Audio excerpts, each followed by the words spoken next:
Hello. Yo, Hello, how's it going? everybody. Yo, All how's it good. going, Grae? How you doing, man? All good. All good. Yeah. Yeah, been working on my Dynasty Warriors video. Okay, hopefully by tonight it's finished so I can make it go live tomorrow. All And yeah, right. a lot of heated discussion in video games. Yeah. Then Yeah, man. No worries, yeah. no worries. Yo, SmashJT! Hail all. I'm running a few minutes late. My son's tuning ran over by a bit. No worries, man. No No worries. worries. You take your time. Just drive safely, and we will come on whenever you have an opportunity, man. But no worries, dude. Thank you so much for even becoming a guest, man. Like that means a lot. But Yeah. no worries, man. Take your time. Take your time. So yes, there it is, chat. So our guest is running a few minutes late, of course, and he'll be on as soon as he can. But yeah, man. So did you beat Dynasty Warriors already? Oh, beat is like it depends. It depends on your definition of beat. Like, did you if min like because I know Dynasty Warriors, you gonna min max your character, right?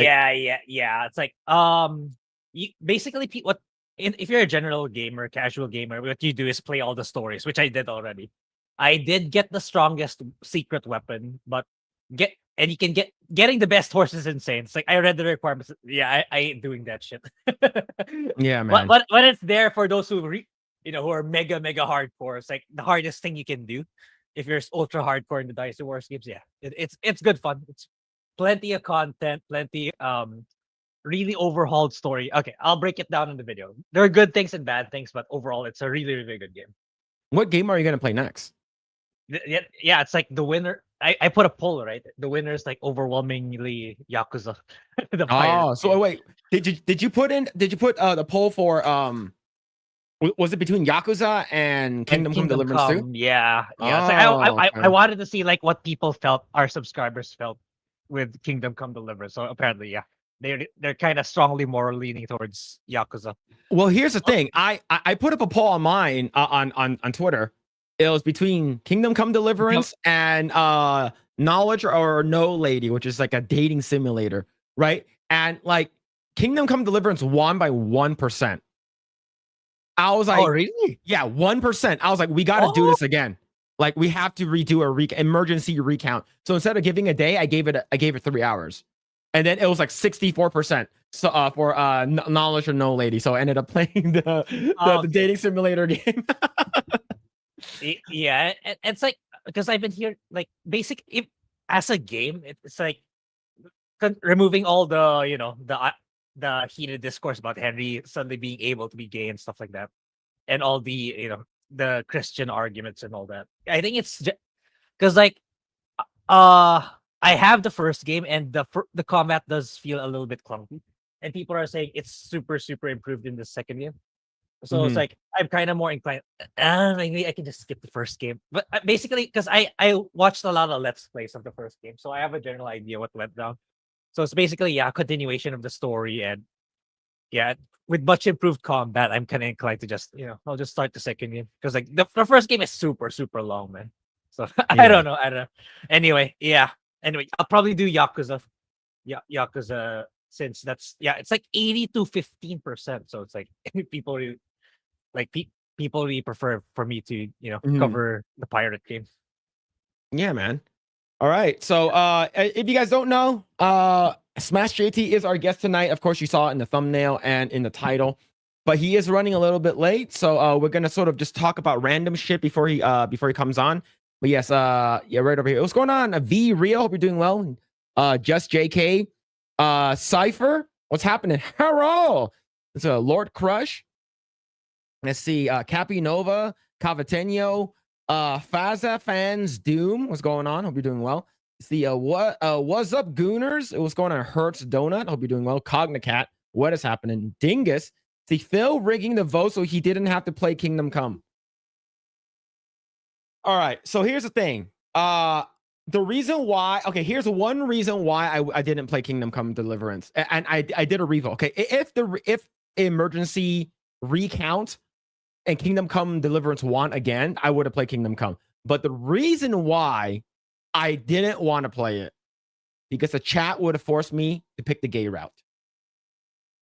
That's why. But it's the first game, right? There's no gay people in the first one. No. There's Kingdom Come Deliverance 2. Oh, okay. I saw in your poll it was 1, right? I can't do it is because it was 25 characters and I couldn't put 2. Unless I did KCD. Okay, yeah, It that's would part the 2. poll. The polls, even the YouTube one, it's like 36 characters is too short. Like that's why I put pirate in Hawaii because it couldn't fit the like a dragon. Yeah. Yeah. So like the thing is that chat would have been like, here's $10. Go the gay route with Hans. I'm just no, I didn't want to do that. I didn't want to do that, man. So yeah. It's but yeah, man. All right. So this one's pretty crazy though. I will bring it up. But anyways, I'll bring it up after this. But I'll segue into that. But before we move forward, and talk about a whole bunch of stuff, we are waiting for our guest. But we're gonna continue talking about random stuff before he shows up. So if you guys haven't already done so, like, share, subscribe to this channel, share this video with your friends, share the link also to SmashJT is also in the pinned comments below. Go ahead and subscribe to SmashJT. It is right over there, and it's in the description down below. He's one of the really. I would say he's one of the biggest right now in terms of getting information out about like insider stuff. Like we use his website a lot. Yeah, and it's like he became the new Jason Schreier in the context of like a lot of insiders going to him. It's like what was the last time you heard Jason getting that kind of info? The thing is, I barely remember that name. That guy is not like relevant to me anymore. Yeah, that guy used to get the info that Smash is getting now. But that ever since he moved to Bloomberg, he became, he kind of changed. Yeah. What is this here? Phil redid the post so he can go to an all-female school in China. Yeah. That's a story. All right. The guy accidentally enrolls. For some reason, he gets accepted to an all-female college. So that one's crazy, man. No, it's crazy, but yeah, but yes, if you guys do want to check out some of our stuff, go and check out our merch right over here. It's in the description down below, which is our spring. Go and check it out. Go and get some of our merch, and it does really help out the channel. And if you guys do happen to buy some of our merch right over here, such as the Project Eggroll, Dragon Ball Z shirt, or they're Asian and they have a podcast, or the Asian shirt, be sure to use 20% promo code Asian.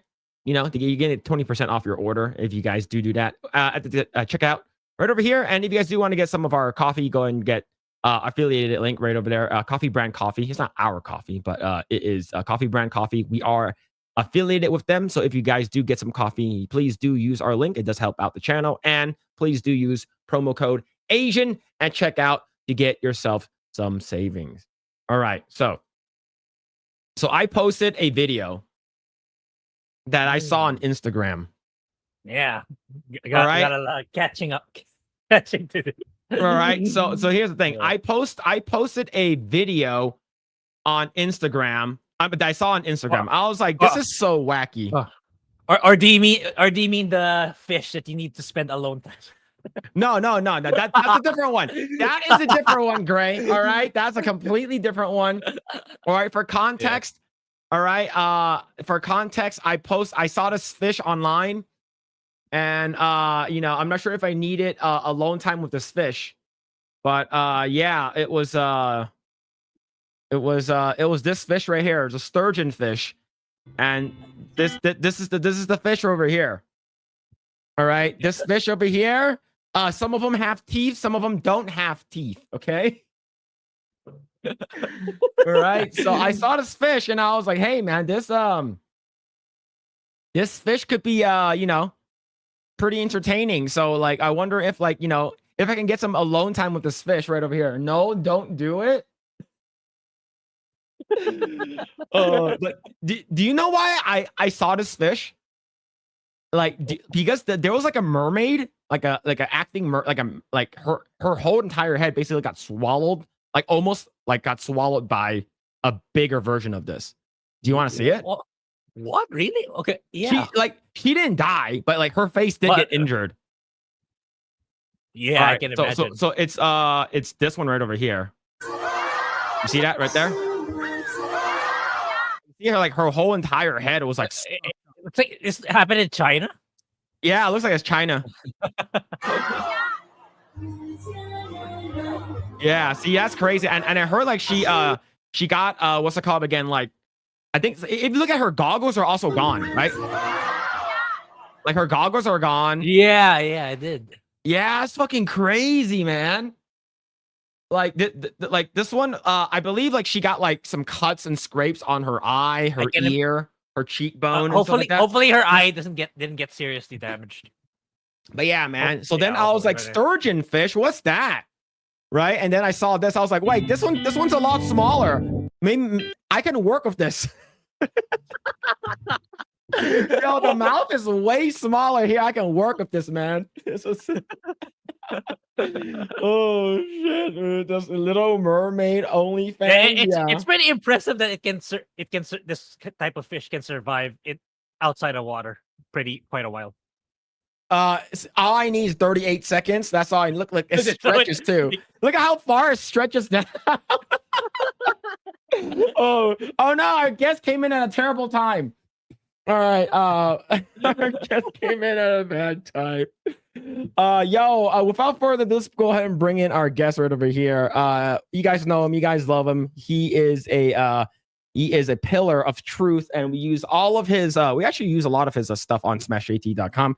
Go ahead and give a warm welcome to SmashJT. Hey, how's it going, guys? Hey, how's it going? Thank you so much for joining us, man. Thank you for having me. I'm so sorry I'm late. I feel terrible. Usually I pride myself on being on time for these things, and it was a cluster trying to figure everything out today. But I'm here.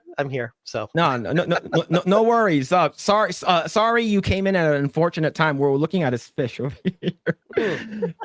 So this is a sturgeon fish, and I reposted this one on Twitter, and I said I might need some alone time with this fish. Yikes!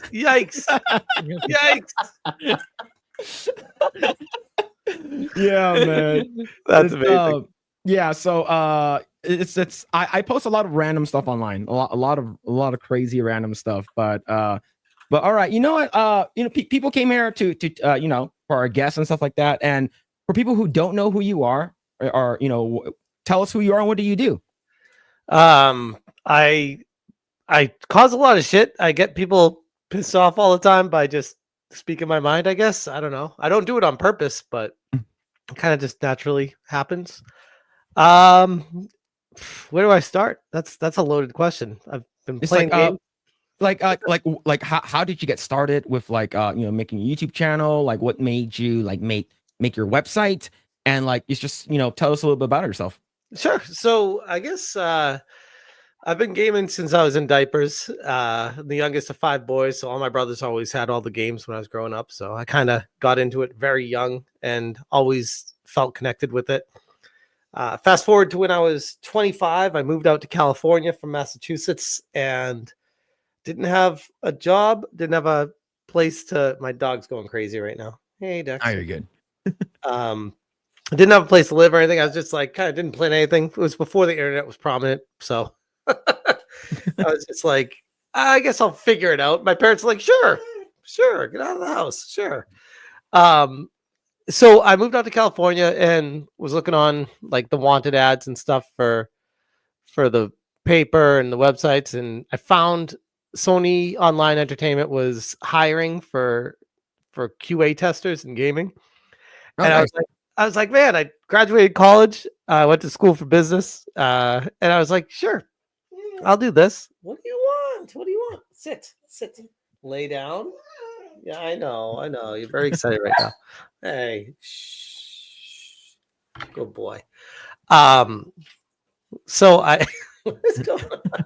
He really let me let him out. Hold on. All right, no worries. All right. Well, so while that happens, yes, we will spend more time with this fish over here.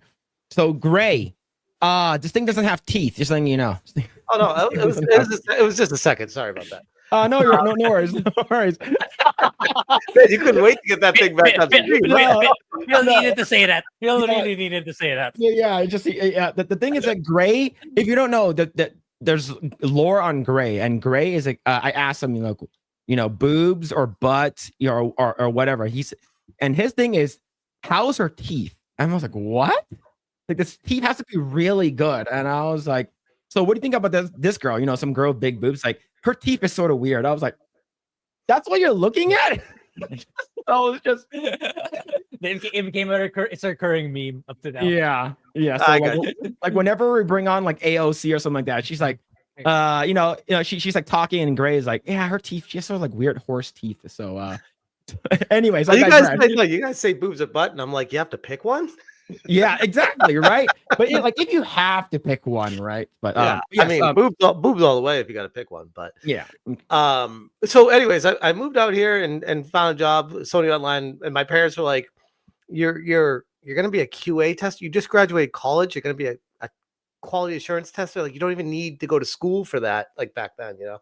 I was like, yeah, sure, whatever. I want to do something. It paid minimum wage, and I was like, this is not gonna be enough to survive on out here, but whatever. So I did it, got some really good experience, did that for a couple of years, and then I went into recruiting in the game industry. From there, I met some connections and went on to being a recruiter for Sony, Midway, Electronic Arts, Square Enix.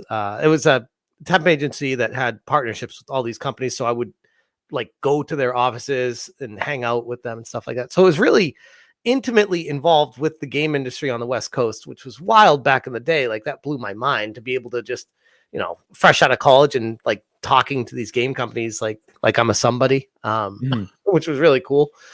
And then it didn't pay very much, even being a recruiter. So I moved on from that because California is very expensive. Yeah. So, So I had to move on. expensive. Yeah. So I had to move on from that to find a job that paid more. And I always felt like there was this gaping hole in my life when I left the game industry.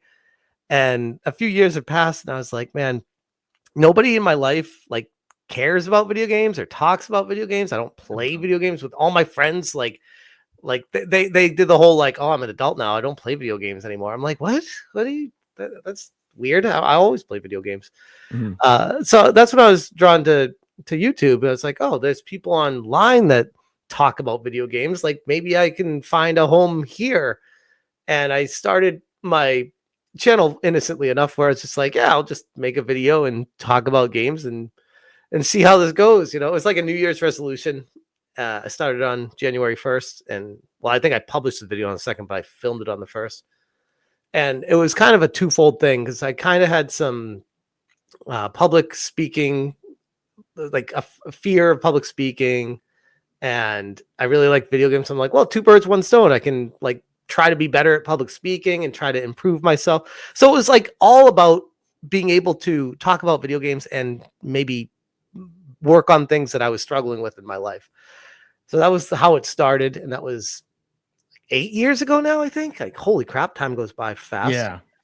And I did that for a while, just talking about like retro gaming and meeting some really cool people, going to some conventions and growing the channel very small, ever so slowly. And then holy crap, the past couple of years, especially, it just screaming straight up.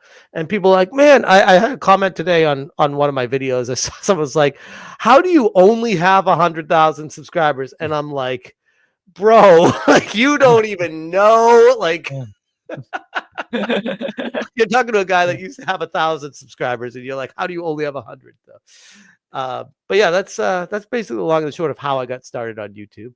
That's awesome, man. It's what's it called again? Like I grew up in Cali, still live here, and like I guess I would say like I sort of went the same boat as you. I was working at a this place called Netropa, and it's like a no-name brand. What's it called again? A GPS making company owned by this Chinese guy, of course. And like I remember one day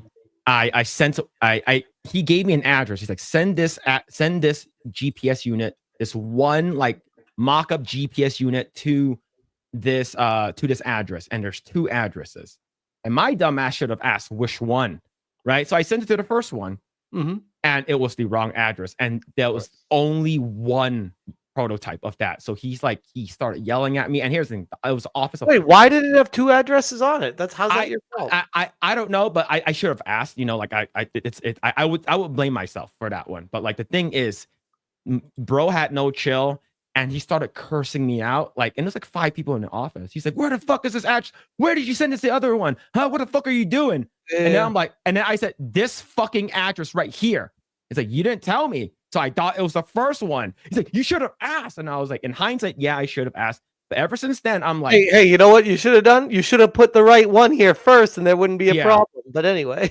Yeah, so then I got super pissed off, and I just went on to like monster.com, which is like Grae, if you know what that is basically a job. I know. job We site. have that. Okay. We have that. All right. Yeah. So I think it's still around, right? Yeah. I wonder it's still if around. people still use it.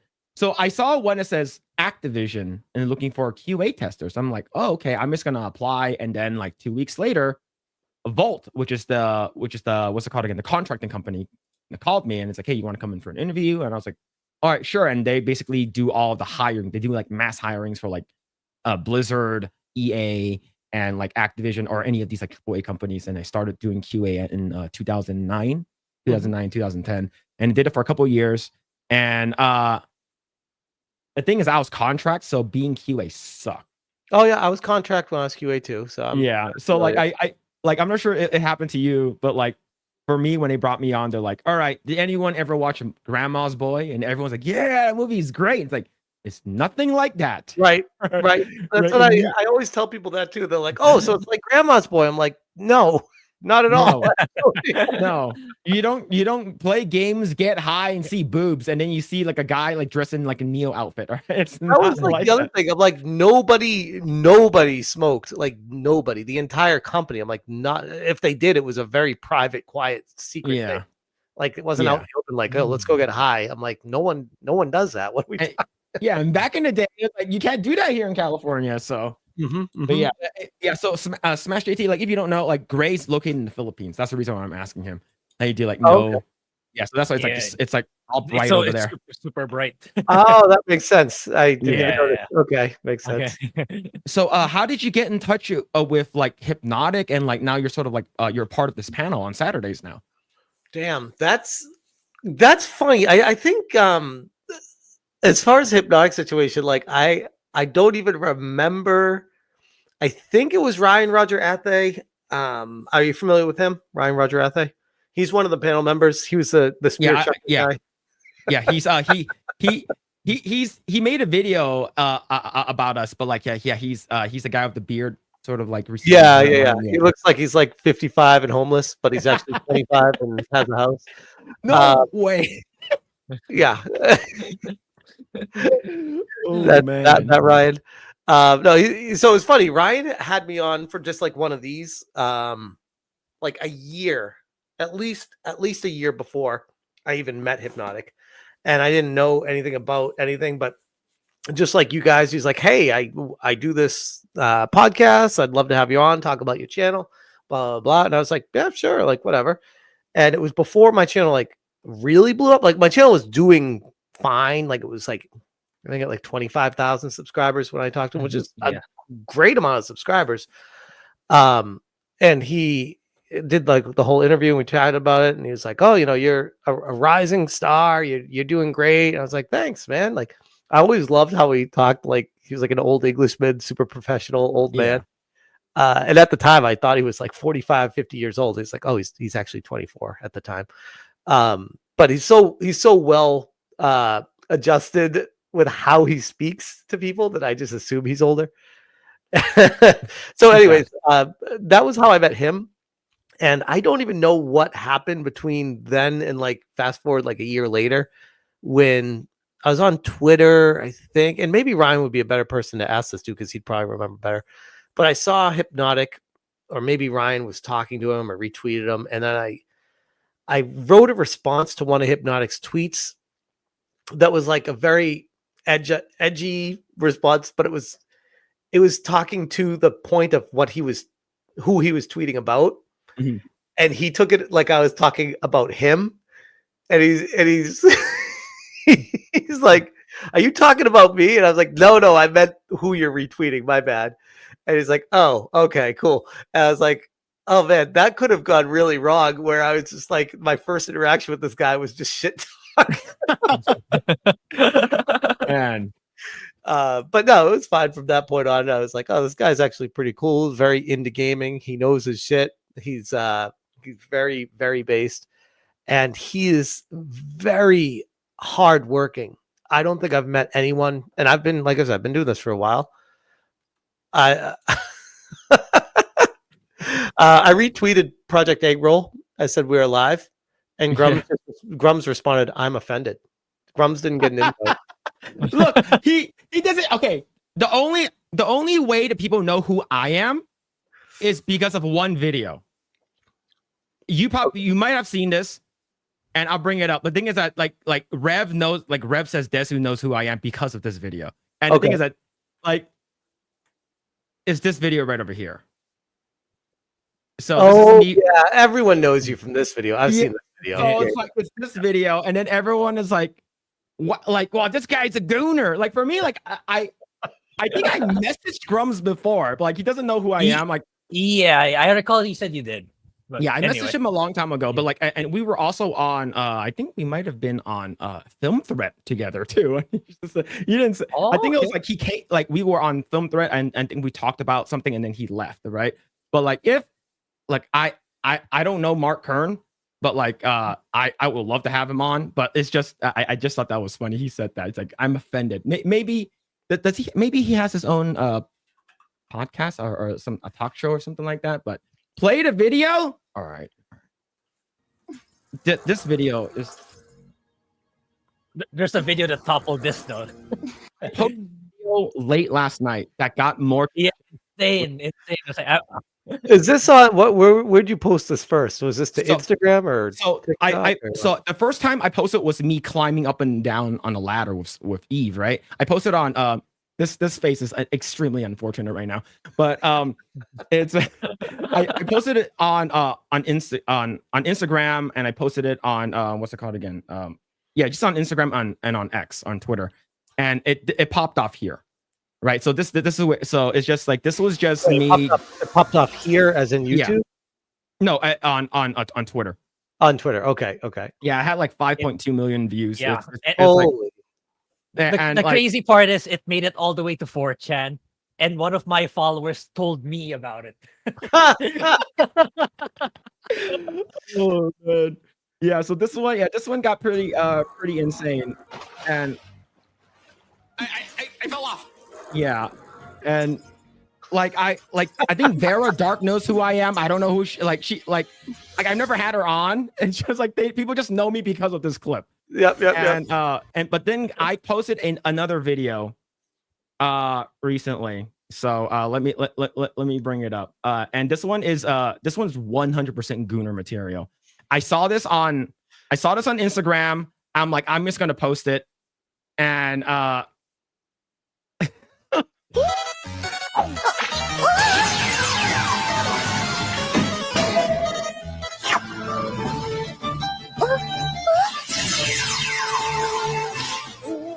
yeah, so it's basically this one got even more. This one has like 5.6 million views right now, and it's from last night. I posted it last night. I saw this on Instagram. I'm like, I'm just gonna share this. This is hilarious, and it just blew up.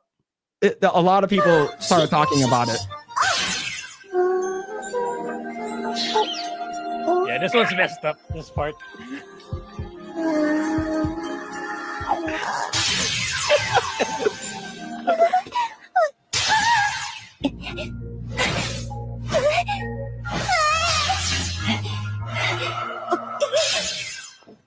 This part's the messed up part.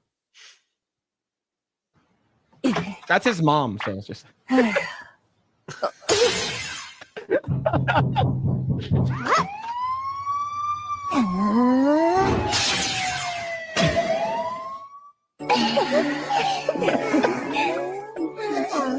So that's the video I posted. It has 5.6 million views. Damn. The crazy thing, no, I posted it. Yeah, I posted it yesterday. The crazy part is the amount of bookmarks it has. Yeah, that's a lot of bookmarks. That's a lot of bookmarks, dude.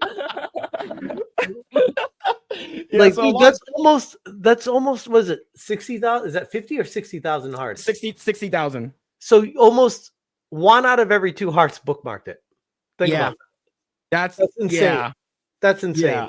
So, I bet that has a lot to do with the algorithm too. I bet if it gets a shit ton of bookmarks, that it automatically pumps it. Yeah, it's the funny thing is like I didn't make it. I just saw someone posted it, and the person who posted didn't make it either. I'm pretty sure there's some kind of like Rule 34 or something like that. Yeah. But I'm not sure if Rule 34 is still banned on Reddit. So, but it's crazy, man. But That's amazing. yeah, it's I love hearing these stories of like, you know, whenever I bring people on and we bring people, we ask them like, hey, how'd you get started? How'd you meet this person? And like for us, like our channel is extremely small, but it's just for us, like even getting someone like even getting any guests for us, like it's extremely humbling. And like getting someone that's like, you know, I like your website, we use it all the time. Yeah. Like whenever we need something, it's like, okay, let's see what's like what topics Yeah, we're going to be talking about this week. We always go to your website. That means a lot, because it's a very humble beginning to my website where nobody went to it for almost like 8 months of doing an article every single day, Mhm. and nobody gave a shit about it. I'd share it on Twitter, I'd talk about it on my YouTube channel. It would not get any traction for a long time. And then I think it was just like a consistent, sure, the Alyssa Mercante stuff helped, but even before then, Gerard the Completionist coverage really is when it started popping off. Yeah. And then the N Kotaku stuff before Alyssa Mercante lawsuit and stuff. But there were other sources of attention for it. And it's just kind of like Hypnotic taught me this a while ago too. Hypnotic's really good with just making sure that you have a good work ethic, Mhm. because the more effort you put into something, you're not gonna see results. It's like working out or trying to lose weight. You're not gonna see results tomorrow or the next day, and you're gonna have some times when you fail and you bounce back a little bit. But as long as you continue at it consistently, your base of people that care you'll have a higher lows and higher highs of the chart. And that's exactly what's happened. Is some days are worse than others now, but the worst days I have now are 100 times better than the best days I had a year ago on it. So you got to keep it in perspective as that. Yeah, but that's great. Like, I think the first time I saw your stuff, was I think it was like you and Hypnotic were having an exchange, and then like I hear you guys talking over drums, and then it's like, oh, we're gonna bring on SmashJT as a you know, a panelist. I'm like, oh, that's awesome. And then I also started seeing, because I watch Asmongold videos, and he's like, oh, there's I think it's like 2 videos, if I'm not mistaken, that he reacted to you, at least from what I know. 4 It's in the 4, past, yeah. in the past like 4 months. I'm like, holy shit, this is crazy. Yeah, I never thought that's I'd amazing. ever see him react to one of my videos. Like, it's crazy. Yeah, that's freaking awesome, man. Okay, so what's happening here? This is you posted a video that I have up over here that was like about an hour or 2 hours ago. What is this about? The Lord of the Fallen thing? Like, what's going on here? So the CEO actually posted on Twitter earlier today that he was banned from his own Reddit subreddit for Lords of the Fallen. And I was like, what? So I went to it and I read what they wrote, and I'm like, this is next level unhinged for even Reddit, which is saying something. The people, the mods behind it are like, this guy is displaying a fascist attitude, and he should not be allowed here because he's creating an unsafe environment. He's bringing in people that are pushing propaganda for fascism. I'm like, what the hell are they talking about? So it turns out, doing more research, they didn't like that he was asking his audience what they wanted in the game and giving all the options on the polls, and people were voting for the based things instead of the DEI things. And he's like, okay, I'm going to do what the audience wants me to do in the games. And Reddit took that as a direct attack against them and called it fascism. That's wild, man. Grae about it right before you came on. I think Reddit is probably one of the worst places right now, right? Oh, yeah. Like they banned a lot of like, oh, no X or Twitter posts here, and the thing is, all of them are pretty insane takes. Like I remember like r/pick like picks, which is like something that automatically comes up. You don't have to subscribe to it whenever you go on Reddit, and like all of them are just showing like Trump or like Elon saying that they're fascist Nazis, and it's like it's all one. It's an echo. It's an echo chamber, and here like this guy, because this is the guy that posts like, oh, do you want body type A or B, or do you want male female? Right. This is the guy who posted it, and people voted on it. Right. Yeah. Yep. Yeah, that's all it was. Yeah. That's wild, man. That's pretty insane. Getting banned from your own subreddit. Well, the thing is that usually these subreddits, unfortunately, most of them are created by fans. Like for instance, the game that I work on, it's the subreddit is controlled by a fan. It's not controlled by us. But like we basically ask them if we can be, if our a community manager can be a moderator of that subreddit. And so it's crazy that like he got banned from his own subreddit. The game that he worked on. It's crazy that he got banned from his own subreddit, but the reasoning behind it is actually what's crazy about it. Like, if he did something wild, I'd be like, oh, that's crazy. That's a crazy story in itself. But it's like he didn't do anything wild, and they're banning him because these people are crazy. And it's like, man. And this guy, his name's Marek Taminsky. He's I've had some DM conversations with him a few times over the past few months. And I say it in my video too. Like, I could be wrong. I've been wrong about people in the past. See Tommy Tallarico. But as far as my impression of this guy, he strikes me as a very down-to-earth, based, just passionate gamer that wants to do right by gamers. And like, this is not pandering. This is like genuine interaction. Hey, this is what I'm doing with my games. I just want to get a straw poll of what you guys are thinking, just to make sure I'm still in touch with the audience. And I don't think that's something that should be refuted by people. I think that should be embraced. So I think it's great that he wants to be a part of the community and wants to know what people want in the game, so that he can try to work alongside and make that, instead of telling people what they should like, he's asking people what they want. I like that. Yeah, absolutely. I think that's what makes a good developer, is because these people who are voting on this are the people who are going to be buying your game. And 100%. Like the people on Reddit probably don't care, right? So they probably none of them buy your game anyway. None of them buy the game. None of them care about the game. They just want power and control. It's all it is. Yeah, and I think it's sort of like a weird kink. It's like, oh, we have the power to control your game, even though we don't buy. See, right over here, I think this is probably the main one. Yep. Right. Body type A, body type B, and then 88%, super majority was male or female, and that's how it should be. But this is the reason why it's like, oh, just because he want I thought you guys are all about democracy, right? And if democracy does not favor you, then I'm just gonna only if it favors them. Yeah. Yep. Exactly.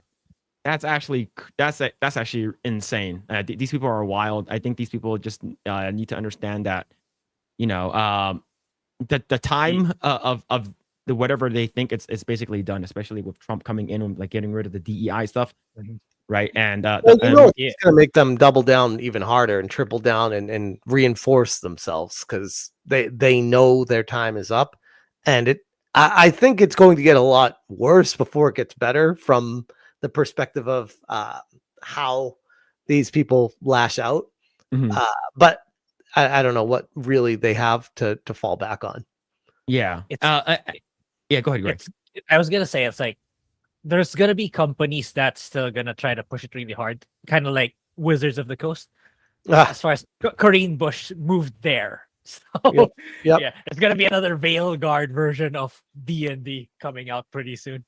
Well, that kind of speaks to the nepotism in the game industry. That's a major problem that is clearly not going away anytime soon. My advice to Corinne Bush after the Veilguard was like genuine. When I said, first off, I don't think this person is really all there mentally, for obvious reasons, but they clearly ruined not just a game, but potentially a franchise and potentially an entire company for their decision making. And this is one of those situations where in any other line of work, if you do that anywhere, nobody in any other company is going to look at you another time and give you another chance. But with the skills that he has, he'd be able to potentially develop a game, create an indie company, and sell that, and prove himself to the market that he is still talented and can understand what the gamers want, and then maybe earn another chance at this. But no, instead of that, just falls back to friends that used to work with them at BioWare, and it's just like, sure, come on over here because we're woke as fuck too. And it's like, this is not helpful to the industry. This is not what natural order of propping up quality products is. When people like this that fail miserably are given a better chance at a higher position at another company, failing upwards is very detrimental to the overall video game industry. And it should be very concerning to everyone with that happening. Like, I know we joke about it and we laugh about how stupid it is, but taking a step back from it, it's like, what are we doing here? This is a major issue for the entire industry. But Yeah, what can we do 100%. about it? Except that's why they hate YouTubers, by the way, because we draw attention to it, and they're like, no, stop shining a flashlight on us. Just let us do our thing. Yeah, they're gonna roach out eventually. But I 100% agree with you. So if you don't know my background, I people will probably, if you pick around, it will know where I work, but I'm not gonna say it because the company that I work for, so I'm a lead 2D artist on a Marvel game. So I've been working in the gaming industry for over 15 years now. So like I've seen my fair share of nepotism, and as long as you are not a hard person to work with, then they'll hire you. They hire those people over experience. It's all about culture there, and if you don't fit into their culture, they're not going to hire you. Right. I remember when I went to so our game was nominated for an award that we went to London for, and we didn't win. But I asked one of the EPs, the executive producers, and I was talking to him, and I was like, why did you want me to come? Because I'm not a part of the live operations group. And so I was like, why did you ask me? I'm an artist. He's like, oh, because you represent the art team.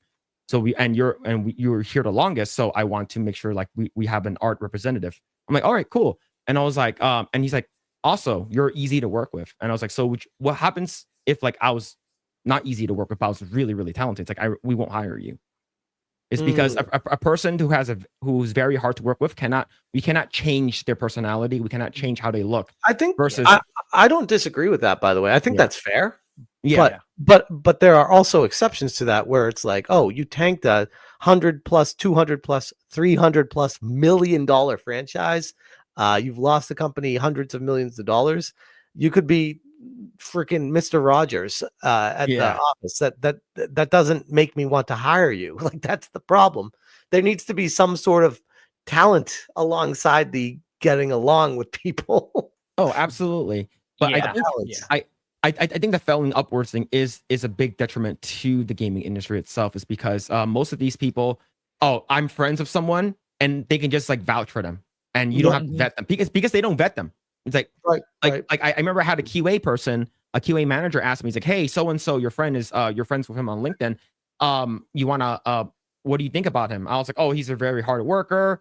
He's here on time. He works overtime. He's like, no. How is his personality? And I was like, you don't care about if he does good work? He's like, right. So like, let's say, so they don't vet them. It's just if they can work together. So that's where they're like, okay, Corinne Bush has worked in the game industry for a very long time. And then they're got to know, because the thing is that like 40% of the gaming industry is extremely woke. Like out of all the industries right 40%? now, like it's a lot. And the people who don't, I would say it's more than 50%. It's at least that's what I see. At least maybe for your company in particular. Maybe you're it might be a company by company thing. Yeah, that's true. Yeah, but most of it is people add like pronouns to their bios. Like our company, I get often like emails of bingo drag nights and DEI stuff and uplifting diversity voices and stuff like that. I get those emails all the time, and it always hit no, I'm not going to these. Right.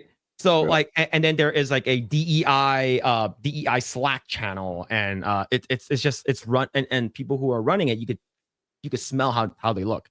So it's just it's awful. And hearing that Corinne Bush, probably has a hookup at this place, goes over, doesn't matter if this person tanked the game, this person agrees with my politics, so we're gonna hire this person. Taking a step back from everything you just said there, it's curious, because what happens if you get those invites to those things and you feel a pressure to attend it based off of your job status, standing, potentially if there's going to be layoffs, cutbacks, and they're just like, my concern with it is it creates a cult-like environment where you feel like you get along to go along. It's like, sure, I'll just How could it hurt? I'll put pronouns. It doesn't hurt anyone. I'll just do that. And I'll just be nice because it's respectful to the people that want them there, and enabling what I would consider almost like a mental disability that these people have, where it's just they struggle with everyday things. But the problem is it creates an environment of an echo chamber where if you do not go along with it, you are then ironically the outcast. And then as time goes on, the relationship at work erodes and it becomes a division between the two. And that's something that the game industry, I think, currently is dealing with on a grand scale right now, at least what I've been seeing with the stuff that I'm covering. It's like the thing is that you can have a person who's like in a producer, like a mid-level producer, that can get an art director fired just because they don't agree, right? That's and the thing is that, it's like an art director is a lot higher than the mid-level producer. Like my company, she was able to basically unanimously sort of like I guess like weasel her thoughts. You sort of sprinkle like Littlefinger from Game of Thrones. Dude, it's like the I'm sorry to keep cutting you off, but you just reminded No, you're good. No worries. This is like Me Too movement 2.0, where it's like a different way to knock people down, to pump yourself up at a company. And it's all politics. It has nothing to do with the actual work you're doing, which is a problem. Like what I mentioned this to Grae, and people in the chat already know, but like when our company was being bought out by Disney, remember when they brought on all the Disney executives, and here's Kevin Mayer, who's going to be in charge of the gaming division. And basically Kevin Mayer's under Bob Iger. And they talked about here are all the CEOs, the gaming directors and stuff like that. And then my friend, who's the producer that got my previous art director fired, she said, "Why aren't there female executives?" I'm like, what the hell? You out of every question you ask that? I would say that question right there is probably why you're not in a position, because if that's what you care about, if you identify your gender more important than the role itself, that's why you are not in the position. That's a major concern. If you prioritize your sexuality, your skin color, your gender over getting the job done right, it's going to be almost like being blacklisted from getting to that position. And the thing is that like she was also a part of the Riot lawsuit, the female lawsuit for Riot. Of course. So it just all adds up now. It makes so much sense. Well, and this is the other thing. I see Bird Talk in the chat, and this is someone brought this up to me when I was talking about, I don't know if it was my live stream or a video, but they were like, you ever notice, and Bird Talk says, I would ask, why are there any female janitors? Which ironically at my kid's school, there is a female janitor, but I get the point. A better question is, how many female trash women are there? I mean, I've never seen one in my life. And it's like, well, I don't hear them crying about why aren't there any female trash collectors? Why don't you want that job? Weird. It makes good. They can make good money too. Like if they exactly. No, it's great. Great they're on at like 1 p.m. Like they're done in the morning. Why don't they want that? Anyone can do it. All it is driving a truck. Well, I mean, some would argue, but anyone can do it. I did see a meme online where there's like a hot female. I think it might have been on Instagram Reels. I'm on that thing all the time. But one of them was like one of the garbage ladies. Like she has like a fat ass, like really, like she looks young. She's sexy looking. She's wearing short shorts, and then this guy immediately just like wraps himself in a trash bag. He's like, "Pick me up, please."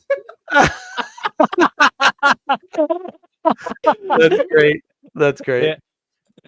Oh man, but yeah, but you're like I said, like I can't praise you enough. Like you're doing a lot of work, and you're able to get like interviews with people, and like when I saw a lot of inside info. when me and Grae saw that one dude basically try to take credit for what you did, we were actually legit fuming here. We're like, what? That's so fucking messed up. That was Jeff Grubb. Yeah, Yeah. that one, I was legit fuming too. I mean, at least it was me. I mean, I appreciate you guys fuming on my behalf. That's very kind of you. But that situation perfectly exemplifies what we're dealing with right now, and who the real opposition is, and how they look at us as competition now.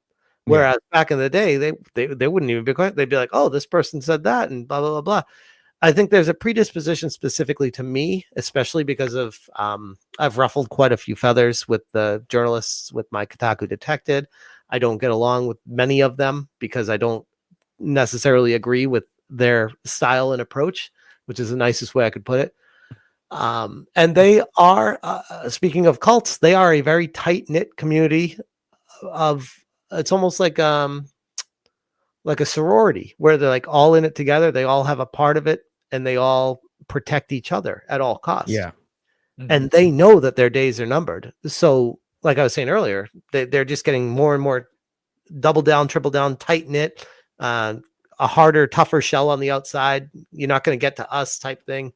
Mhm. And it's like the whole world's just going to pass them by because of that approach. Instead of working with YouTubers and understanding that this is the future, they're doubling down on no. We are the professional. We're the tentpole media, the legacy that people go to. And it's like, yeah, at one time you were. I'm not arguing that, but you're not anymore. And the more you fight it, the faster you will die. And I'm not somebody that is opposed to like communicating with people if they are willing to, but it's funny how I don't even have to try to fight that battle because they hate me proactively anyways. So most of them I'm already blocked. Proactive. I don't even know who half these people are when a situation comes up and I'm like, oh, let me start researching. I'm like, oh, of course, I'm already blocked, but I don't even know this person. Like I'm already blocked. Apparently my reputation precedes me. Yeah. If they're proactively blocking you, then you're doing something right. Right. And Yeah. they're scared of you. And like I think in my opinion, mainstream media is basically dead. I like video game, like these like games journalists, like companies like Kotaku, even like MSNBC, all of that stuff. Like one major reason, like you can see the shift now is how did I know we don't talk too much politics here, but sometimes I do. How did Joe Biden come out and say that he's not going to be running for a second term? It wasn't through mainstream media. It wasn't through the news. It was on X. It's through X. Yeah. Yep. That's a good point.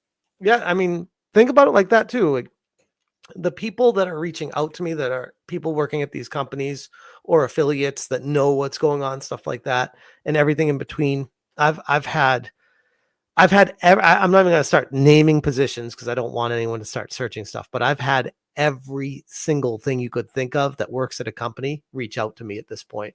Like and it's funny because I'm not proactively trying to search these people out to find out information because trust me, I'm busy enough with everything else that I'm covering. They're finding me. I'll definitely be a voice for them. But I never thought I'd be in a position where that would be what my channel was. You know what I mean? I never like set out to be like, oh, I'm gonna be the next insider in gaming. It's just like it just kind of naturally happened. Yeah, I was just saying to Phil earlier, like you're like the new Jason Schreier when it comes to getting inside info. Which I mean, here's the funny thing about that. I know this is gonna sound silly to say, but at one time, long ago, I used to really look up to Jason Schreier. I used to think that he was the bomb. Like this guy was Mr. Insider, Mr. Badass. He got all the connections. He knows everything. He's almost like the Adam Schefter of sports to gaming. Like he's the person that everyone goes to. And I was like, man, that's awesome. I never was like, oh, maybe someday it'll be me though. You know what I mean? Nor do I think it is at this point either. I'm not trying to take credit for that, but it's just, it seems to be heading down that road. And it's like, I guess this is how it happens, but it's almost like with the lawsuit thing. Try to keep up because I'm going to shift gears real quick. But it's almost like with the lawsuit thing. I was on Geeks and Gamers and we're talking about it, and they're like, "Man, we're all behind you. We got your back. This is it's a very powerful thing that's happening right now. We're here to support you." I remember saying to them, like, that means so much to me. I never asked to wear this crown. It just kind of was put on me. It's like, all right, you are now the representative for gamers. And I'm like, okay. Like, I guess I'll do this now. I didn't like set out for that. And Jeremy from Geeks and Gamers is like, well, yeah, that's why I think it works, is because you were not searching for that. You're not trying to get the attention that way. It's a very natural fit for you to represent a lot of people, which is why in my video the other day that I made on Kingdom Come Deliverance 2, it was pretty controversial. There were a lot of people, I don't know if you caught up with that or not, but there were a lot of people that were frustrated with my initial take on that. Even though I thought it was a very tame video in the grand scheme. I watched it a couple times after because I try to be better. I try to make sure I understand why people don't like something I say, to always be questioning myself too. And there was, I never thought my channel would ever be in a position where I put a video out and I would have over 175 people unsubscribe from a video. Like, that is like, I've never, that was wild. And I didn't even lose sleep over it because I knew exactly how I was going to try to recover the situation, because honestly, I fucked up. I didn't do the right research, and I'm like, there's two ways to handle this. I could double down and be like, no, screw you guys. This is my thoughts. And if you don't like me, then unsubscribe. Which is a approach people take. And that's, I mean, they can do that. I'm not going to try to question anyone when they do that, because it is, at the end of the day, it's YouTube. It's being authentic to yourself. But that's who I am, is being authentic to myself, is questioning everything, making sure that I'm on the right track, and using my audience as almost like a compass to help guide me sometimes. I'm not perfect. I'm never going to claim to be. And I think that resonates with a lot of people too, to just remind them that I'm human, not a dude on a computer screen that's just digital pixels, but I'm actually a person that can screw up. So I did. Oh, go ahead. No. It's a humbling thing too. It's just so like, look, I messed up, and you accept that, like, okay, like this, I messed up. I'm gonna make a rebuttal video about it or whatever, right? And then people just like, okay, yeah, like it's okay, you know. It's okay if you make a mistake, and I think people will find it more, find you more endearing because of that. I do think more people need to do that, especially in this space, because like the typical way is they just double down. So it's more rare to see people who kind of admit it and backtrack on it. I do. It's going to be weird to say this, but I do have a certain level of respect for the people that double down in their stance, because that's hard to do in the face of a lot of controversy. But I think why a lot of people are afraid is a strong word, but it's the only word that comes to mind right now. I think a lot of people avoid doing apology videos because they have such a bad aura attached to them on YouTube now, because it's been done to death. So if you just like make a video saying, I'm sorry guys, I'm sorry, no one believes you. They're just like, oh God, he just wants the subs back that he lost. He just wants to keep growing his channel. So I took the approach of like, I'm sorry, I made a mistake here. I made a mistake here. I did not do the research necessary. I read your comments. I took it all in, and then I started working hard to make sure I understood where people are coming from. And I think, at least for me, because I look at myself as not just a creator, but I watch a lot of videos, so I look at myself as a viewer as well. And the creators that I typically appreciate a lot are the ones that listen to me. Like when I have something I need to say to them, I want them to make sure that they at least hear it. Now, some people are a little bit more cordial than others when they do that. But all feedback is really important, even if it's awful feedback or really mean. Like, at least you understand that you are a voice for people as much as you are a creator for them. And to hear people and understand that they care so much that you care, it's very humbling. It really is. Yeah. Yo, Mitchell Fields with the 5. Thank you, man. Lies, I know you because drunk 3PO yelling out your super chat name. Look, that's how it all started. Yeah, right. That's how it began. It's just like Eggroll. It's just like that became a meme. And you know, whenever we come in the chat, like he always yells it, and he always, every time like I meet him in person, I meet Jay in person, he's like, yo, like that's okay, right? Like if I do it, I was like, bro, I love it when you do that. And he's like, all right. He's like, maybe some people don't like it, but like for me, I like it. I think it's funny. And Jay is such the everyman. He's so relatable. Like Yeah. everyone. I don't know anyone that doesn't like Jay. Like he. Yeah, he's like everyman. you have to like be really like a weird person not to like him. Like he's such Yeah. a genuine person. He's so nice too. Yep. You see, oh, Ryan Soilel. I'm not saying your last name. I completely messed it up. You know, I know you from Drunk 3PO's a chat project. Eggroll. Yo, thank you so much for Ryan for the 2. Thank you. Mitchell Fields with the 5. Thank you, man. In 2020, you didn't need Pokeballs. All you needed to do was to tell girls to watch news. See, COVID is bad. See, COVID is bad. Stay in my basement where it's safe. Yo, thank you so much for the 5, man. Thank you. Yo, and Mitchell's with another 5. Thank you, man. Sometimes I can be hard to work with, but I tell people I may be an asshole, but I use my powers for good. So you're a good asshole. I like it. Clip it. I like it. Yo, thank you for the 5, man. Yo, Hollow Ninja, thank you so much for the 10. Yo, thank you, man.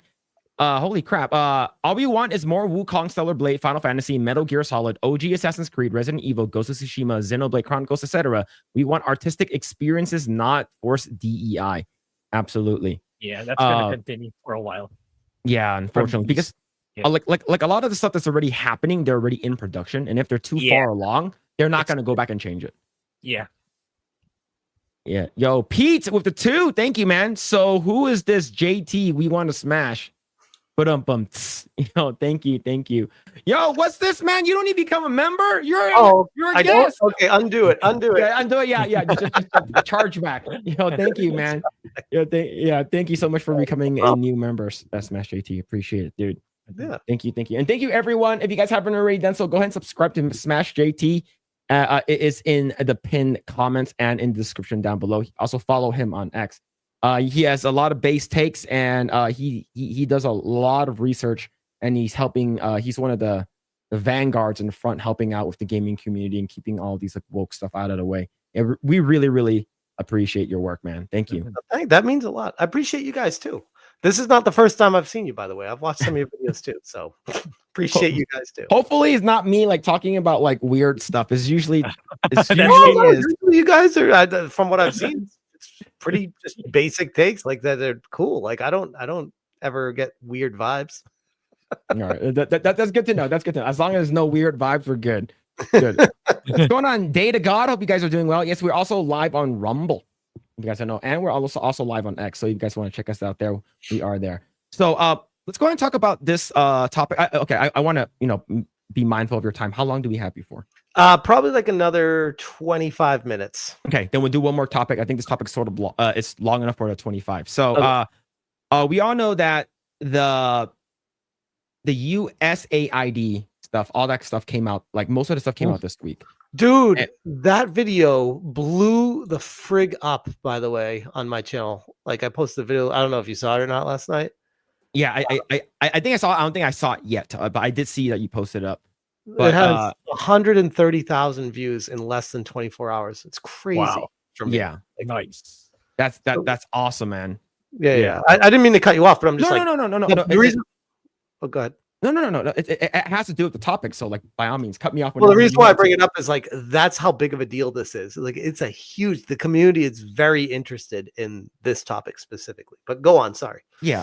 So I do want to talk about this right over here. I know.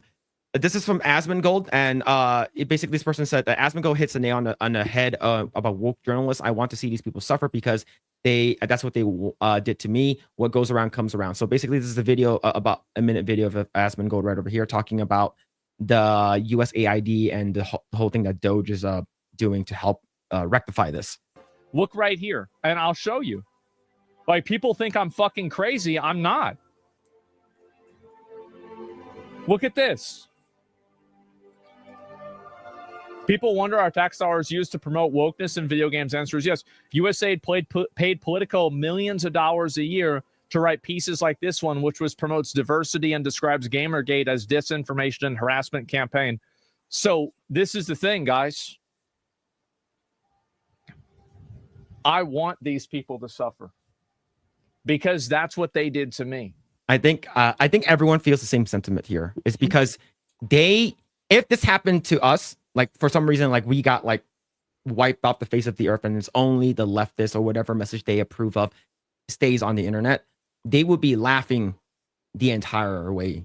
Like it's just, the thing is that why would we feel any sympathy for them? Yeah, I have no sympathy for these people. These people are the same people that have tried to end my career, ruin my family, find out where I used to work, end my website, try to get me banned from conventions, have lawsuits thrown at me, and we're supposed to feel bad for these people. No, sorry, I'm with Asmon on this.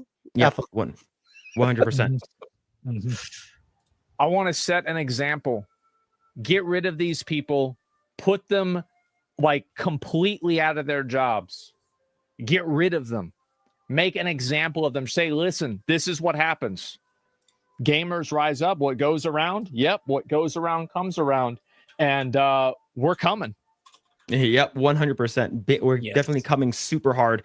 But I also want to talk about this too. So this is from the press secretary a couple of days ago.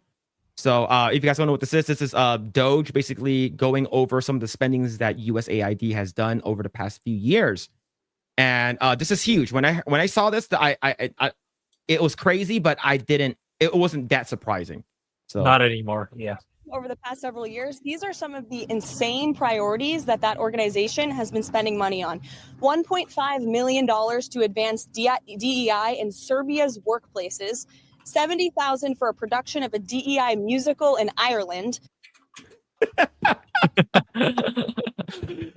Look, if you're gonna waste money, at least waste it on us, right? Well, if you're gonna like if you're gonna do something stupid with our money, this is our tax dollars. This is insane, man. This is proof that income tax needs to be abolished, because all this junk that nobody ever asked for, it was just this is the quintessential definition of use it or lose it. And they were making so much money off of people's income tax that they started just blowing it on stupid things that there's no reason for anywhere in the world, literally, for it to be spent. But they would do anything but admit that and give money back to the American people, which is what is so messed up about all of it, is they'd rather do this instead of let people have their money, which is crazy. Yeah. $47,000 for a transgender opera in Colombia, $32,000 for a transgender comic book in Peru. I don't know about you, but as an American taxpayer, I don't want my dollars going towards this crap, and I know the American people don't either, and that's exactly what Elon Musk has been tasked by President Trump to do, to get the fraud, waste, and abuse out of our federal government. Thank you. So that one is wild. Now, let's go ahead and talk about this right over here. So I love her, by the way. She's amazing. Yeah, I love her. Yeah. I didn't know this existed until earlier this week when I was on Side Scrollers, where Craig brought it up. So this is either. So this is right over here. I'll go ahead and read it. The USAID promotes gender equality and improved health through Have the Sky movement mobile games. And this was released back in November 15th, 2012. Yikes. A long time ago. So this thing runs deep, very deep. Ironically, right around the time of the original Gamergate starting. Yep. Right before Anna Kaspari. No, Anna Kaspari. What was her name? Anita Sarkeesian. Yeah, Anita Sarkeesian. Wrong leftist. But right over here, today, the United States Agency for International Development, USAID, launched 3 mobile phone games through its public-private partnership with Half Sky Movement. As part of the agency's continued support of gender and family issues, games are designed to increase global awareness and bring social change in areas health, gender equality, and empowerment. The games tackle key issues related to health and gender equity. The Family Choice game aims to increase the perception of girls' place in value to families, with focus on keeping girls in schools. 9 minutes introduces players to the key do's and don'ts of having healthy pregnancy. And Worm Attack, players work to rid themselves of their communities of intestinal worms. These mobile games advance 2 of our most important priorities: the promotion of gender equality and use of science and innovation to accelerate development, said USAID Administrator Rajiv Shah. We are pleased to partner with the Half Sky movement in creating innovative, accessible solutions to reach and educate women and girls about critical social, economic, and health issues. So I'm going to stop there because I Googled this guy, This is the guy right over here, 13th president of Rockefeller Foundation, and of course, Barack Obama. He's tied with Barack Obama and the Bill and Melinda Gates Foundation. I was gonna say, as long as it doesn't have anything to do with Bill and Melinda Gates, we're good. And you beat me to it. Like, legitimately, my brain was gonna. I didn't want to interrupt you. I'm like, at least we're so far so good. Nothing to do with Bill. Up there it is. Yep. It runs insanely deep. How I'm telling you, crazy I had a dude that I interviewed. God, it was months ago, and he was Canadian. I can't remember his name off the top of my head, but he did a lot of research on the Bill and Melinda Gates Foundation connections with WEF. And if I continue talking, your channel would probably be taken down. Like, it's like the stuff that he told me was like, whoa, this is really intense information that they have puppeteered and manipulated to push agendas. And when you talk about it, you sound like a crazy person until you're like, wait, no, it all checks out. This is all real. This is insane. Yeah. This is like right up here. Shah was also responsible for developing the IFFI, which is the International Finance Facility for Immunization, which raised more than $5 billion for Global Alliance for Vaccines. Oh, curious. What year was that? That was I think didn't say what year, but it just says he joined in 2001. Click on International Finance for Immunization. Click on that. Okay, let's go ahead and bring that up. And the history was 2003, so it was about 2006 down at the bottom there. Yeah, it's like UK and other European in 2006. So and then 2012. It just, you hear the stuff, you follow the timeline, and then 2018, you follow the timeline. It's like, man, you can't tell me that this wasn't all planned out for years in advance, by the way. But anyways, yeah. Man, like For a it's long time. This is crazy, but something has happened earlier today that made me very happy. Unburdened by what has been the Department of Governmental Efficiency, DOGE has basically went inside and removed a lot of the signs for USAID. Yep. And that happened earlier today, and they put like black tape over it. They actually removed the actual like the logo, dude. The logo for it. Like, that was engraved into the concrete. Did they like get on a ladder and sand it down today to get rid of it? Yeah, some guy actually was up there like removing it, like using like prying it off. That's amazing. Yeah, that's really fast, man. That's super fast. Yep. And this is from about 2 hours ago. See, today the Department of Education terminated 3 DEI training grants totaling $15 million. One of institutions had previously hosted faculty workshops entitled Decolonizing the Curriculum. So these are the stuff that DOGE is working to get rid of a lot of stuff from the USAID. I know that a lot of people who are complaining online who are actually for this, the USAID. I feel like this is just a bunch of money laundering scheme, and it's dated back all the way, and it's embedded into video games too. Oh, 100%.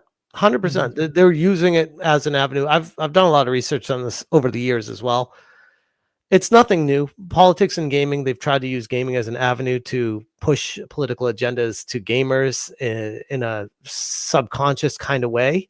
And it hasn't worked at all. And I think they've reached the point of getting frustrated. You know what I mean? Where they're like, we put so much work into this and there's zero return on investment. So they started lashing out. And now we're at the point where, like, by doing nothing, we just won. Yeah. And do you know what happens when I click this half sky movement? No. It brings me to like a slot machine website. What the hell? That's crazy. I wonder if they didn't renew their IP and it just got bought out by someone else. I don't know, but if that's the case, that means that the government wants the little kids to gamble. Like, I'm not sure if that's true, because I clicked on the half sky movement and that's what it brought me to, which is wild. No, it doesn't. It doesn't exist anymore. I'm looking at it. Right now. I'm pretty sure. Like, they probably just took that the IP, not actually the web address, but then again, it's a really old article. Yeah, Maybe, it's a very old article. Yeah. But yeah, man, this is crazy, and we need to call the stuff out, and the fact that it's tied to the Bill and Melinda Gates Foundation is very sus. Yeah, and it's like it's Democratic Party. It runs very, very deep. Oh yeah, Bill Gates is just. I used to hear people be like, "Oh, he's evil. He's evil." I'm like, "Come on, why would he be evil?" And then it's like the more research you do, you're just like, "This guy's messed up, man. He's messed up in the brain," and it's weird because I think humanity has got to the point where a lot of people just presume if you're rich, you're probably smart, and they make that direct correlation. Oh, and he's a computer guy. Oh, he's definitely smart. It's like, okay, he might be smart, but he also could be like padded room crazy smart, but has the funds to prevent actually that being seen. And the things that I've seen transpire with him are concerning to say the least. Yeah, it's very worrisome that a lot of these people have such like insane amount of contributions to the gaming industry, and for whatever reason, Bill and Melinda Gates, like they're buying farmland for whatever reason. Yeah, that's one of the things I'm thinking of. Like, yikes! And it's not just buying farmland. From what I heard, they own the majority of farmland in the United States, which is concerning. Yeah, it's like, why do you need that? Oh, he disappeared. I think he's relogging. But yeah, it's sort of wondering like, why would you need all those farmland? What are you doing? Why do you know? But yeah, this is crazy, man. But let's see. We'll wait for him to come back. But it's pretty wild. I think having that. I think we also have this other guy too that's a part of it. His name is Asi Burak, and right over here. So this is he's a part of the same people that ran that with this the Bill and Melinda Gates Foundation. There's an award-winning video games and tech executive, a published author, and the chairman of the influential nonprofit Games for Change. That just pisses me off because they're not even hiding it anymore. They're like right in the front. They're like, no, these games are to change how you think. You need to think this. It's like, no, get the fuck out of our hobby with this stuff. Nobody wants any. Just make games or games. You can do this, by the way. They're welcome to do it, but they're gonna get the flack back and laughed at, and they don't understand criticism. They're like, no, you need to do this. You need to play these. No, we don't. No one needs to play any of this shit. Get out of here with this. Yeah, like I wonder if I'm gonna see anything about like diversity or something like that. But like, it's just and the thing is that when I click on LinkedIn, he's like a mutual friend. Like I have people who are mutual friends with him. Oh, that's funny. That's funny. Like whenever like we talk about these like people like David Jaffe and like what's it called again, these other people that like we're talking about how these people are awful. Like I check out like my LinkedIn, they're always like second. I'm like, oh, yep. Oh man. Yeah. But yo, thank you so much for coming on. We really appreciate it. I know our time is almost up, but like I said, like you are a big voice for us little people, and you're doing a lot of really, really good work, man. Well, I appreciate. Thank you so much for the kind words. My goodness, my wife tells me, please don't get a big head doing this, but you guys are like keep pumping me up here. I don't know what to say, but thank you. Like, wow. No, man. Like we appreciate like you coming and saying, yeah, man, sure, let's. Yeah, like I'll come on and talk about video games and stuff, and it's very humbling for us and having someone like you or anyone for that matter coming onto our channel and just. Well, let me put it this way, because first off, thank you. That means a lot. But when my channel kind of like blew up, it happened very quickly. Even though I was doing this for a long time, it was a small channel relatively for a very, very, very long time. So only recently did it really explode. And when it exploded, I started like getting in touch with much, much, much larger channels, like in the millions of subscriber type channels that were just casually talking to me, conversing. And I'm just like, this is surreal. Like, I think like my brother always told me, act like you've been there before. I'm just like, I have no idea what the hell's going on, but everyone seems really cool with me right now. This is awesome. And what I realized with all of that is at the end of the day, and I said this last night on my stream too, it's like, these are just people just like we are. Like just because they have a bigger channel and more subscribers, they're still just, at the end of the day, they're still a person. They're still just doing what we do. They just have a bigger platform. So that's kind of like taking that approach has kind of helped me to just realize that we're all doing our part. and it's not really about. I mean, sure, everyone wants to be a huge channel, I'm sure, but it's not at the end of the day ultimately about that. And once I realized that, ironically, is when my channel started to explode. Like, cool, that I can actually focus on the stuff I care about, and win-win, the channel's growing. And I'm not focused on the numbers anymore. I used to be so focused on the numbers. I used to live and die on every subscriber coming in and out. And Yeah. it was not emotionally healthy. It's not a good thing to do that. So yeah, it's like just- yeah. but- For me, like whenever like I remember when we first started, whenever like one of our videos would get like heavily ratioed or something like that, Mhm. he's like, oh no, people don't like our stuff. And then like it's sort of over time, I'm just like, I don't care anymore. Yeah. Well, the other thing too, you got to remember is the internet's so big, but it's also so small that people will be like, fuck this guy, dislike, never want to see this video again. And then like a week later, they'll be like, I don't really remember this one. Oh, it's a pretty good video, and like it. And then they'll subscribe to you. And then they'll start to actually watch. It's just the same thing as like meeting a new person in real life.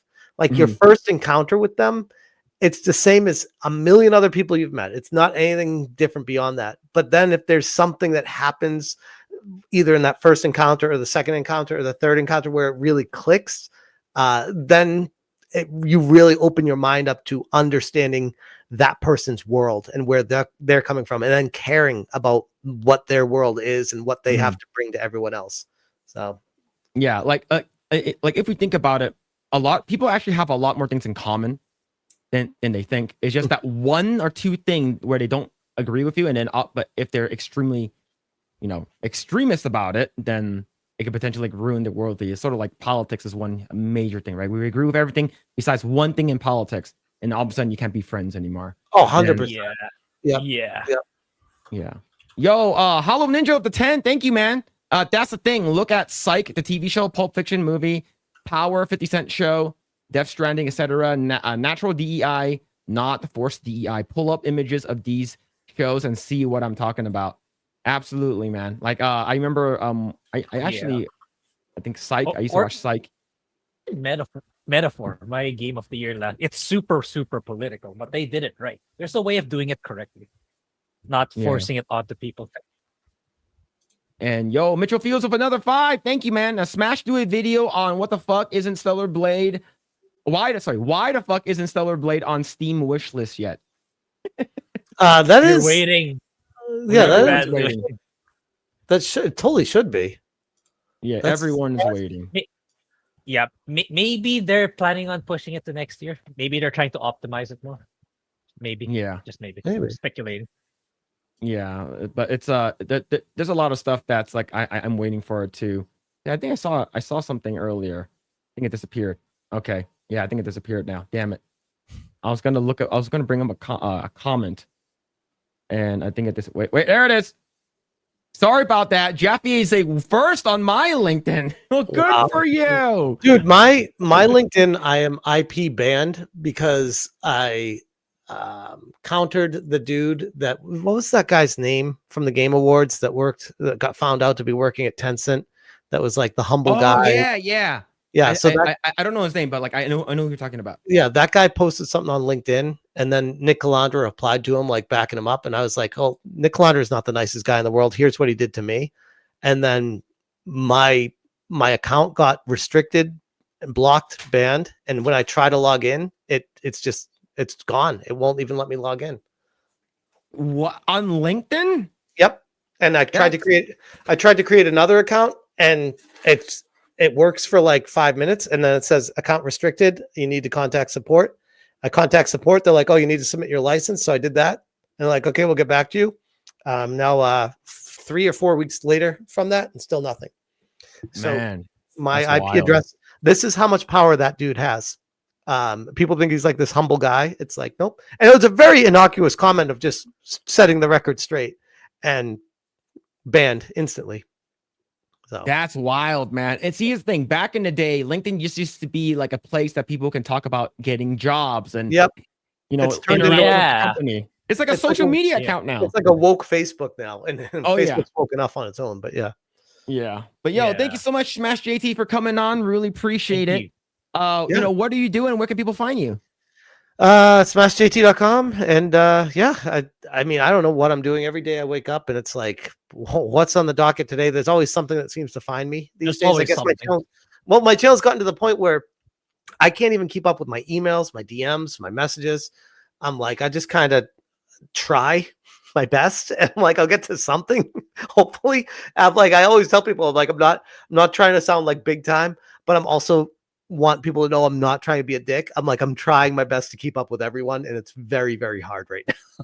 Yeah. A problem I never thought I'd have in my life, but here I am. So Yeah, awesome. Thank you so much. So subscribe to SmashJT is in the pinned comment, and go check out his website. A lot of base takes over there, and go and follow SmashJT on X and get your latest stuff from updates from SmashJT. But thank you so much. Really appreciate it, man. Thank you. My dog wants to say hi. Hi. Hello. Who let the dogs out? Yeah, good boy. Yeah. But thank you guys so much for having me on. This was an awesome time. Appreciate all you do, and thank you so much for the kind words. That was really nice of you. Appreciate Yeah, it. of course, man. Thank you for coming on. For sure. All right, have a good night, man. guys. Have a good night, dude. Later. Later. Oh man, there it is, chat. Go and subscribe to him. Go ahead and check it out. He just released a video like 2 hours ago. So like, I know that he usually makes like a video talking about the article he writes. So like, there is like I guess like an audio version of it. But yeah, that's awesome, man. That's awesome. What's this? Hollow Ninja with a 2. Thank you, man. What did you guys think of Phantom Blade Zero? Have you seen the trailer? Yes, I have. Have you I've seen the trailer. Yeah, it's like I think it came out alongside the latest trailer for Assassin's Creed Shadows. Yeah, I'm excited for it because like it's like as much as I like Black Myth Wukong, I'm not really a pro on Souls-like games. So it's good to have that intense high adrenaline action that's not really a Souls-like. So yeah, I'm looking forward to it. It's like most of the games I'm excited about from the East. And whenever there's a Western game I want to talk about, it's like it's usually just for content more than being legit excited for the game. But yeah, looking forward to it.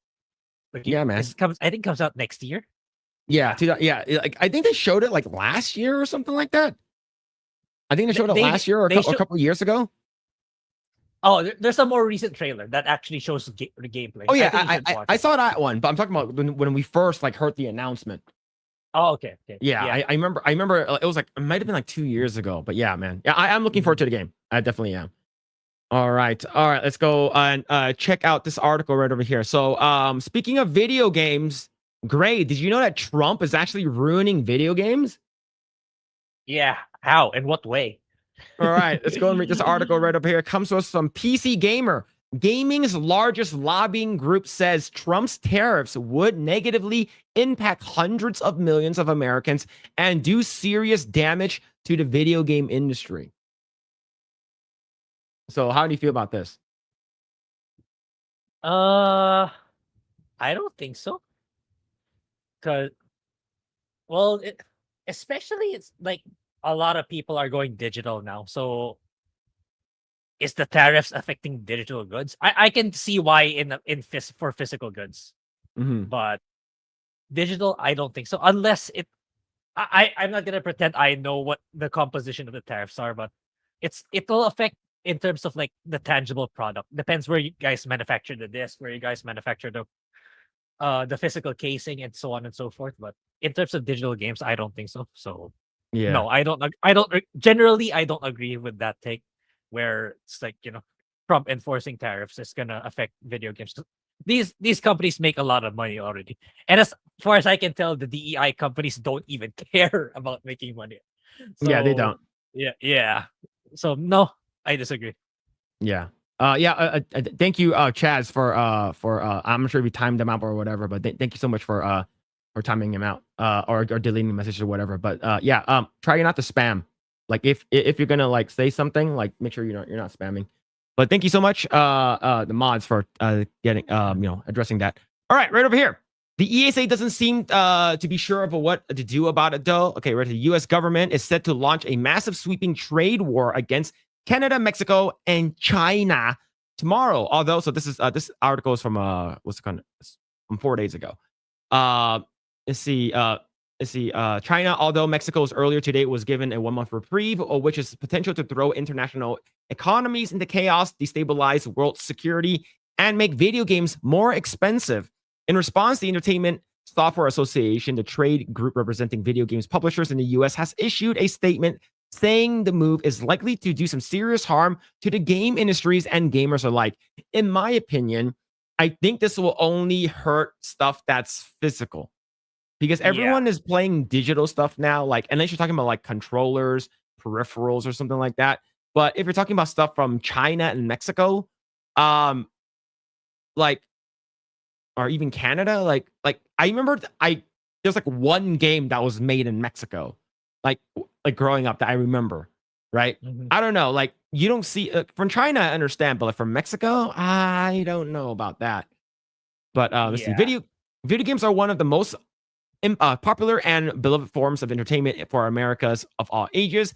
Tariffs on video games, devices, and related products will negatively impact hundreds of millions of Americans and would harm the industry's significant contributions to the U.S. economy. We look forward to working with the administration and Congress to find ways to sustain the economic growth supported by our sector. The video games themselves are largely distributed digitally these days, especially on PC, and so are mostly exempt from the tariffs. But video game hardware and PC consoles and peripherals we use to actually play those games is not, and impact our prices could be significant. We said last week that the US President Donald Trump follows through on his threats to place tariffs possibly as high as 100% on chips coming from Taiwan, and RTX 5090 for $2,000 will seem cheap in the aftermath. So the thing is, Grae, whenever you buy a really good peripheral, like a really good mouse, a really good keyboard, headset, how often do you replace it?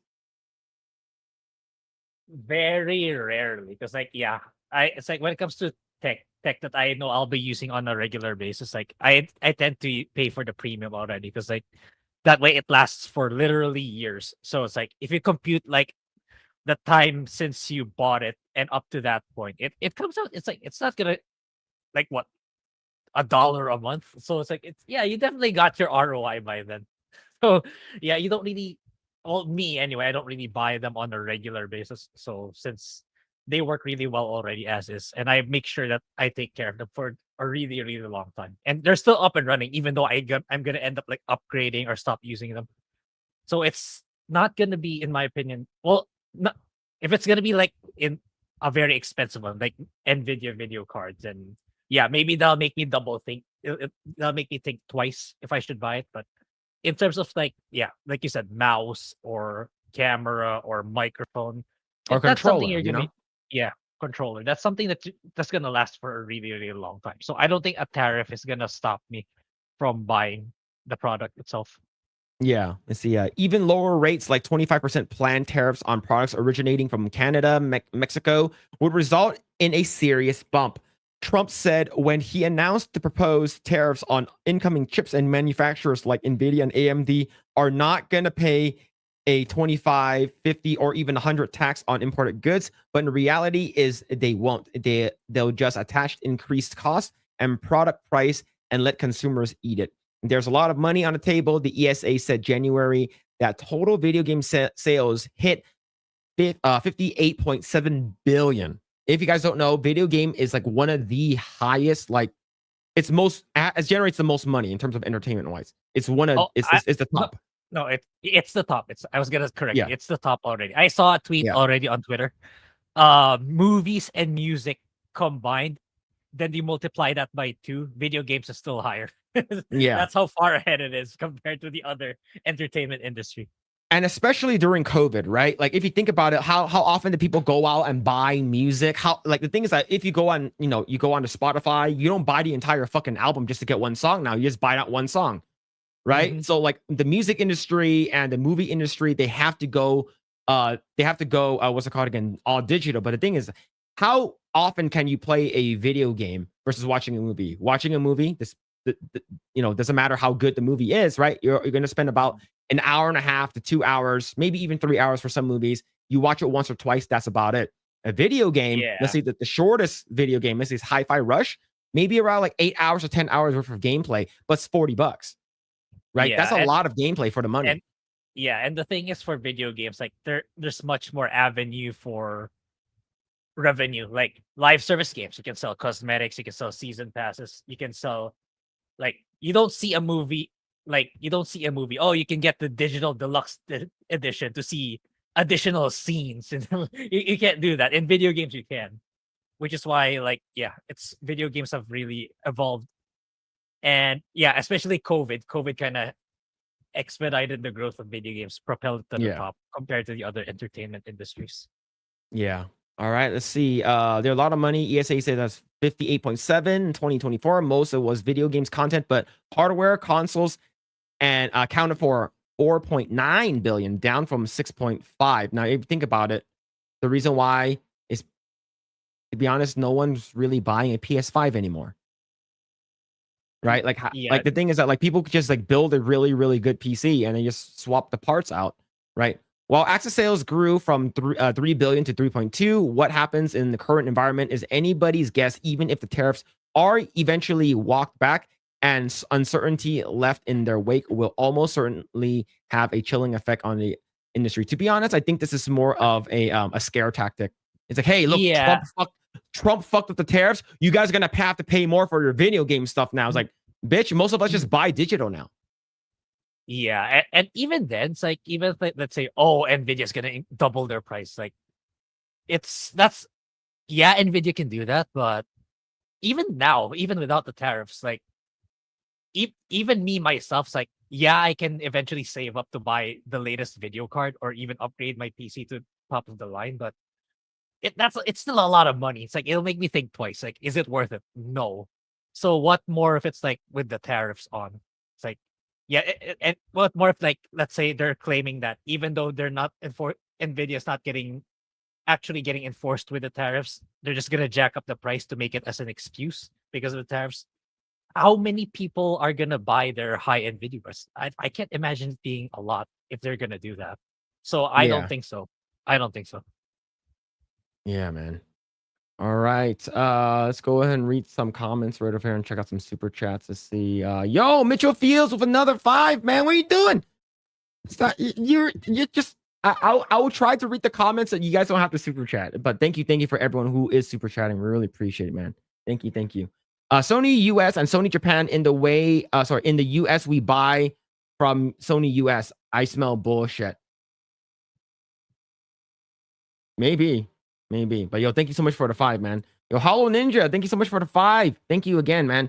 The tariffs aren't for entertainment like games, movies, and music, but for commercial items like cars, natural resources like gas. PC gamer is woke. 100%. They try to scare people. They try to scare people, man. Ain't gonna happen. I was going to read some comments right over here. Let's see. They were trying to make it seem like Nvidia cards would be tariffed. No, the thing is that it was $2,000.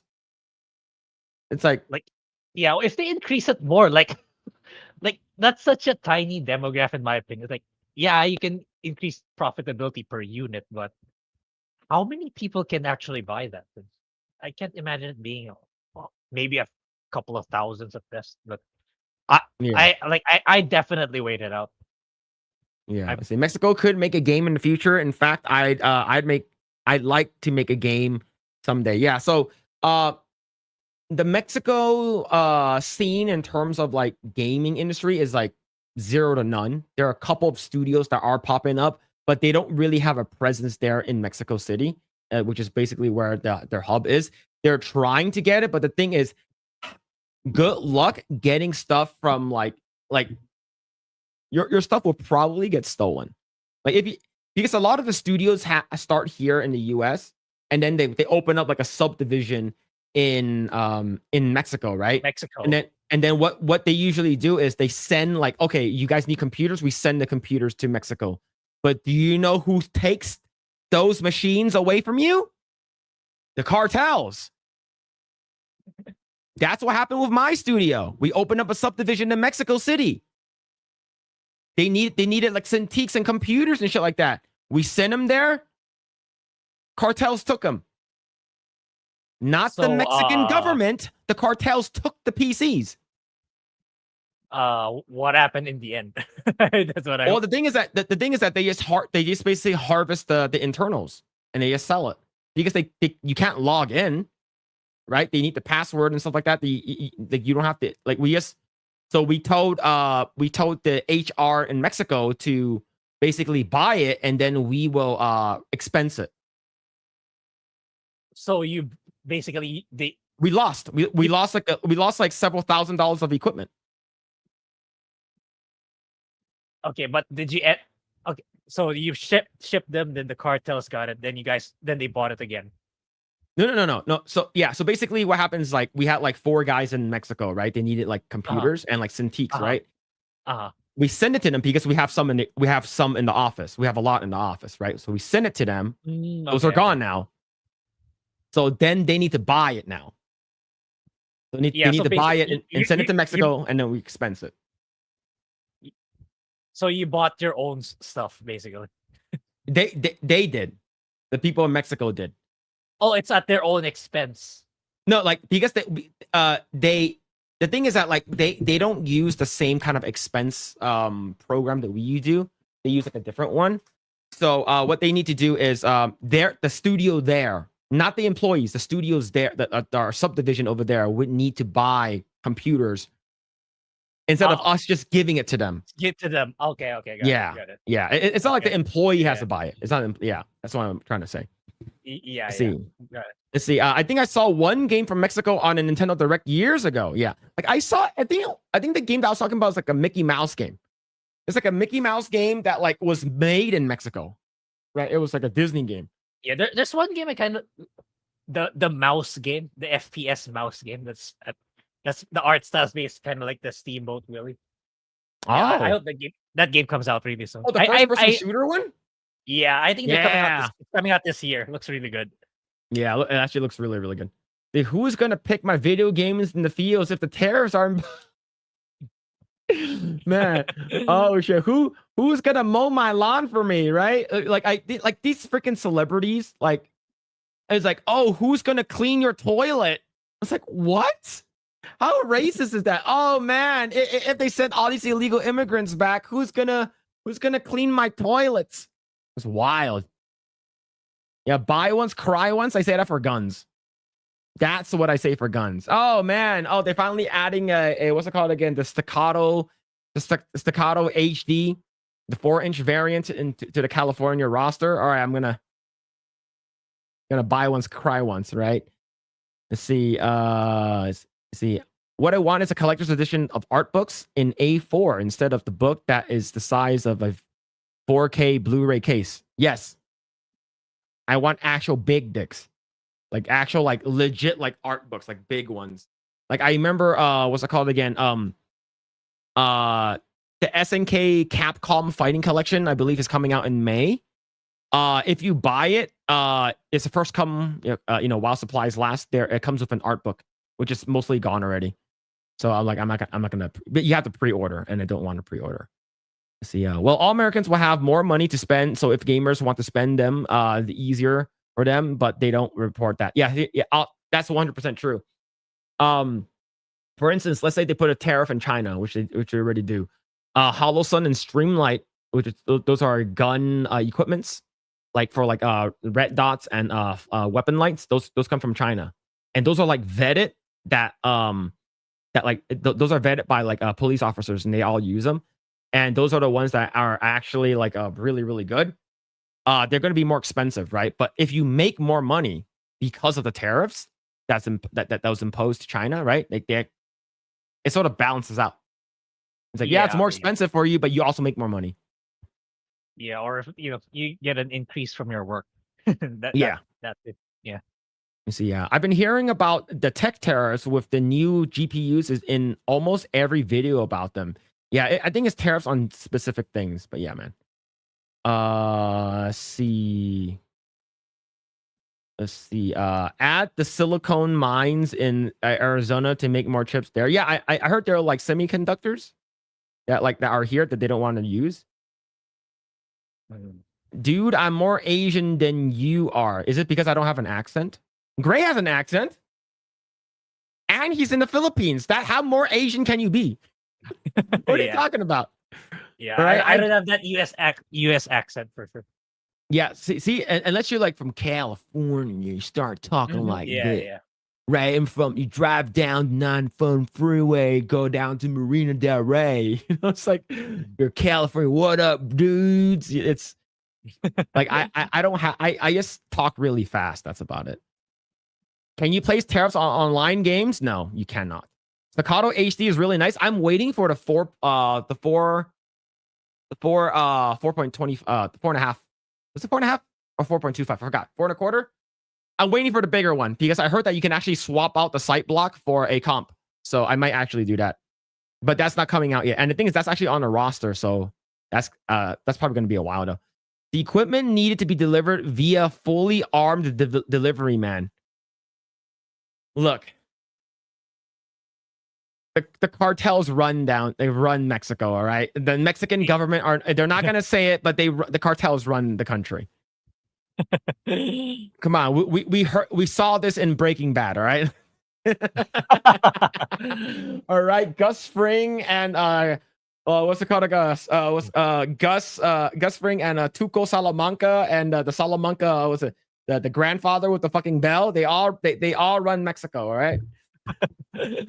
I still can't believe PlayStation is going through maintenance today. I was about to wait. Is PlayStation Online down? Yeah, I read it this morning before we went live. Like the server's down again. Why? That's weird. Yeah, I don't know either. Let's see. I say that for upgrade scopes and etc. makes me poor. Is your scope like one of those extremely expensive scopes and your gun is like $100? Not 100, but like your gun is like $800, but your scope is like $2,000. Right. See, Elon Musk literally makes his AI centers off GPUs. NVIDIA CEO commented on him building one in 19 days. Oh, shit. Really?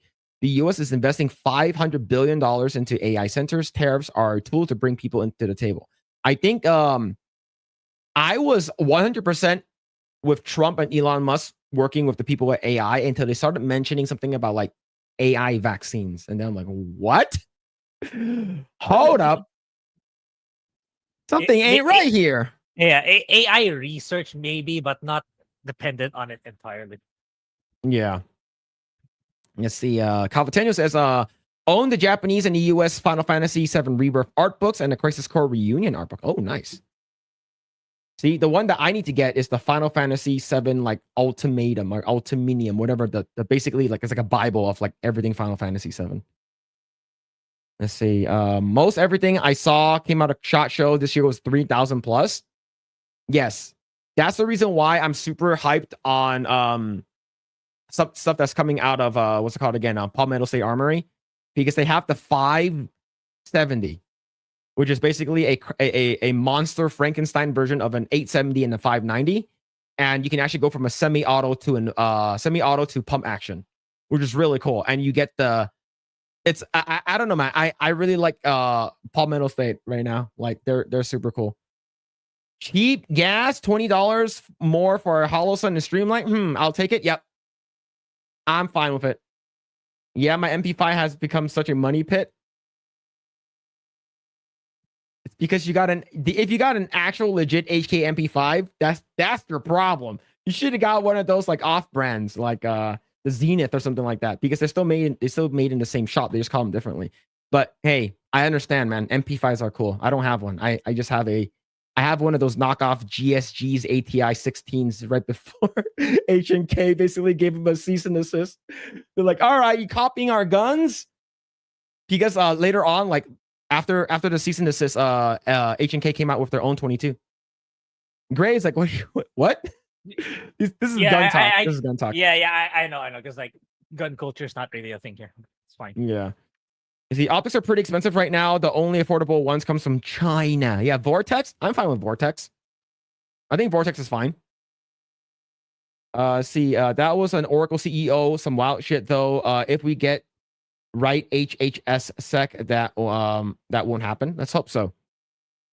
Smith & Wesson came out with a similar Comp 9 that was reasonably priced, but it looked like some crazy ass Maw Ninja shit with weird angles, random anodized bits with every color metal. Yeah, I know what you're talking about. That one is crazy looking. Final Fantasy VII Rebirth hardcover Ultimania is out in Japanese. No word the English version yet. Yeah, I saw that one in a Japanese art book store. I saw that one. I wanted to buy it. It's sort of expensive.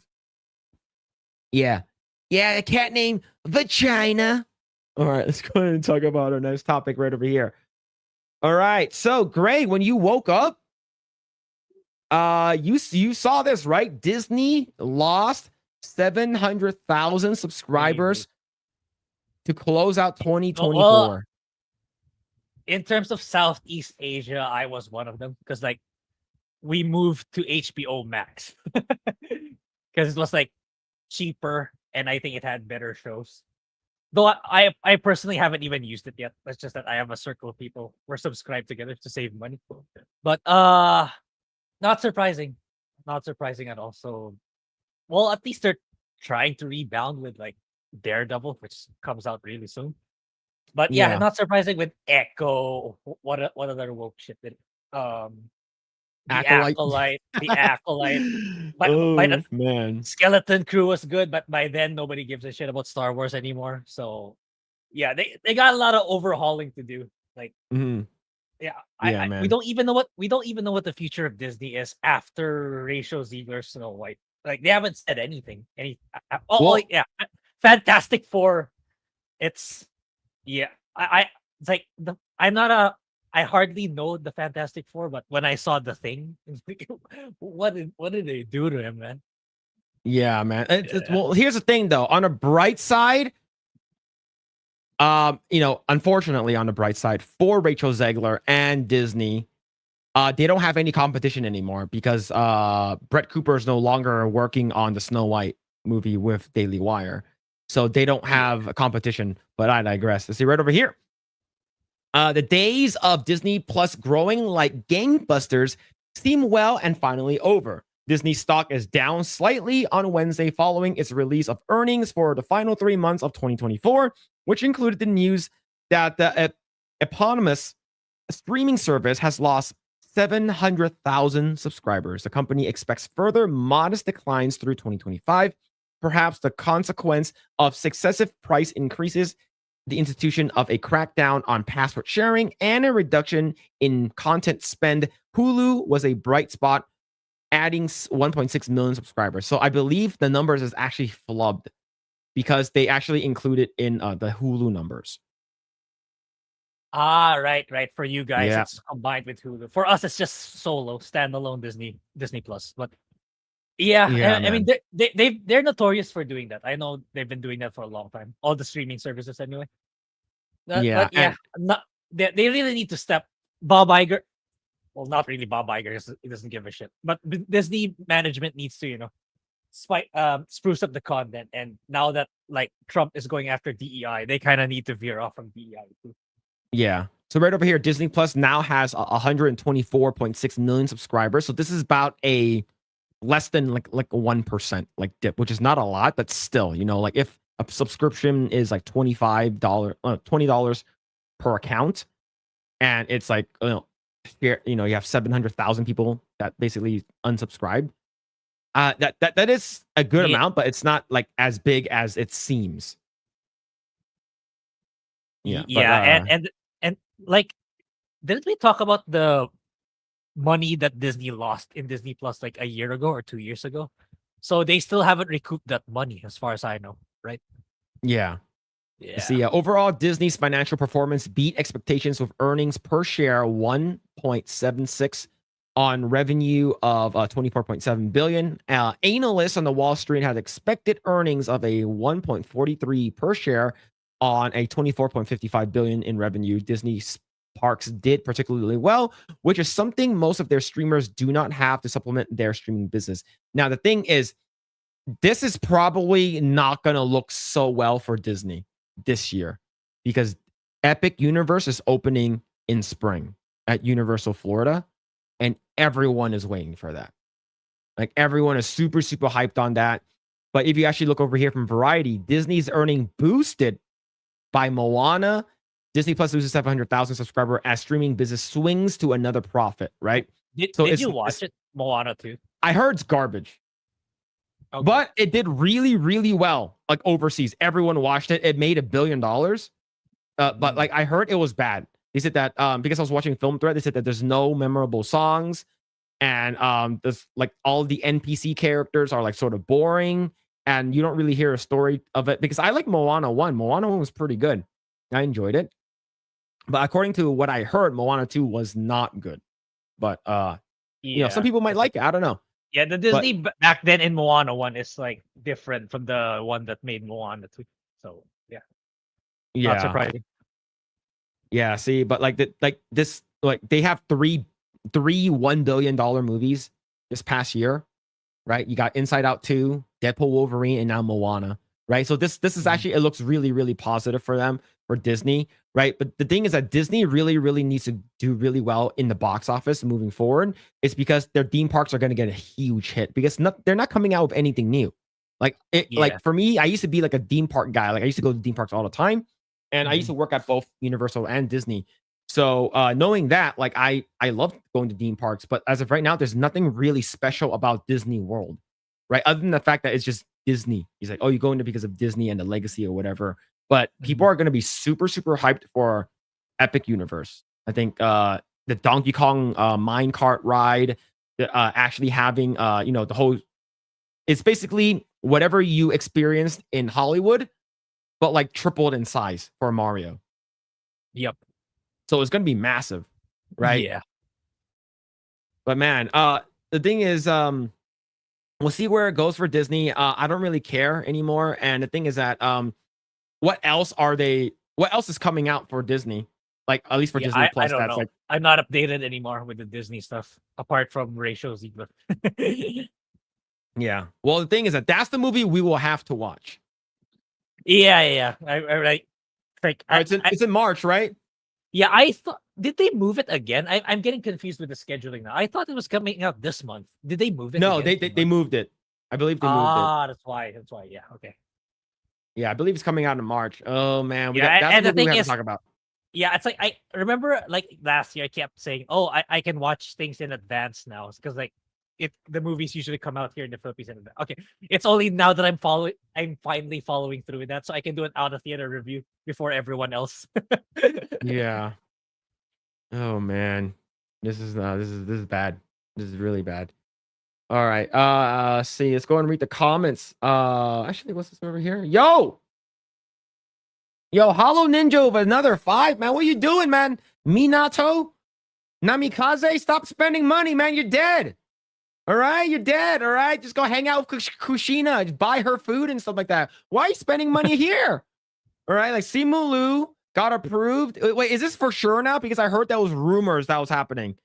You got approved for Sleeping Dogs movie. If the project is successful, then we'll get Sleeping Dogs Project 2. Great news. I don't like Simulu. Yeah, I replied to that super chat. Like now the thing is, I would love, like, I've been meaning to make a retro review of Sleeping Dogs, but it's just had so many games right now. But I would absolutely love a Sleeping Dogs 2. It was supposed to be Donnie Yen. Yeah. All right. An actual Hong Kong actor. All right. Not Simulu. All right. If he's from Canada.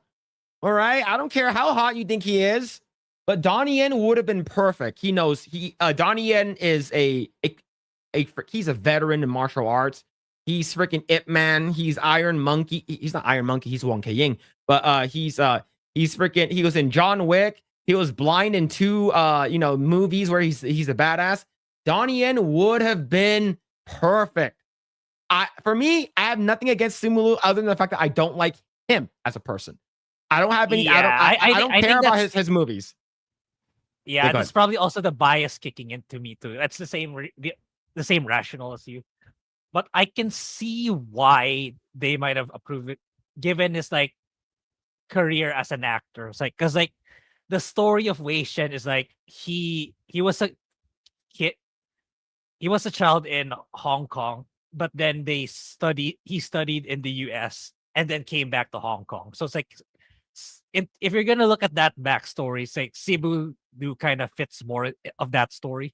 Mhm. Maybe that's the angle they were looking at. So yeah, let's see. Let's hope Simu does Okay, just so the situation. so But like yeah, for me, I'm fine with like the reason why I don't like Simu is because I know that we got Yeah. it was Donnie Yen for that part because I know it was Donnie Yen. The thing is that I'm not sure what languages Simu can speak, but if so he needs to learn how to speak Cantonese because it's in Hong Kong. well, to be fair, the game is It's basically in China, but like it the starts game off is in Hong Kong. it's English, but with some of the characters speaking a No, little bit of I Cantonese. if it was Hong Kong, I would prefer it if he spoke a little bit Cantonese. Because in the beginning of the game, I was watching Epic Mike play, and it was speaking a little bit Cantonese, and it's like, okay, cool. You know, I'm not sure if they're in Kowloon or some shit like that, but like, I will like him to speak a little bit Cantonese for it. Yeah. All right, yeah, like that's I fair. will like a little bit. You know, like maybe he bumps into an old lady instead of the old lady saying "Zhao Hoi say Kobe," he basically says "Zhao Hoi say Guilo," right? Basically, that would have been perfect, right? And he will say like, 我唔係鬼佬啊，我係中國人啊, right? If he said that, it would have been way better, right? If you guys don't know, the Easter egg I dropped, Zhao Hoi say Kobe is from Rush Hour 2. All right. So basically, it's that old lady that called Chris Tucker Kobe Bryant. All right. All right. Do you remember that? Where he was like going up this, he's like, oh, I'm coming up. And then he's like, he climbs up the ladder, and then the guy falls out. He goes, oh, hell no. Right? He goes up, he fucking gets tired, and then the old lady goes, Zhao Hoi say Kobe, right? That would have been amazing. Okay. But I do agree that the fact that we're getting a Sleeping Dogs movie is good. The thing is that I've never played Sleeping Dogs, and people keep saying it that I should play it, like Grae. It's like for because like especially you telling me I should watch more martial arts movies. Like the Sleeping Dog is you and Sleeping Dogs. It's a match made in heaven, man. Like you can finish it in like a week. You can finish the story at least for a week. In a week. Don't bother with the DLC. I'm playing my Gooner games though. I'm playing a dating sim right now. You can date women there too. All right. There's like several games I need to play. All right. So one of them is I need to beat this game. I need to play Me Side, but I'm not sure if people want to watch me play that game. Yeah. But yeah, Sleeping Dogs is short. The main story is short. You can finish it in like a stream or two. You don't need to do the optional stuff. That's completely entirely up to you. But you can proceed the story just fine. You can just I'm just gonna play the story in its entirety. You can finish it in like 2 to 3 streams. Yeah. Okay. But in all seriousness, Hollow Ninja, I actually have nothing against Simu. I think he's fine. The only thing that I didn't like him that he did was that boba thing that he did. Like there's like these two white guys that try to make a boba, and he said that you shouldn't do this because you're appropriating my culture. But he's not Taiwanese, he's Chinese. So like that's the only thing that I have against him. No. Remember we even talked about it before. He's done other shit that we didn't. Oh yeah. He's extremely woke. He's extremely woke. And not just woke per se, and the attitude. Just because he got Shang-Chi, like ever since he got Shang-Chi. Remember the one where like the basketball game where like, oh, who's the celebrity lookalike? And the guy that got the spotlight, oh, he looks like Simu Liu. Then Simu Liu got offended by that. It's like it just shows his attitude. See, the thing is, when I say I have nothing against him, I'm talking about him as an actor in his parts, right? To be honest, I never watched any movie that he was in. I never watched Shang-Chi. I never watched Kim's Convenient, and I never watched what's it called again? Barbie. Yeah. I never watched anything, but I just like according to what I hear, he's not a good person. He as a person he's an awful person, right? And that's the reason why hearing that we could have got Donnie in makes me mad. I think if as a person, if Simu Liu like kind of acted like who's a good example of celebrity? Maybe he acted like Tom Cruise towards other people. I think I would Mhm. be more receptive with him being Wei Shen in Sleeping Dogs, but because probably the bias of me knowing what he's like as a person kind of makes Yeah. me like, yeah, I don't want him as Wei Shen, but anyway, it is what it is. Yeah, but here's the thing though. A lot of people in Hollywood, a lot of woke people like him. A lot of gay people like him because he's buff. Like I remember like I had a like extremely woke Filipino Filipino what's it called again, coworker. The funny thing is that she's diagnosed with schizophrenia and she's no longer here in the States. But that's neither here or there, okay? But I remember when they announced the actor who's going to be playing Shang-Chi, and I was like, who? And then he's like, no, you didn't watch Kim's Convenient? He's like, he's so hot. I'm like, who? Like, have you seen the like models and actors from like China now? They want to sound gay, but they're like really good looking.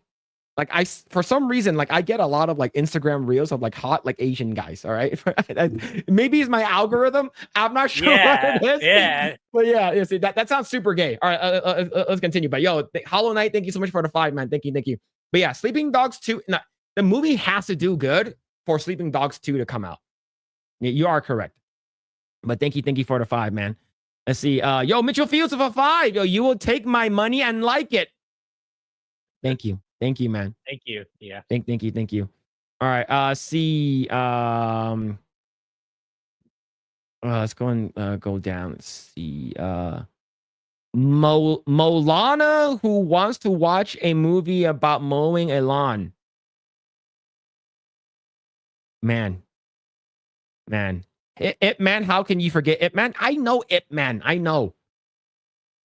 See, Phil, you should really play. It's really good. Phil will love that game. Yeah. See, because like, given how much you like Asian martial arts movies, you're gonna love Sleeping Dogs. Yeah, I'm pretty sure I will. Like, to be honest, like the most like Asian thing in terms of fighting game I've played, but it was yeah. like Shenmue 2. It's still the only like modern Asian themed game that I know where you can seamlessly jump from moving vehicles. I have not seen any other game that can copy it and that copied it in that way, even though they should have. Like it's super fun. Like, chasing a car, then you end up, oh, drive the car for me. I'm gonna jump to the truck. No other game copied it for some reason. I don't know why. Yeah. Let's see, a boba, the drink. Yeah, it's racist for a non-Asian to make it. Well, I know a Mexican restaurant. Well, so I believe he was on like Shark Tank, which is like the Canadian version of Shark Tank. And there's these like 2 white guys that made like a boba drink, and he got like extremely offended. He's like, no, I don't like this. And then like he said that like he doesn't want like people appropriating his culture. I'm like, what the fuck are you talking about? Yeah. It's like you're not from Taiwan, first of all. And you're not born in Asia. So like, what the fuck are you talking about? Right? Like, if he's Taiwanese, then like I will understand a little bit more. It's like, all right, I understand. But like the things that food is food. It's a melting pot worth of stuff. Yeah, that's something that's meant to be shared. Not like, oh, it's exclusively for our country only. Like, okay, he is born in Harbin, Heilongjiang in China, but I believe he moved to Canada at a very young age. Sorry, so I don't know too much about his background, but the thing is, that's kind of like the Wei Shen background, if I'll be honest. But maybe that's why he had like a better claim compared to Donnie Yen, but still, it's Donnie Yen. What's this here? Phil likes hot Asian guys confirmed. No, it was the video that probably got that shit into my algorithm was I was watching a workout video about basically Asian dudes like working out, and like, because a lot of people saying that like, oh, you as an Asian guy, it's hard for you to get big and stuff like that. And that that's just gonna sound really gay. I'm just gonna move on. I don't care. Filipino, Chinese, Japanese, fucking Martian, or even whatever, brother. Yeah, look, I just want I prefer a person that is if you're gonna want something right, then like I prefer someone who can speak Cantonese. Let's see. You guys are talking about the game Phillip played where you're a trans main character who studies instead of getting girls. What are you talking about? What are you talking about? All right, that's just because it's one character that looks like a Fuda. You don't know, all right? First of all, I'm going for Serena Wen. Okay, I'm not going for that one girl. I forgot her name. The one who's on a motorcycle that looks sort of like a dude. All right, we're going for that girl. Okay, a man who never eats pork buns is never a real man. You're not gonna get. Yeah, you have to play the game to get that. That's one of the memes of sleeping dogs. Oh, okay. Yeah, there's especially at the start of the game, you go to the markets, you kind of raid the markets and extort money from them. So there's one of them's like a selling pork bun to you, and that's if you don't buy a pork bun, you're never gonna be a real man. So it's a running meme for the game. Ah, let's see. That's Moose Tank then. Yeah, I think that's what. Yeah, Moose Knuckle. Are tapioca pearls balls from China or Taiwan? I don't know what the okay. When we say boba, we don't actually mean the actual black ball. Okay, when Chinese people say boba, when we say boba, we talking about we want to get like milk tea, any type of like Chinese or like whatever like fruit tea, you know, passion fruit, green tea or whatever. We're not talking about the actual like, you know, milk tea with like the tapioca balls in it. It's like, is they want to get boba? It's like, sure. And then we go there, we don't get boba. We get like a fruit tea because we're like, oh, I'm really heavy right now, so I want to drink something light. So you get fruit tea. I'm not sure. Grae, is that for you too? Where when you say boba, you actually talking about the black balls in your mouth? No, when I talk about the milk tea in general, it's like tapioca's part of it. Not like, yeah, you have to say tapioca pearls if you want to be particular about the black pearl in particular. Yeah. Do you like tapioca, like the actual boba balls, or do you like sago? I'm okay with both. My wife loves sago. Like she loves it. So yeah, it's like the closest thing we have is like mini boba. It's like the micro ones, but it's like really close to sago. Yeah, and some of them actually get creative. Like it's a mix of the small one and the big one. So it ends up being kind of tasting unique because like different sizes. Oh, small balls and big balls? And big balls. Yeah. Oh, I like big balls. It's gonna sound No, his phone is always listening and Phil likes to scream, I'm such a gay boy. That's why that's the source of the algorithm getting into IG. Yeah, I bet you like my what's it called again? Like you, because you say the phone's always listening. I'm gonna go to my brother's phone. I'm saying big dick, big dick, big dick, big dick, and then all of a sudden like, he starts getting freaking like recommended a bunch of like big dudes with like giant. or the enlargement, the enlargement, whatever. Oh yeah, freaking freaking Viagra or some shit like that. Fucking holy shit, man. Phil likes watching Asian dudes work out.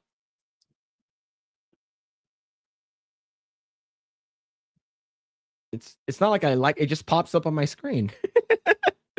I just swipe it away, all right? So he's not into Fudas, he's into buff guys. I'm not answering that. Confirmed ball swallow simulator for Phillip when he drinks boba. Clipped. Does Phil say he likes black balls in his mouth? Oh my god, man. Jesus Christ. Yo, John the Beard with Swiss franc? Yeah, I think so. Is that CHF is Swiss francs? Yo, thank you for the 2. I'm a vegan since over 7 years. Yo, that's congratulations, man.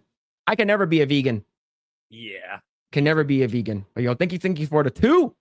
Thank you. USAID has been funding journalist organizations to smear gamers. Yep. The Politico. There was this thing that came up where it's like this guy named like Big Balls. You know what I'm talking about? What? Grae, do you know the context for big balls or no? No. Ooh, we gotta show some big balls. Here we go. We're gonna show some big balls really quick. All right.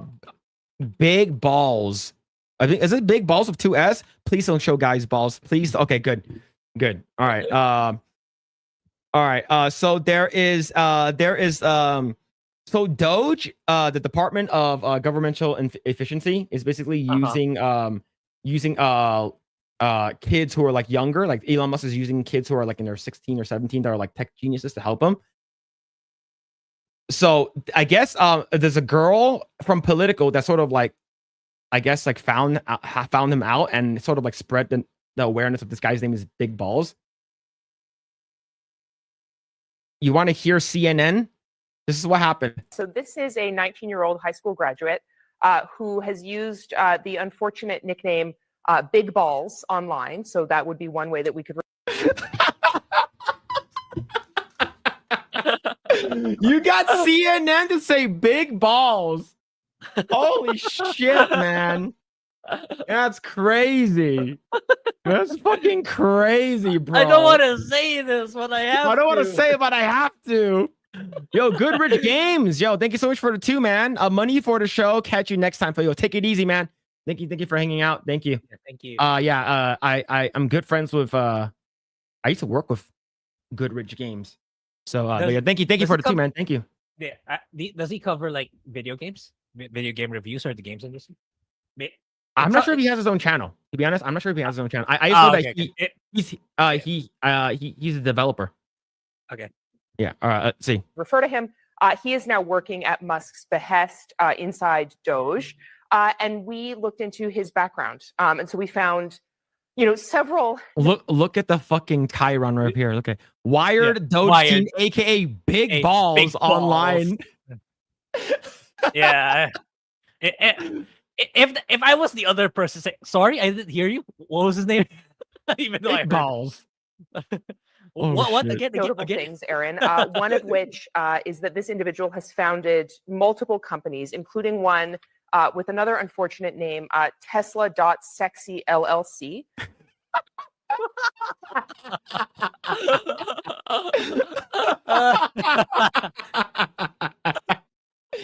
Oh shit, man. This is wild, bro. Yeah. Man, I love the timeline we're in right now, man. Yeah. I love this timeline, man. Yeah, you can imagine her deep inside so cringe when she was reading it off this. Yeah, unfortunate name of Big Balls. You have big balls. I love big balls. Which he established in 2021. He would have been around 16 years old. Now, this LLC controls dozens of web domains. So, Kara, you hear this, and you have known Elon Musk for years. So now you look at these young men who are now in data and in the private information about maybe hundreds of millions of American citizens as young as 19, the big balls here. Oh,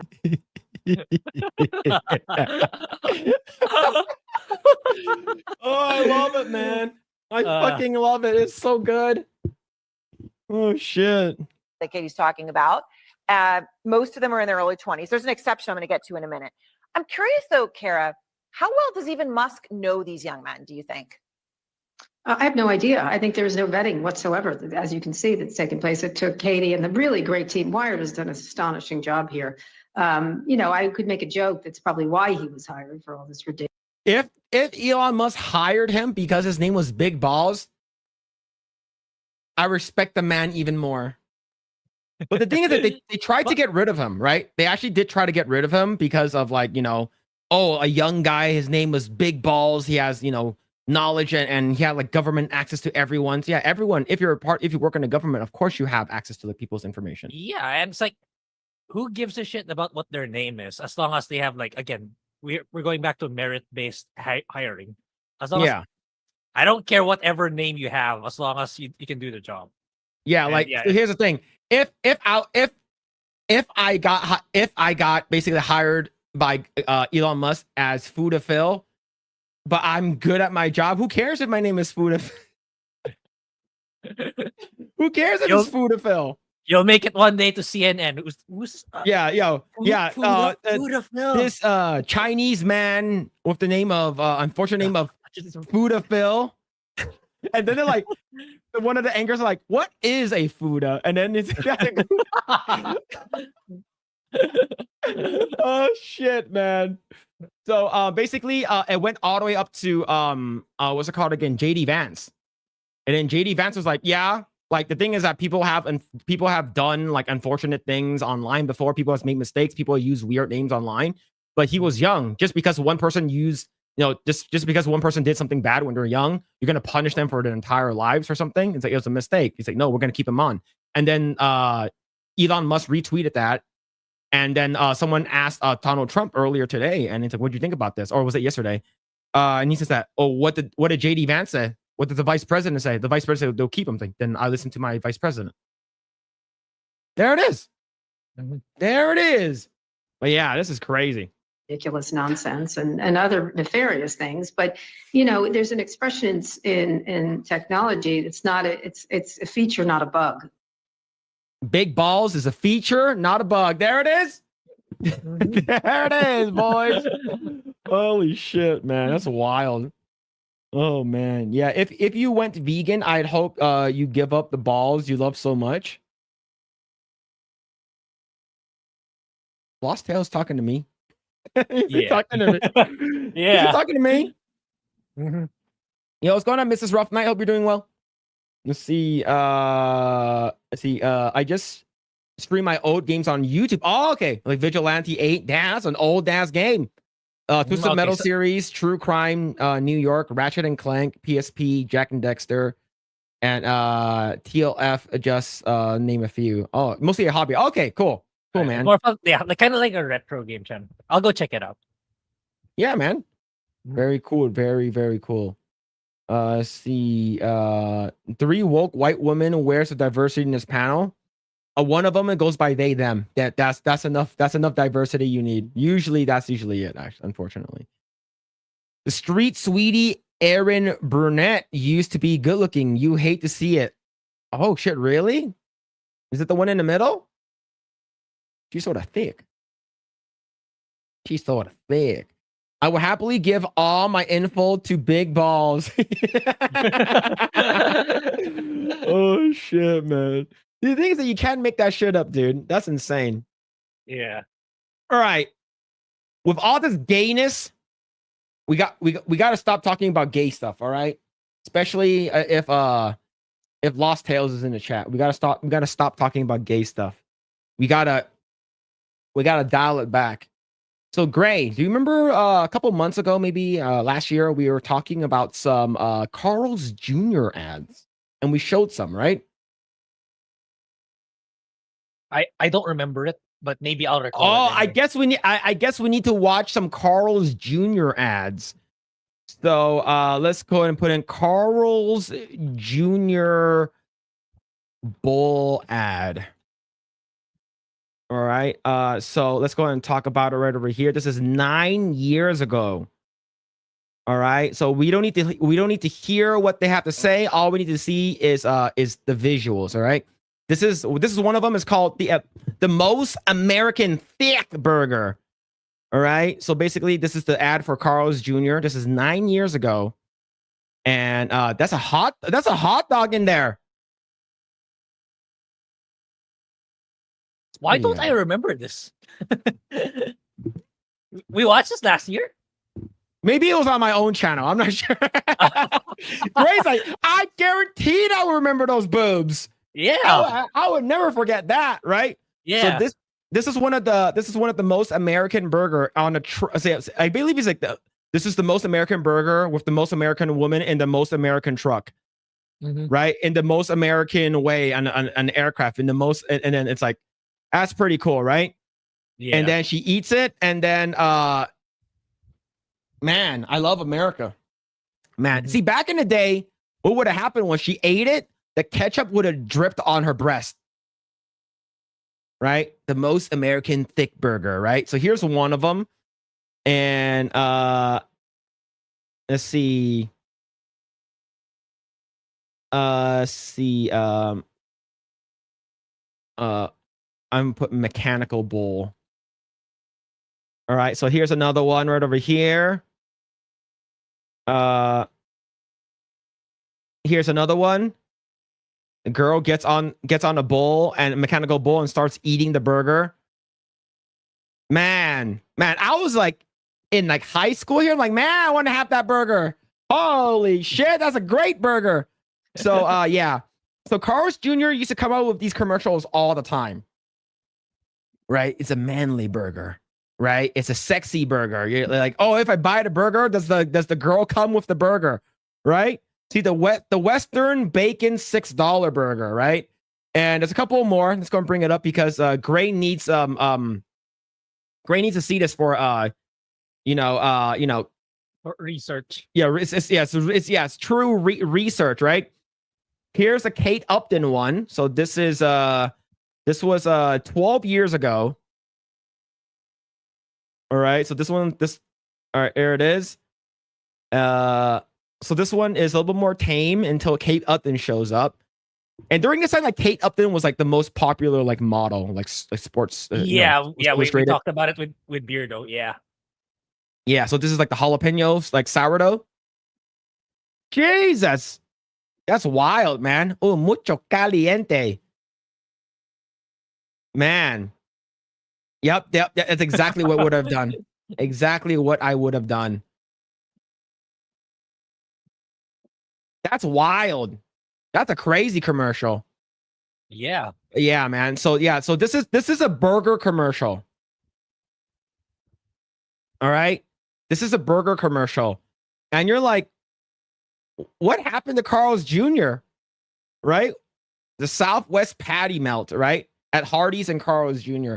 So ever since all of these, like, and then the wokeness started seeping in, you stopped seeing it. There's a lot of cultural pushback saying that you're sexualizing women and how you shouldn't do it, and it's awful, and you guys are terrible. But Trump is now in office. Things are getting back to normal. Yeah. Carl's Jr. Super. Yeah. Let me read the headline and it has nothing to do with the. I saw the last part. What's the difference between Carl's Jr. and Hardee's?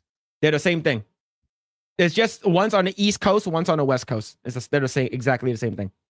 Okay. Yeah. I just wanted to know. Yeah, there it is. To say Carl's Jr. Super Bowl ad brings back bikini-clad burger models after years-long clampdown. Do you remember a lot of people? I'm saying a lot of the woke people got very insecure with their own bodies, saying that, oh, you shouldn't have to sexualize yourself to sell a burger. If you have to, then you don't deserve it. But we're gonna watch this commercial. We're gonna watch this commercial. We don't need the audio. All we need is the commercial. All right. I don't even know who she is. But I want to get to know who she is now. Man, we haven't done commercials like these in a long time. Long time. Yeah. Now, here's the thing. This girl, her boobs aren't as big as Kate Upton's, but the fact that she's in the bikini, it is a step in the right direction. Right? And the way that, okay. Oh my God. That looked so gay. Why does that look like Disparu? Why does that look like Disparu that's getting squirted on his face? All right, I have a different question now. All right, what's going on with Disparu here? Like, I know he's MegaCon. This is what he's been doing at MegaCon. All right, bro literally came to the US to MegaCon to get squirted on the face. That's not Disparu. It is Disparu. It's a bukkake burger. Yep. But yeah, here's the thing though. Just like the way that this bikini is squishing down on her boobs, I think her boobs are real. Yeah, Disparu is he's looking pretty good. That sounds gay. But yeah, the burger looks pretty good. Man, Disparu sort of got fat. Oh man, see? I want to see what the comments say on that. I want to see what the comments are saying because like we haven't seen commercials like this in a very, very long time. A commercial with a hot girl talking about hangovers and burgers. I feel like the 90s again. The world is healing. We are so bad. God bless you, Carl. The world is healing. I'm buying this burger to support this. This is such a throwback to the O. Carl's Jr.'s ads. I would love to see more commercials like this in the future. O. Carl's Jr.'s is back. I'm accepting this as a time around. Faith and humanity restored. Fantastic. Now this is Carl's Jr. Bravo. We're so freaking back, America. If this isn't healing, then I never want to feel good again. Right? Exactly. Like we haven't gotten this kind of stuff. Whether or not you thought the girl was attractive, chat. All right. If it was like Salma Hayek, it would have been done. If it was like Sofia Vergara, it would have been done, man. But yeah, this is crazy. I love seeing this kind of stuff right over here. Carl's Jr., which ditched its sexualized commercials 8 years ago, is bringing its bikini and burgers formula for the Super Bowl. TikTok influencer Alex Earl stars in a new commercial from Carl's Jr. promoting new hangover burger for football fans needing a pick-me-up after the game. You gotta admit, that doesn't look like a man. Right? If the Democrats were in power right now, this would have been a trans person. Yeah. Right? It probably would have been like Corinne Bush. All right. Yeah. Let's see. Just what you need to cure the post-party bug, Earl says, dressed in a skimpy outfit as she parades through a car wash and takes a bite of the super loaded breakfast burger. Ads starring writhing models, including Paris Hilton, Kim Kardashian, were once a staple of fast food franchise. It even put out a press release in 2011 that said, "We believe in putting hot models in our commercial because ugly ones don't sell burgers." Oh, that's a good slogan. That's something to live by. Yeah, ugly girls do not sell burgers. All right. But in 2017, the chain ditched the ads, claiming it wanted to be to tell more of a broader story of its offerings. Andrew Puzder, former CKE restaurant chief executive, had defended the trademark commercial just months prior, as President Trump had nominated him in the first term to be labor secretary. I think that any grocery store you go into or drugstore, you're going to see our magazines cover things that are more revealing than you saw in many of our ads. We saved the company with those ads. We saved a lot of jobs. Do you know why? Because it works. Right? Now I want to go buy that burger. All right? Now I want to go get it, right? Let's see. Is it Puzder abruptly resigned from the helm at Carl's Jr. the same month the marketing changes were announced, and he withdrew from the labor nomination after Democratic backlash. The brand's return to racy advertising comes as the major companies have soured on virtue signaling. I think it does reflect a shift on how the country is feeling. Tim Calkins, a clinical professor of marketing and associate chair of the marketing department of Northwestern Kellogg School of Management, told the Wall Street Journal. Yeah, because it's marketing 101. It's all about if you can appeal to your audience. And here's the thing. A lot of guys buy burgers. A lot of guys buy burgers from hot women. Even though if the burgers aren't good, it doesn't matter. Guys are stupid. We like hot chicks. If hot chicks burger that's garbage, go eat it. Yeah, marketing 101, sex sells. So that's a concept that'll never ever go out of style or ever go away. Ever. Yeah, man. See, clearly with the new administration, what is acceptable conduct is changing. And I think you're seeing Carl's Jr. jump right at on that trend as one of the first brands that really pushing the edge on things like this. The ad almost certainly wouldn't have run several years ago, 100%. When gender equality and diversity were larger focuses in American mainstream culture, Calkins told the Journal. Earl, who has racked up 7 million followers by sharing her party girl lifestyle on TikTok and hosts her own Hot Mess podcast, shared the ad with her followers on Wednesday. She is a little skinny, but she's a woman. Yeah. Yep. See, this is the new world with new rules and new rulers. Alex Earls is a social media empress. Jennifer Tate, chief marketing officer at Carl's Jr. parent company CKE Restaurants, told the Journal. Carl's Jr. is having so much fun doing things other brands are too timid to do. Another word for timid is pussy. Yeah, it's like I would think like if people like the people running Carl's Jr. back in the day are still the same people running it now. It's like they probably feel more like relief and shit, we can go back to the old days where we used to have fun making the marketing, not the forced DEI rainbow bullshit. Yeah, that's probably what they're thinking. Yeah, there it is, boys. All right, so we need I don't know, Gran from Dong Gran from what's it called again? Five Hearts Under One Roof. We need Yeah. her to come here. Like if you got like a And make- hot like Asian girl to do it too, but this is you're talking about an American product. You're gonna want like a blonde or something like that. Usually, Yeah, But go yeah. ahead. But Yeah, yeah, yeah, yeah, man. you're right. It's like if you're gonna like advertise like an Asian product or a Korean product, I think Gran would do great if you want to go to the same route of as this form of marketing. Yeah. Yeah, man. I love this. I love where this is going. We need more of this. Please don't change. It's because we know that if the Democrats get back into power, even in the midterms in the next 2 years, they can fuck up a lot of shit. And then all of a sudden, you're going to get an ugly bitch, healthy at any size. Wouldn't be like, oh, I'm going to eat this burger. And I'm a woman. Oh, man. Oh, shit. All right, let's go and read the comments. Let's see. Let's see. All right, let's see. If Disbrew doesn't comment on this, it's real. Disbrew gate. Yep. Yeah. America is healing. Yeah. Ladies and gentlemen, we got him. Yep. I'm gonna send out the Disbrew. I'm like, hey, what do you think about this? What do you have to say for yourself? What's going on? Hey, it's me and HD. Hope you're doing well, man. Bill wants Carla Sofia Gascon to do a Carl's Jr. commercial ASAP.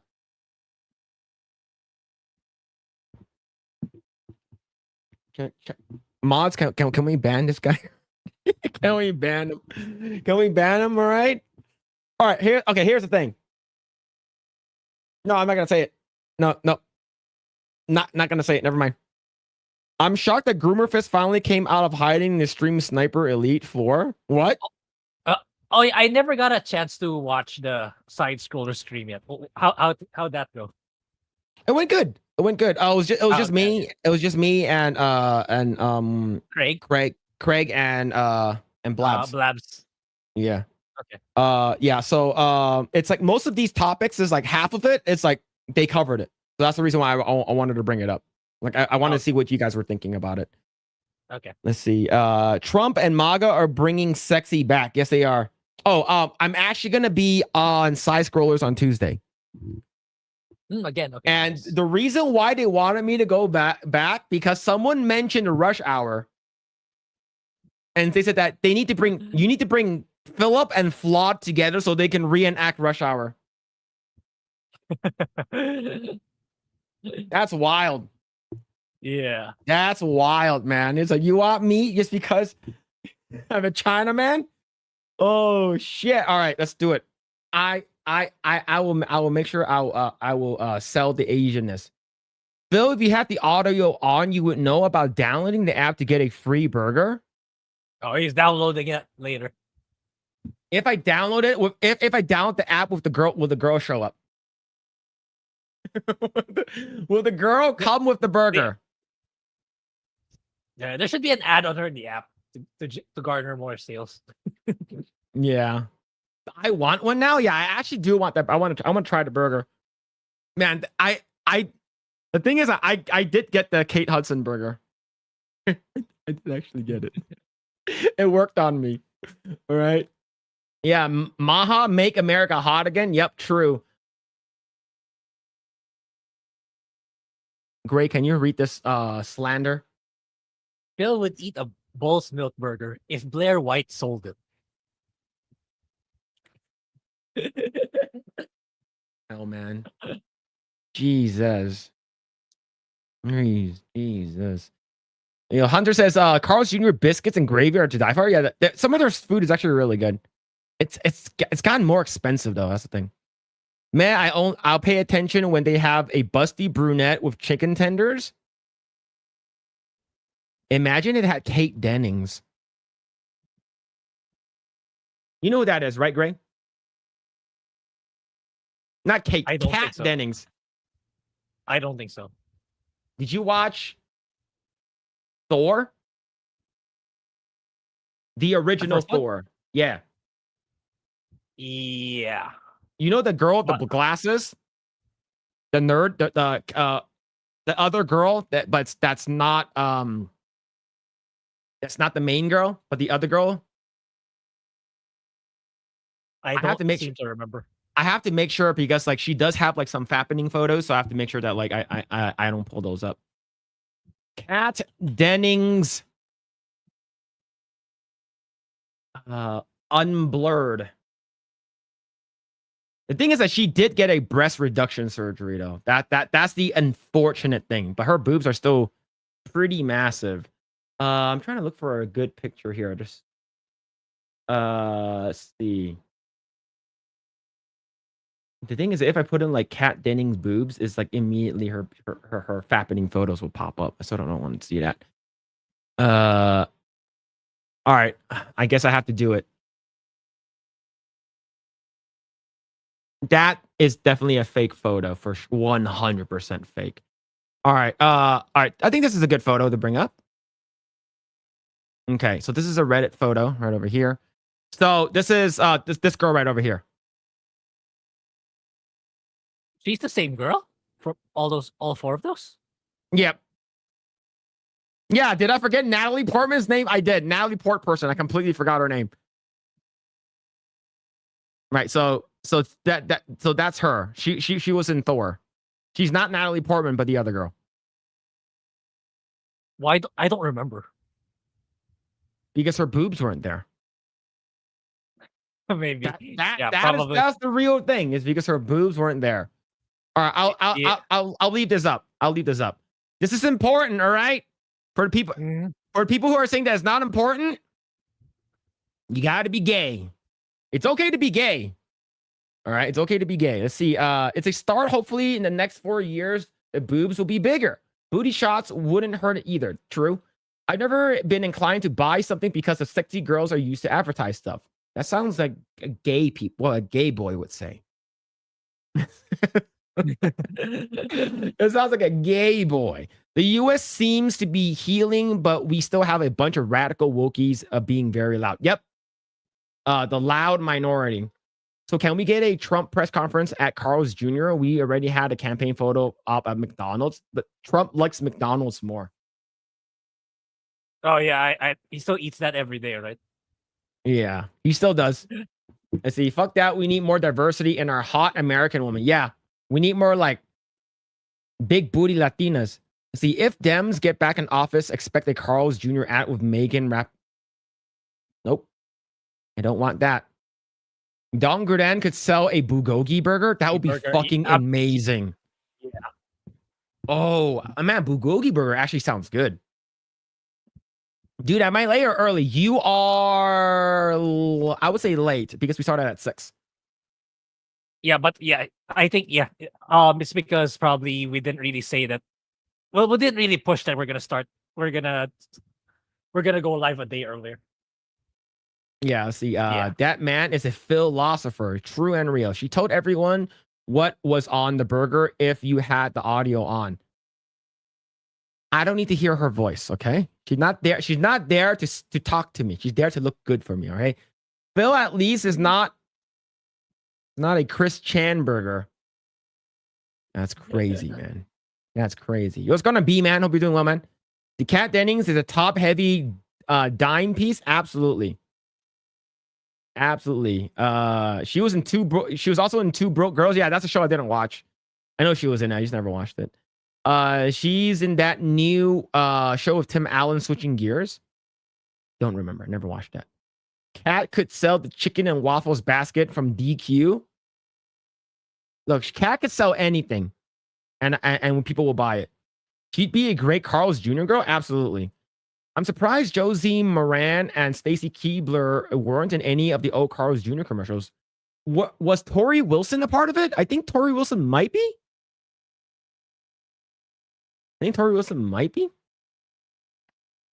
Natalie Porkperson. Yeah, make boobs great again. True. I'm just reading comments to see. Give us a threesome ending in and out burger commercials. They don't have those. Gran could sell ice to Mr. Freeze. You goddamn right. I don't remember Halle Berry having boobs that big. Watched Die Another Day. Watch Die Another Day. Is that like It's one of the worst 007 movies ever made. But that part where Halle Berry comes out of the water is freaking crazy. Right? That's crazy. Kat Dennings, you goddamn right, man. I didn't even know who the hell she was until I saw them breasticles. All right. Going to talk about our next topic. See. All right. Kat Denning boobs. Big boobs. All right. She had huge cans and died another day. Yep. Nah, just watch Swordfish. Swordfish, yeah, you see her naked. And there's another movie where she has sex with God, who's that fucking old guy? Who's the guy from Bad Santa? Like Billy Bob Thornton? Yeah, I think it's called like Monster Ball. And like she's basically having sex with him and stuff like that. Yeah. But the things that her boobs weren't that big. But I digress. All right, let's move on to our topic right over here. Grae, were you sad when E3 said that they're no longer going to be a thing? They're no longer doing E3 anymore? Yeah, I was, but it was inevitable because like they couldn't really pivot. They didn't know what to do to stay relevant because yeah, E3 was the E3 was the big gaming thing back in the day, back when we were in like elementary or high school, because like setting up online conferences wasn't a thing. On like video calls or online live events, we didn't have the technology infrastructure back then. But when it started to gain traction and like companies started to catch on that they can just do it themselves instead of paying a lot of money to this supposedly event organizer, why not just set it up on my own? I can release the content at my own pace, at my own schedule, without having to pay a lot of money. I can set it up at a fraction of the cost. So yeah, why not? Why don't I just do it on my own? And that's where E3 started to lose relevancy. And yeah, that's how it died last year, or was it last year? And I think it's 2 years ago. 2023 was the last year I had E3. So yeah, the thing is, I didn't really care about going to E3 when I actually became an person in industry. Like the only time I actually cared about going to E3 was like back in like 2010, 2011, 2012, around there, right? And then when it became industry, I was able to go. And to be honest, it wasn't that great. And when I went, the first year that I actually went, it was industry only, right? They didn't open it to the public. And then the next year, they reopened it back to the public. I freaking hated it. It was awful. And it was just everyone basically, like, I wanted to get like a Super Mario like reusable bag. It was like, and it was based using the Super Mario Brothers 3 logo and Super Mario like and the art, right? And literally it was like they put it out there for people to grab, and then like people just grab like 10 of them. And like I'm just like I fucking hate this. Like for me, like I wasn't like, to be honest, I wasn't really going to get one, but I just wanted to get one. Maybe I could just hold it, and if anyone else wants it, I would just give it to them. But like, nah, man, it was crazy, and the lines were so long. You probably only got to wait in line for like one game, and then you're like, you can't go around and look for anything else. It was sort of bad. Like I was able to test like 1 or 2 games tops when I went, and it wasn't that great. However, E3 organizers ESA launches new event called Icon. So I don't think this is E3, but this is more of like they're relaunching it. It might be just like industry only, and I don't think they're showing off like actual new like tech or new games, right? So the Interactive Innovation Conference has support from Nintendo, Microsoft, Sony, and others. All right, let's go and read this article right over here. The Entertainment Software Association, ESA, has announced that Interactive Innovation Conference, or ICON for short, a thought leader summit designed to connect visionaries, thought leaders, and innovators from across industries to harness the power of interactive entertainment. The conference will take place in Las Vegas between April 27th to 30th next year, and already has support from numerous major companies. According to the ESA, the event will be attended by leaders from Nintendo, Microsoft, Sony, Amazon Games, Disney, EA, Epic Games, Square, Take-Two. We're going to talk about Take-Two later on.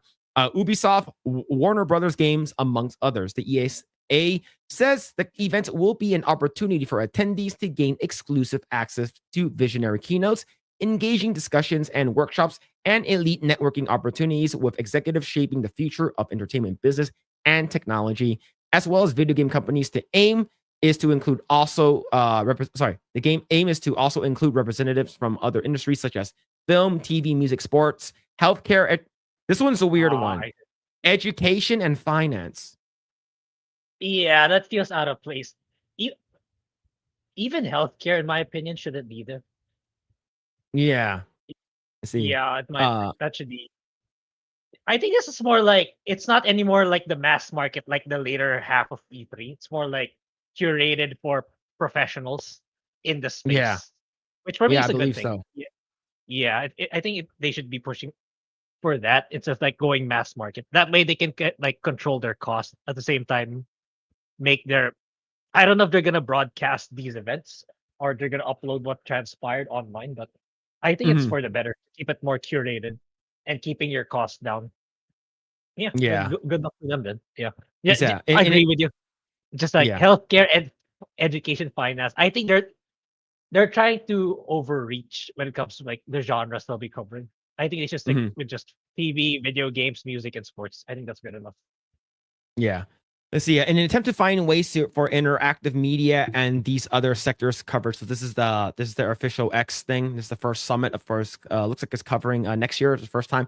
But I wonder if it's going to eventually evolve into sort of like what E3 used to be. Right. I'm not sure if this is it. Like it could be just an industry thing, like only industry. It's It sounds like it. yeah, it's like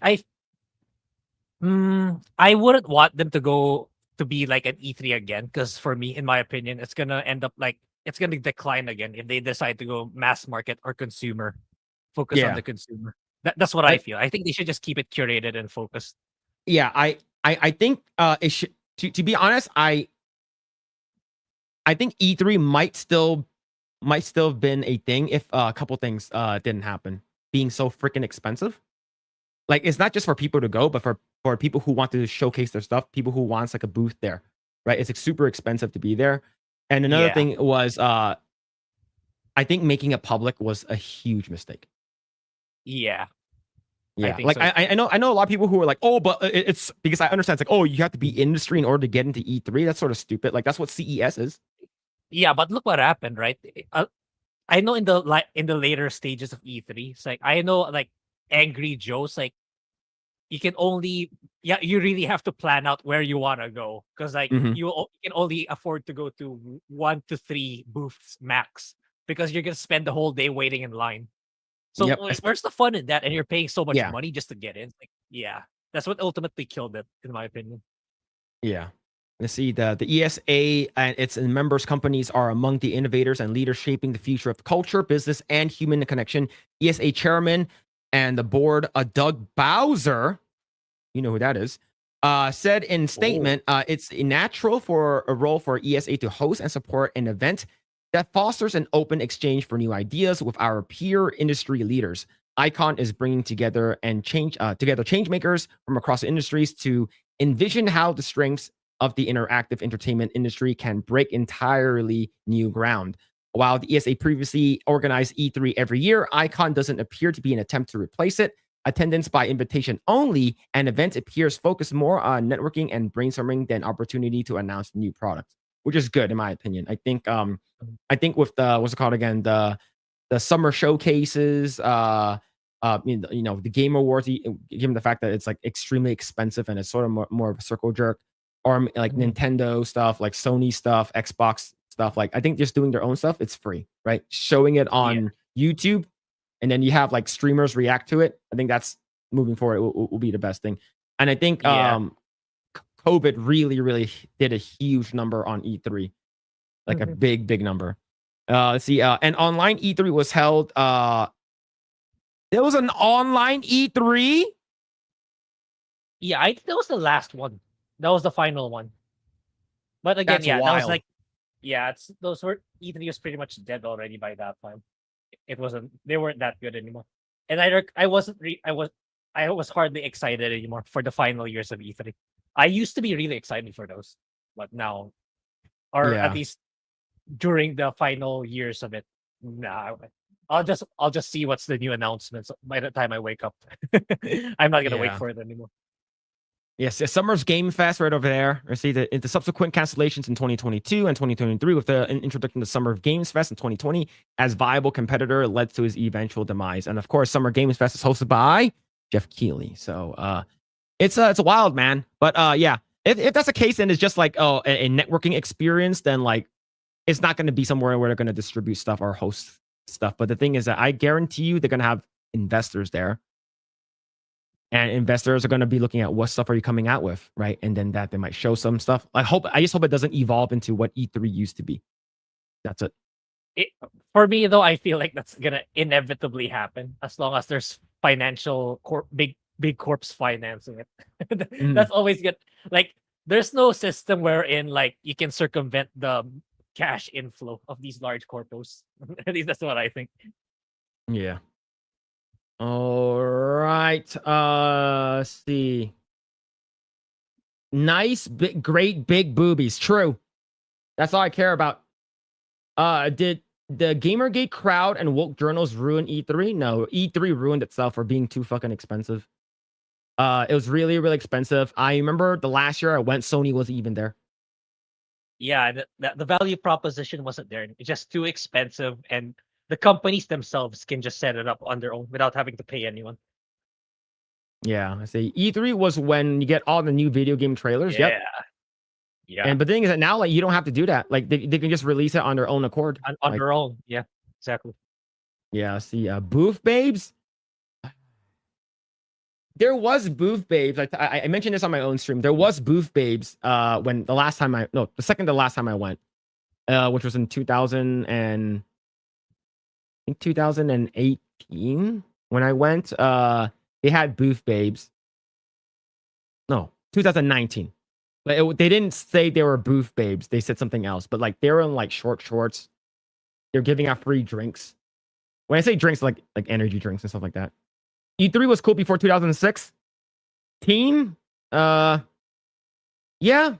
2016 was sort of when it sucked. Starting 2016 because 2016 was all VR.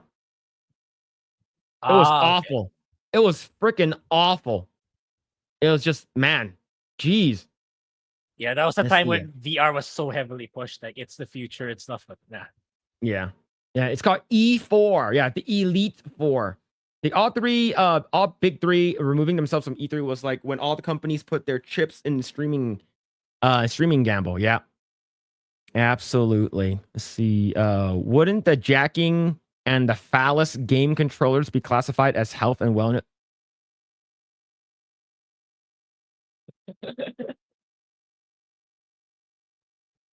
The one that was showed off at CES for like $200? Mm-hmm. Yep. Man. Let's go on, Painless. Hope you're doing well, man. All right. Here we go. We're going to talk about this one. This one's sort of big. This comes to us from NeoGAF. I don't go to this website, but there's something that I want to talk about from NeoGAF. And it's sort of you can't really, it's like the word is yellow, so like it's sort of like really bad design in my opinion, but right over here it says, if you go to Sweden for a game design master program, you'll likely be taught that Cloud Strife is a classic transgender character design. Oh, yeah, I read this. Yeah. I know the story. Yeah, when earlier before we went live, when you said the word Sweden, yeah, it's probably to do with woke stuff. That's insanely crazy. I wonder if they didn't play the game then. Yeah. Oh my god. Or worse, they did, and they're just trying to push that narrative. Yeah. All right, let's go and read it over here. This is a source. It says a Chinese indie dev went to Sweden for a game design master program. Guy took some pics of lecture slides and shared it on social media. And right over here, men with breasts. And they put Lara Croft. Lara Croft.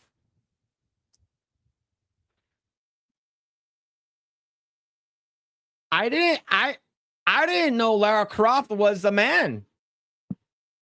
Who knew? Man, do you know who's like being hurt right now to the core? Melanie Mac. Yo, Melanie Mac is probably like dying on the inside right now. I Hearing don't that, know. I don't even know what she thinks about Lara Croft anymore. I'm so no, confused with her messaging. she loves Lara Croft. Okay, she loves Lara Croft. Lara Croft is her favorite. She can do But Lara like- Croft can do no wrong, even though she's hyperly sexual. She's hyper sexualized. She Yeah, can do but- no wrong. Yeah, is it gooning over the old Lara Croft not correct? You know, I don't know. Well, she gonna I'm tell so you when did confused. Lara Croft do twerking? When did Lara Croft? She she had to wear those clothes is because she's cool. But the thing is, if you show this to this will probably ruin her worldview. But it's crazy. Men with breasts and showed Lara Croft. That's wild. Right, here's another one. Exhibit A. Oh, okay. the cross dressing. They're okay. Okay. got Look it. who's the cross-dressing speaker. part. Yeah. Exhibit A. Cloud Strife. Final Fantasy VII. Then again in Final Fantasy VII Remake. Significant. I can't really read this, but basically saying cross-dressing is considered transgender. Mhm. Okay. Right here, lead as queer. Over here on the bottom, queer. All right. Here's another one over here. Designing a fighting game character that is neither male nor female. Think specifically about how they move through the world, how they talk, how they jump, how do they squat and get over obstacles, how do they attack and what attacks do they use, and how and with what they defend, what special moves they have. Right? Gender studies depends on your can't read that one. Theoretical perspective, radical feminism, queer theory. Can't read that one. And this feels like gender studies trying to integrate itself to video game development. Yeah, That's all there's in a nutshell. Marxist feminism, decolonial theory. Gamergate. Research has changed since Gamergate. Hashtag Gamergate is a campaign organized by right-wing extremists on 4chan and 8. What's 8chan? Never heard of that. No. Never heard of that. Let's see. To massive harassment campaigns against women and racial and sexual minorities and abstract concept of progress. Hashtag Gamergate reaches mainstream attention. Gamergate sparked a debate about how women and marginalized people are treated in the gaming industry. Discussion about survival in the game. Update. Guy was later This feels contacted like- by the school. Yeah, go ahead. Yeah, I was gonna say this. I said it already. It's like this feels like And the LGBT student. I deeply realized my mistake and promised that I would not post such a post again in the future. Looks like we finally found the perfect job for a professor. Now it's your turn to write a reference letter for her. That's crazy, man.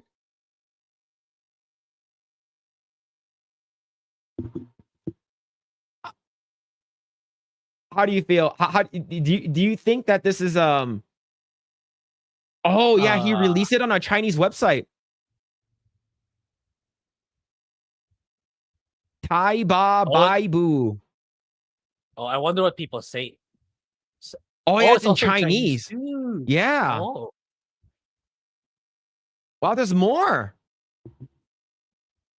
Damn. This person is taking up a lot of real estate. Issue an apology because you're making our school look bad. Yeah, it's like yeah, I find it odd for like doesn't like this kind of content go through a lot of people first before it actually gets taught to students. But yeah, But this is not like a school. It's more of a program. It's an optional program you can take. It's like an elective. It's like hey, Grae, do you want to learn how to code? It's like sure, and then you go coding for men, and then they teach you bullshit. even then, like even if you tell me, oh, it's just an elective, even then doesn't. It's like the school's responsibility to filter through all of them, regardless if it's part of the full course or if it's an elective. At least that's what I think. That's what I believe.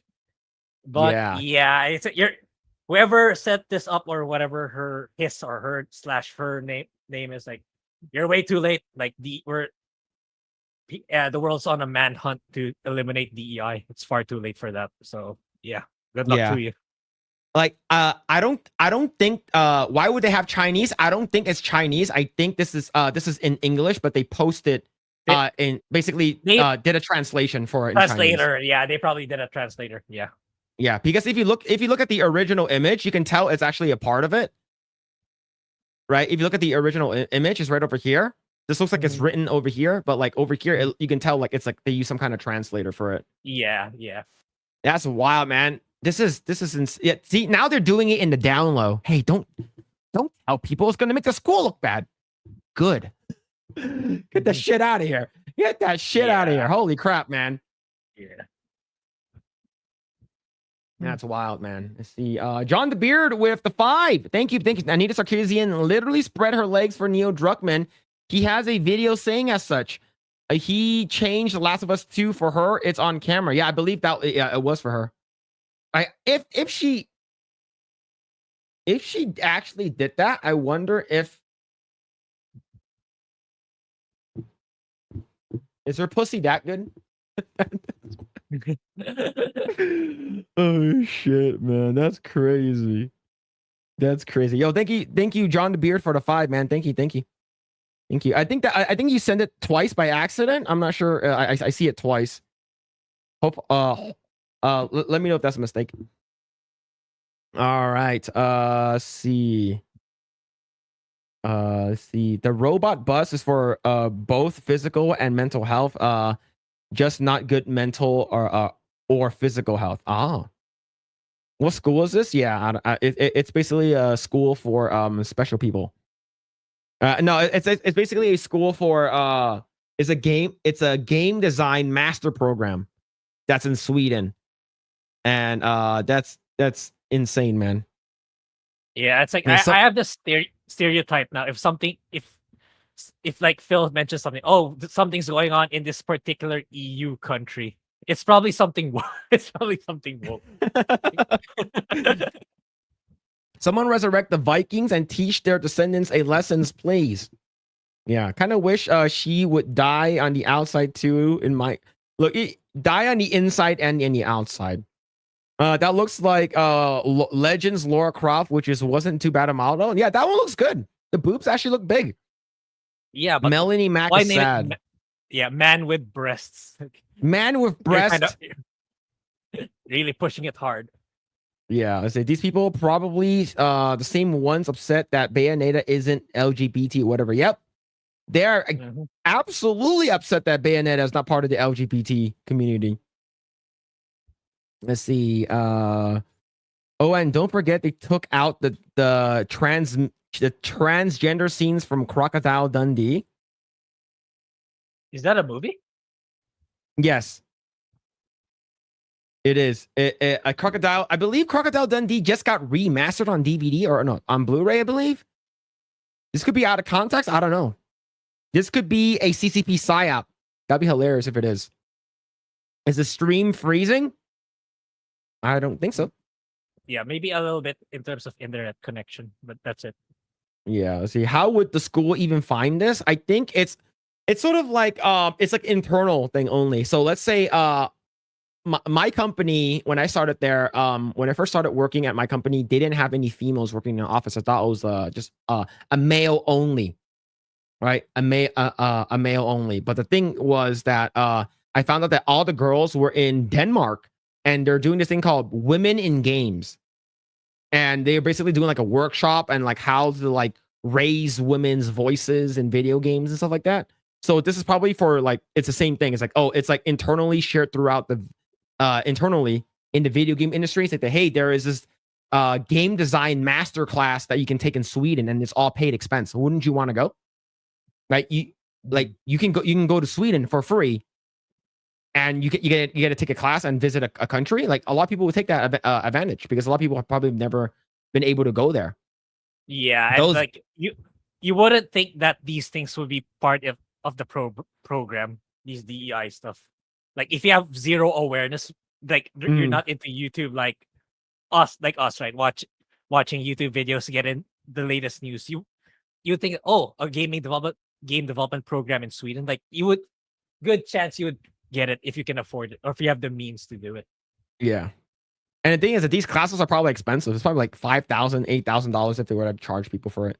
It's not going to be cheap. So it's probably industry only. Those back titties, true. A lot of Chinese people hate woke stuff. They know it ruined. They know it ruined Marvel. Yep. And that's the reason why NetEase made a Marvel game that is not cringe and part of the LGBT. That's why Marvel Rivals is doing really, really well. Rip classroom chair with sumo wrestler. Look, that could be the sumo wrestler from what's it called? Assassin's Creed Shadow, all right? Creed Shadows. Yeah. Why would a Swedish college have it in Chinese? Oh yeah, I answered that already. Let's see. Men with breasts. So Blair White. Man. Crazy. Phil, no, please stick with Blair White. Yep. See, Dragon Panda, now you get it, all right? Would you rather, okay, there was a question that was asked. Would you rather, it was asked to, the thing is, it was asked to me when I was on Side Scrollers. They asked, Phil, would you rather go out with Alyssa Mercanti or Blair White? Y'all know the answer already. All right? Y'all know the answer. Yo, John Beer with another 5, man. Thank you. Anita Sarkeesian literally spread her legs for Neil Druckmann. He is on video saying as such. He changed The Last of Us 2. Is this a repeat again? Is this a repeat? Let me know. Let me know if this is a repeat. Because I'm not sure how to like do a chargeback. Because I believe you sent this like 3 times. But if that's intentional, thank you, man. I'll watch the video of him saying it. It's crazy. Legends was probably my favorite Tomb Raider game. Lots of good outfits. Yeah. I meant, how did the university college find the Chinese post to complain about the guy? Oh, I don't know. That is weird, right? Maybe they do like a search, because some people, like, they don't want this shit to be like out in the public, so they will like search online to see if anyone said anything. But in Chinese, that's weird. Phil's favorite Transformer, man. That was epic verse last night. Oh my god, it was. Oh my god. All right. Yeah, it was last night. Alyssa Mercante or Blair White. Oh my god, man, you reminded me. Yeah, freaking reminding me, man. That was me, Phil, that asked that. Oh man. Why do you guys do that? Neither Blair White or Anita Sarkeesian. All right. I remember that I can say neither. Okay. Neither is an option.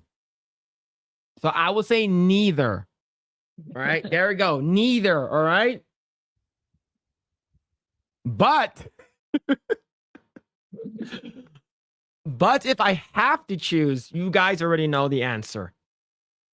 Okay. You guys already know the answer. All right. Let's see. All right, let's go and talk about this. This is probably going to be our last topic for tonight. Thank you guys so much. We really appreciate each and every one of you for hanging out. If you guys haven't subscribed to SmashJT, go and subscribe to SmashJT. It is in the pinned comment below. And thank you everyone for hanging out on YouTube, Rumble, and on X. Thank you. Really appreciate you guys joining us for a special Friday stream. Thank you, man. All right, let's go and talk about this right up here. Speaking of Alyssa Mercante, what is this? Yup, threesome with both. Phil would say both.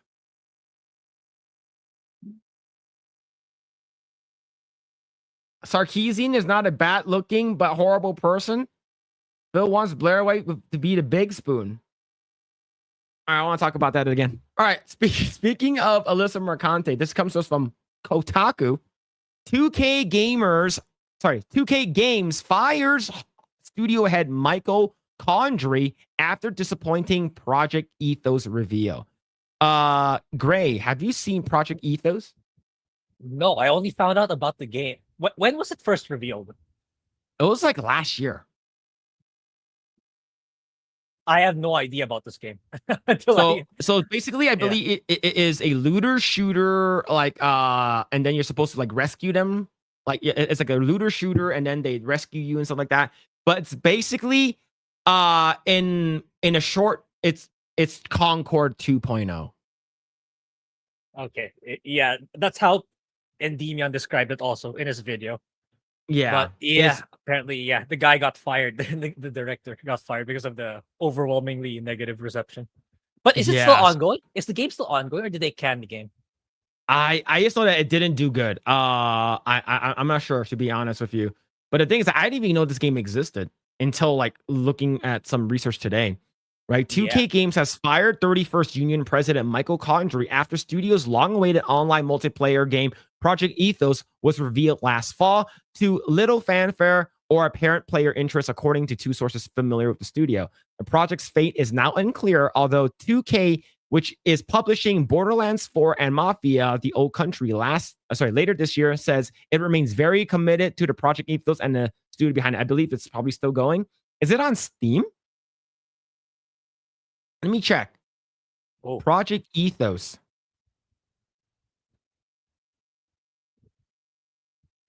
It They is. better on not Steam. be okay. They better not be charging $40 for.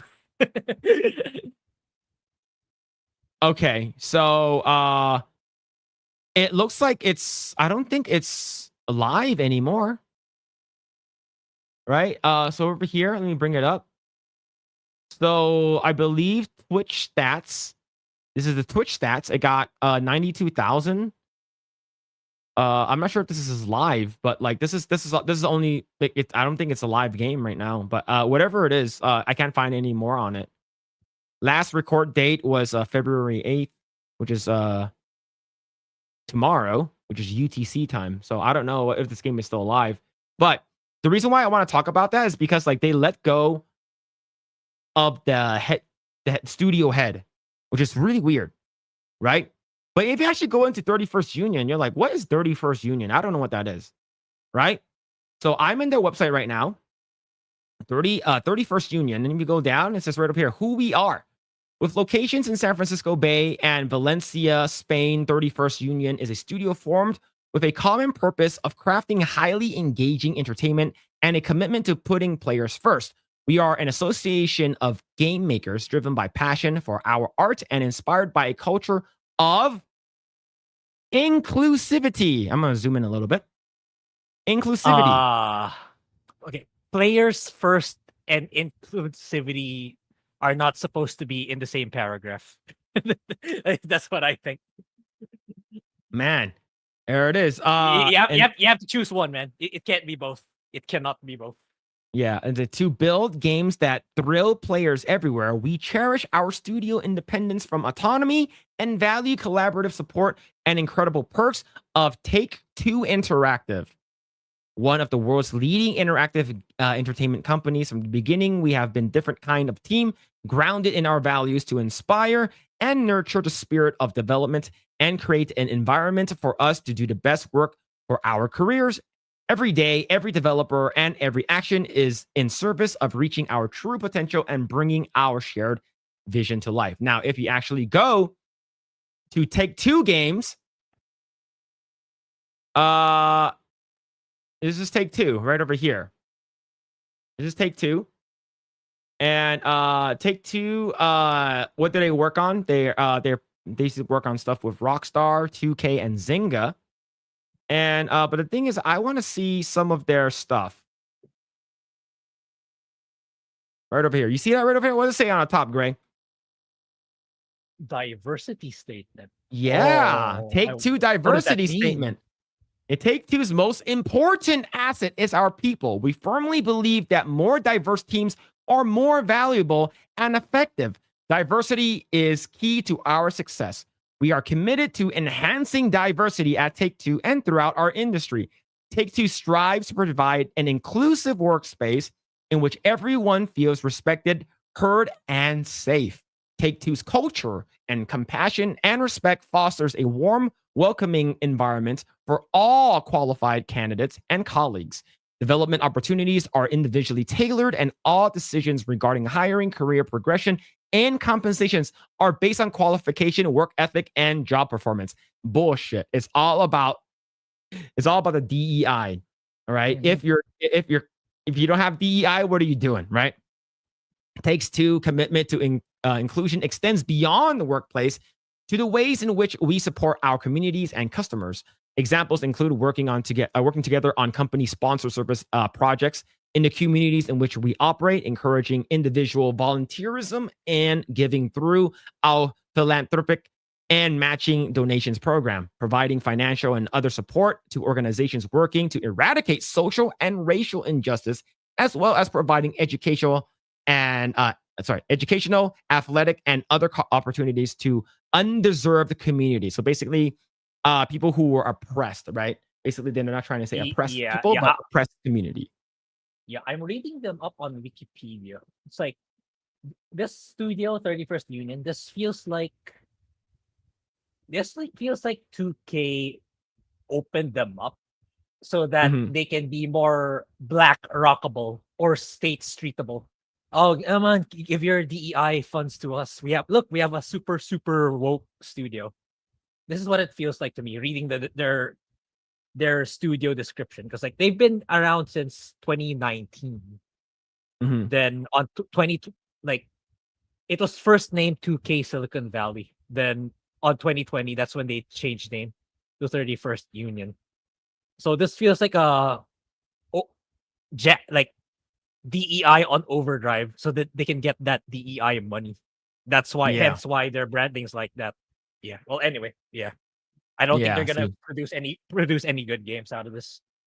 No. Let's see. Working with organizations to support the rights of the LGBTIQ community and to increase that community's community representation in our industry, endeavoring to expand the diversity in our industry's candidate pool through scholarships, minority game design students. So basically, if you're white, you are not eligible for this. Now, if you're white but you are trans, you are eligible. That's crazy, man. That's some crazy oppression Olympics there, man. See, and contributions to organizations providing STEM opportunities to children and undeserved communities, and delivering interview training and career counseling to young adults in the same communities. Celebrating cultural differences through various employees, affinity groups, and company events and offerings.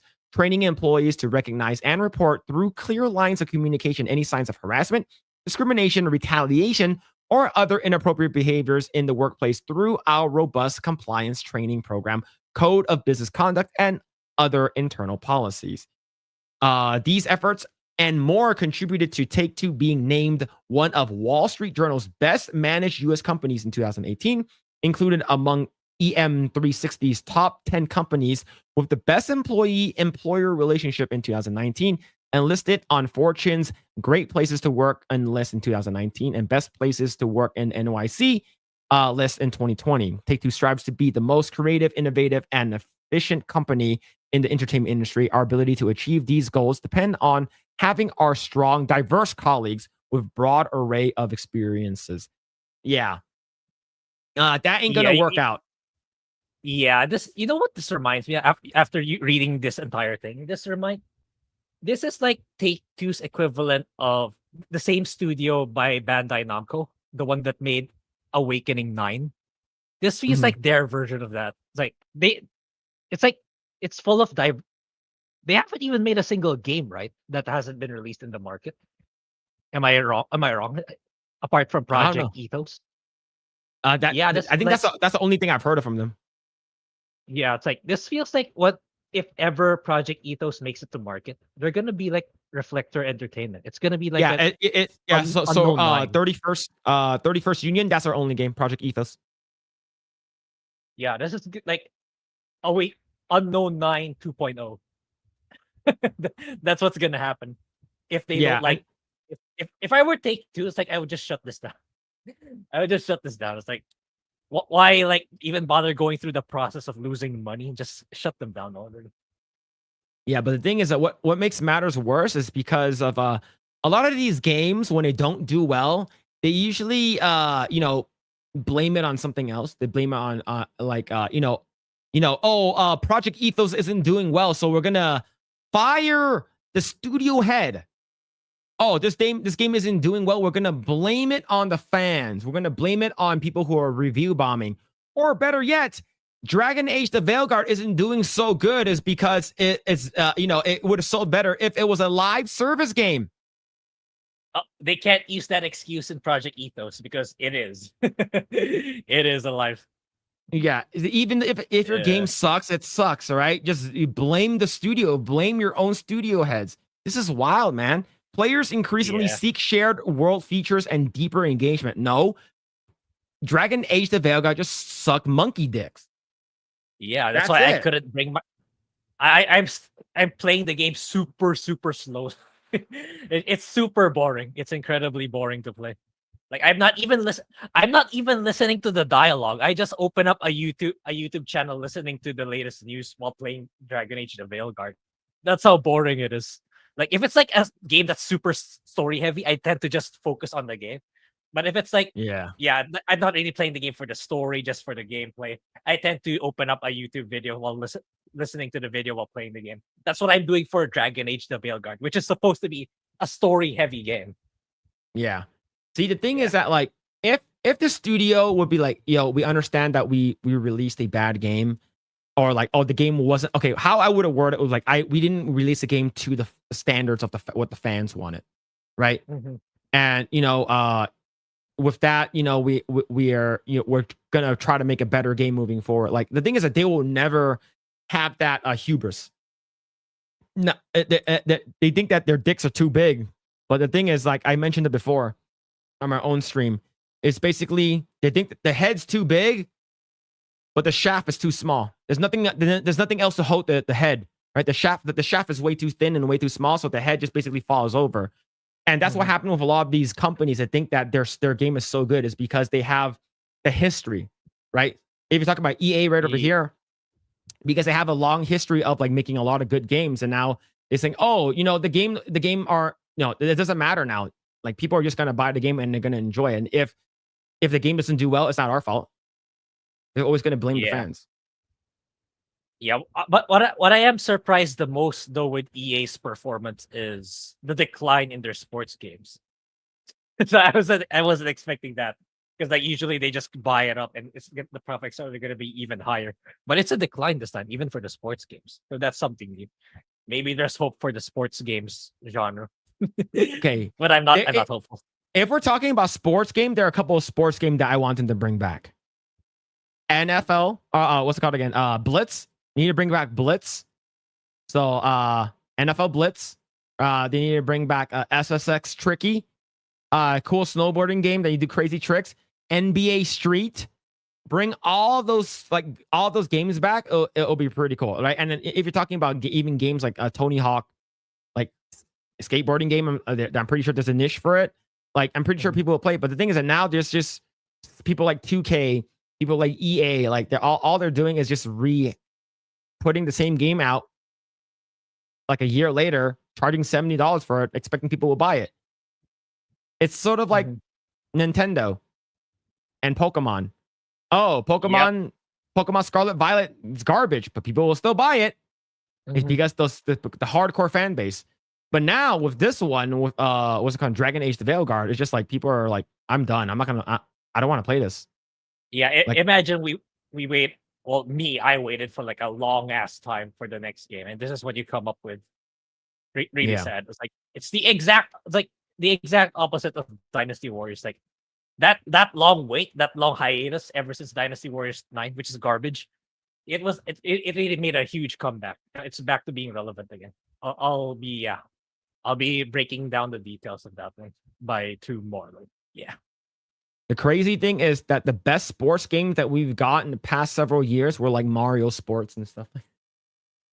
That's the crazy thing, man. Like Mario Olympics basically destroys all of these other sports games, man. They need to become like more creative. Stop like regurgitating the same shit. If you're gonna do a basketball game, make NBA Street, make NBA Jam for like the current age. People will love that shit.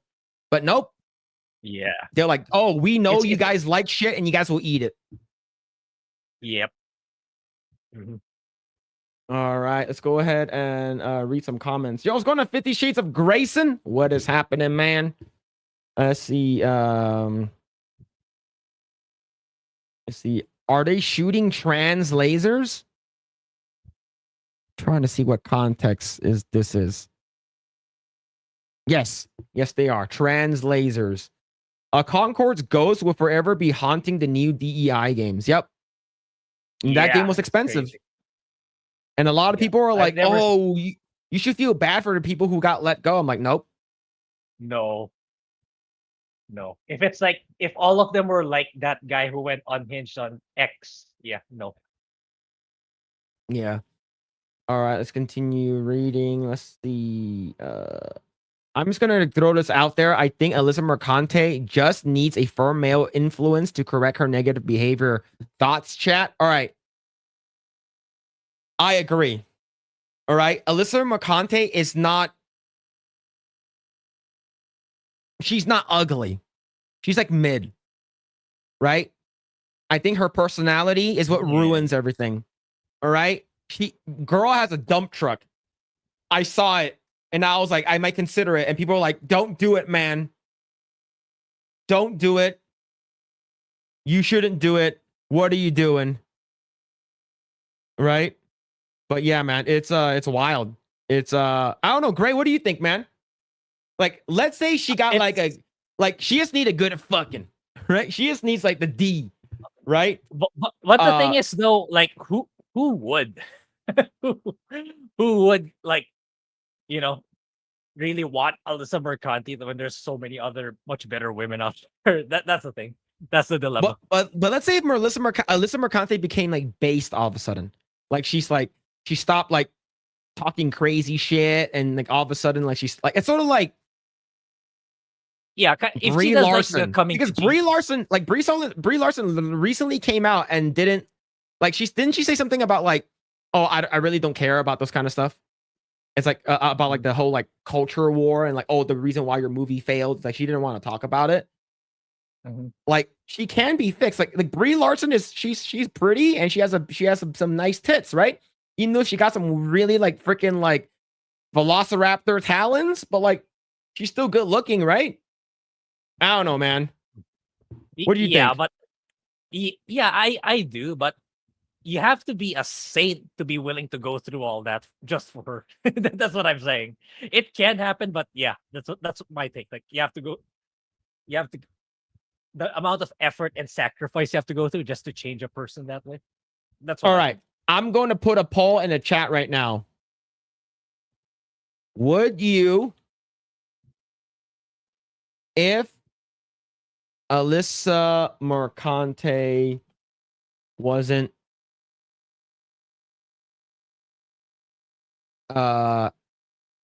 crazy, okay? Yes or no? All right. Hold on. Wrong tab.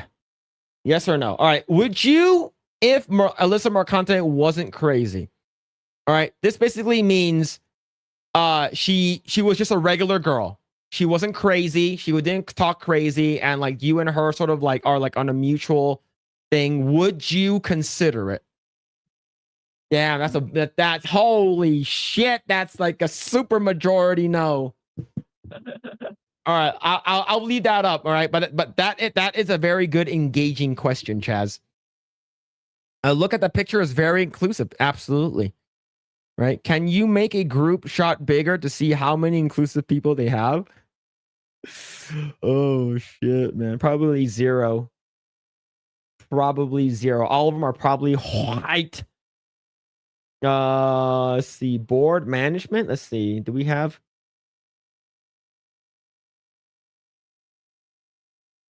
Take two games. White. Wow. White. Hernandez. Man. Brown.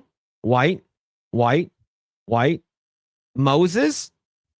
Still white. Brown. The last three white. are okay. Yeah, brown. Yeah. Mostly white. Mostly white people. Yeah, that is those are the people who are telling you to be more inclusive. Mm-hmm. All right. So these are the people that are telling you that you should be more inclusive. Let's see. NBA Street I'd be happy to see that come back. Oh yeah, that'd be amazing, man. That'd be amazing. Bring back old Tiger Woods PGA Tour games. Yeah. They should make a Mario Strikers game that's not garbage. Like the first Mario Strikers game is really good. Yeah, I heard that the latest one that was on Switch is garbage. So Yeah, it wasn't that good. And like there's like little maps and like it wasn't that great. Beardle can fix her.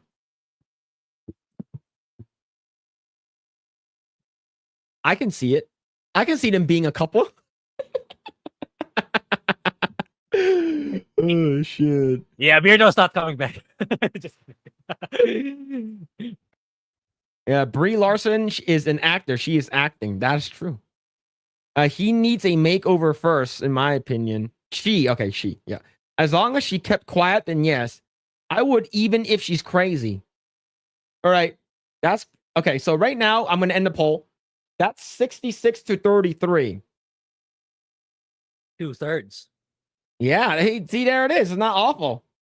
I think she'd had Beardle fixed. Oh man, that's wild. That's crazy. That's crazy, man. All right. Grae, do we have anything else we talk about? Am I missing anything? Not really. I think we covered everything. That's the most of the big stuff. Unless you want to talk about Kingdom Come, what you think about it, but I'm pretty much in the general consensus about that thing. Okay, okay, that would be our last topic of tonight. So, are you going to play Kingdom Come Deliverance like on your own time? I'm assuming. I can probably in the future, but because like Yakuza Pirate, it's gonna come out pretty soon, and if I cannot do both games at once, because like Kingdom Come is a big game, so it's either one or the other for now. So, but people chose, I believe, in the poll Yakuza. So I'll do that one first, and because like by the time I'm done with Yakuza, Assassin's Creed Shadows is just around the corner. Not to mention Avowed is coming out soon also.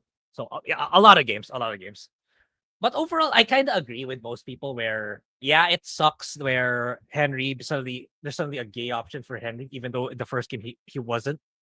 I mean, for me it would have been fun. It would have been fine if they established that to him in the first game, but suddenly making him like that the second game. Yeah, the game director is kind of like, trying to not step on the landmine on how to address that. But overall, if he just was more transparent about it, I think people would have been fine. But overall, I think the game is good. I think the game, like, people are really liking the game overall. Yeah. Just that one thing that people have an issue with. Yeah. Let's go ahead and bring up the Steam charts right now. See, currently, Kingdom Come Deliverance has 127,000 players right now. And it just basically, right now is basically the weekend. The weekend started already. So I can see this game breaking a 200,000 all-time peak. And I know that Josiah is playing it and Benology is playing. They're both loving the game. Josiah's played the first one. Az is also playing it. I saw him streaming it. I don't know what's his sentiment on the game. Yeah. But, yeah. And I know that the gay scene, not the gay, like the bisexual scene is like a side quest that you have to go out of your way to get. And it's but the thing is, there's one new thing that sort of happened today with Endymion that mentioned it. And let's go ahead and talk about it right over here. Okay. It's a Hans Kappen is canonically 15 years old, apparently in Kingdom Come Deliverance 2, according to their in-game historical records. Yet, you can romance him in the game if you make Henry gay, effectively meaning that this is technically illegal to showcase in the game. Warhorse Studios and Daniel Vavra care to explain what's going on here. So right over here, he is 15 years old.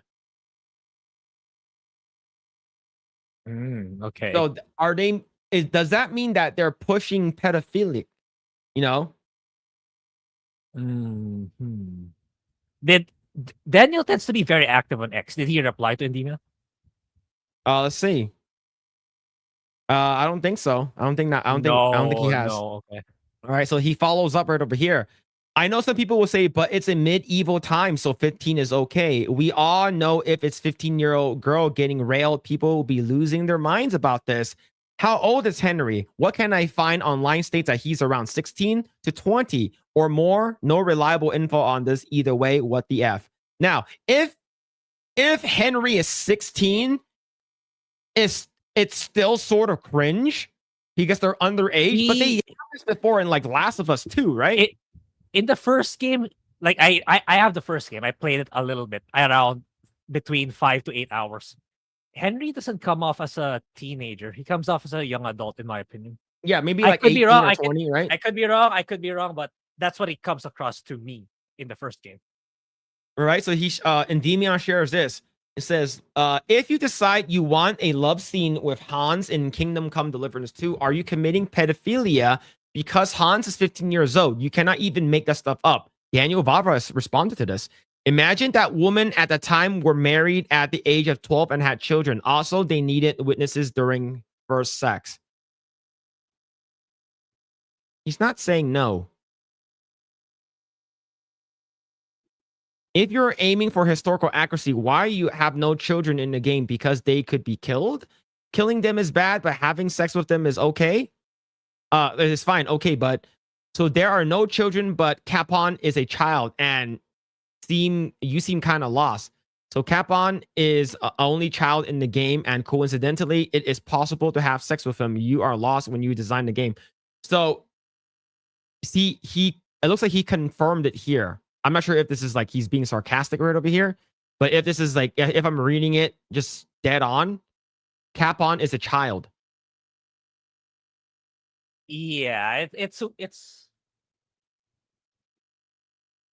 yeah, I'm a bit confused too. But overall, as a game, if you take out that all this going on with the politics of it, I think it's a generally good game, gameplay wise. But yeah, the way they portrayed, like, yeah, they're kind of the way they messaged, like, you can have a relationship with Hans. They should have just been transparent about it. And now this one, yeah, I don't. It's hard for me to kind of put it into words, but they could have PR'd this better, in my opinion, and they should have made it clear. But I don't know. It's like tough. I watched it's tough to... like I watched what's it called again? Asmongold play like the first couple hours of the game, and it doesn't seem like Hans or Henry are like teenagers. It feels like they're like 22. Yeah. Right? Like, because I watched some of the gameplay and it doesn't seem like they're super young. Right? I'm not sure. It could be a white people thing because white people usually look older than they are. And that's the reason why like they can get into bars and stuff like that. Like, because when a white person is like about like 16 or 17, they look like they're like they're like 20. Mm-hmm. Right? And which is usually a good and a bad thing, but like at least that's how I see it, especially with some women. But in this case, like you're talking about a video game, and he said you're trying to be like historically accurate, and if it's accurate and that's the lore that's in the game where he's supposed to be 15, and this is what he's saying here is he is 15 because he's a child, then it is a little bit weird. Yeah, but in the game they don't behave like that. That's why it is. And let's say it's true. Yeah, I'm pretty sure it is, especially back in the older days where children get very young, 12 to 15. They can get married off already. That's true. That really happens. Yeah, that is very true. Yeah, but don't beat around the bush about it anymore. Just be transparent. We wanted to depict that during that time, but.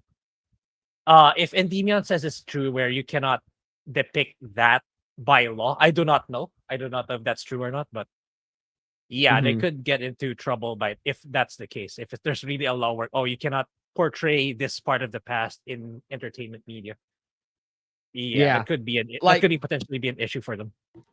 Like the reason why this might not be an issue right now, but it could be an issue down the road. Mm-hmm. The reason why I'm saying this is because Girls Gone Wild. Grae, you know what that is? Not exactly. I have heard of the terms, but I don't know what it is exactly.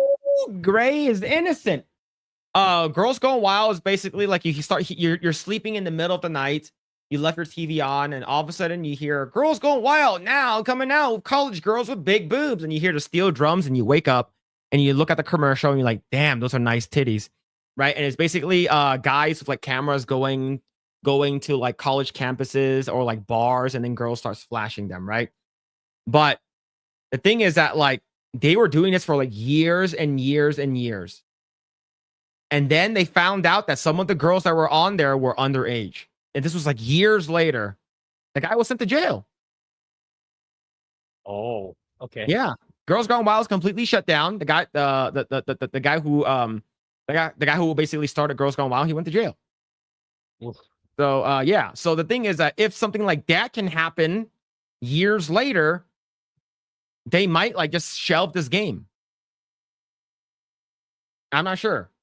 But yeah, man. Yo, have a good night, Chaz. Take care, man. But yeah, so we'll see what happens for this game. This is not looking so good. It's because this is like a beat around the bush. This is sort of like a not answer. It's an answer, but it's not really an answer.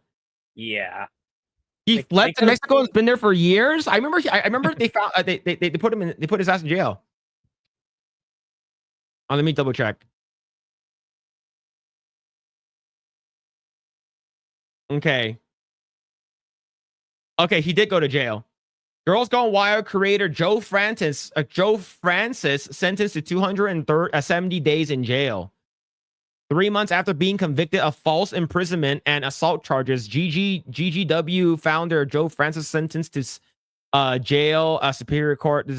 He's 40 back in the day, so this is back in 2013. Found guilty of 3 counts of false imprisonment, 1 count of causing great bodily injury, and a count of dissuading witness during an incident in Bel Air. Wait, he got in jail for something else? What the hell? What happened to Girls Gone Wild then? And you said 270 days, so he's under a year free now, right? He's free now. Yeah. Yeah. Okay, so right over here. Okay, so right here. Tampa Bay Times, underage Girls Gone Wild leads to 22 charges. He's facing 22 criminal charges back in 2005. He's facing 22 criminal charges, including filming underage girls involved in sexual activity. Francis at the time was 30. Arraigned Thursday in Bay Circuit Court, charges of racketeering and conspiracy to engage in racketeering activity, both first degrees of felonies that carry up to 30 days in prison. He also faces 3 counts of promoting sexual performances of children, or 4 counts of conspiracy. Yeah, sexual See, that's the shit. He got in trouble for this. This is like years later though that he got in trouble. Right? Charges were several girls, but initially only. They were all younger than 18, who investigators were filmed on March 30th engaging in sexual activity. Petrocelli said that the girls identified in all the charges were all told the video producers that they were told by the producers that they were 18. The producers told them that they were 18 and over, and they had to say it while videotaped. One or more had signed a waiver declaring themselves older than 18. Some of these girls would lie, right? But yeah, man. So if that happened with that, it can potentially happen with this too. Right? So I don't know, man. I don't know what's gonna happen, but yeah, you gonna play the game though? Probably eventually. I mean, I should go through the first one at least. But that's the thing. It's like I've been hearing the combat is much improved in the second game compared to the first one. So that's what's it's like. Why do I have to dread the? I just want to play the upgraded gameplay experience already compared to having to go through. That's just me. That's just me. But yeah, maybe in the future. Yeah, I know the Guy game, same time frame, got taken off the market because of similar things. Yeah, and I know that because some of them are like underage. Yeah, that's freaking crazy, man. And here's the thing. How many of you guys watched Romeo and Juliet when you're in high school? And I'm talking about the one that came out in the 60s. We kind of had to in high school. Like 60s and 70s. And the one that Juliet, you get to see her boobs in that one. The actress recently died. Did we? I don't remember. I think we did. It's like, I think even the modern one, even the Leonardo DiCaprio one. Yeah. So the thing is that girl was underage when she filmed that. Yeah. So like I believe she was 16 at the time when she filmed that one. So like it's basically like Romeo goes into Juliet's bedchambers, they have sex, and then like she wakes up and then she turns over and her fucking giant breasticles flop over, right? And then says, you gotta get out of here, my dad's here, right? And then Romeo basically like jumps out the window. All right. So she was like 16 at the time. And then like they tried to file a lawsuit like a couple years ago for something that's a long time ago, right? They tried to file a lawsuit against the studio. So yeah, man. Romeo was the guy from Austin Powers. Great movie. Man. I watched the Leo one. I didn't have to read the book. Same dialogue. Yeah, I never watched it. All right, hold on. I'm not gonna show the scene, but like Romeo and Juliet movie. Please not the one with the black guy. The black girl, sorry. Let's see. All right, it's this one. And her name Romeo and Juliet movie.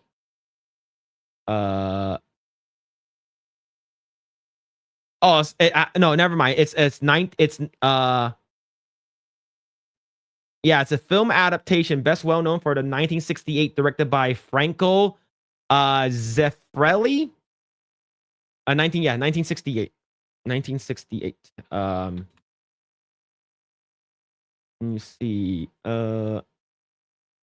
So this was the movie.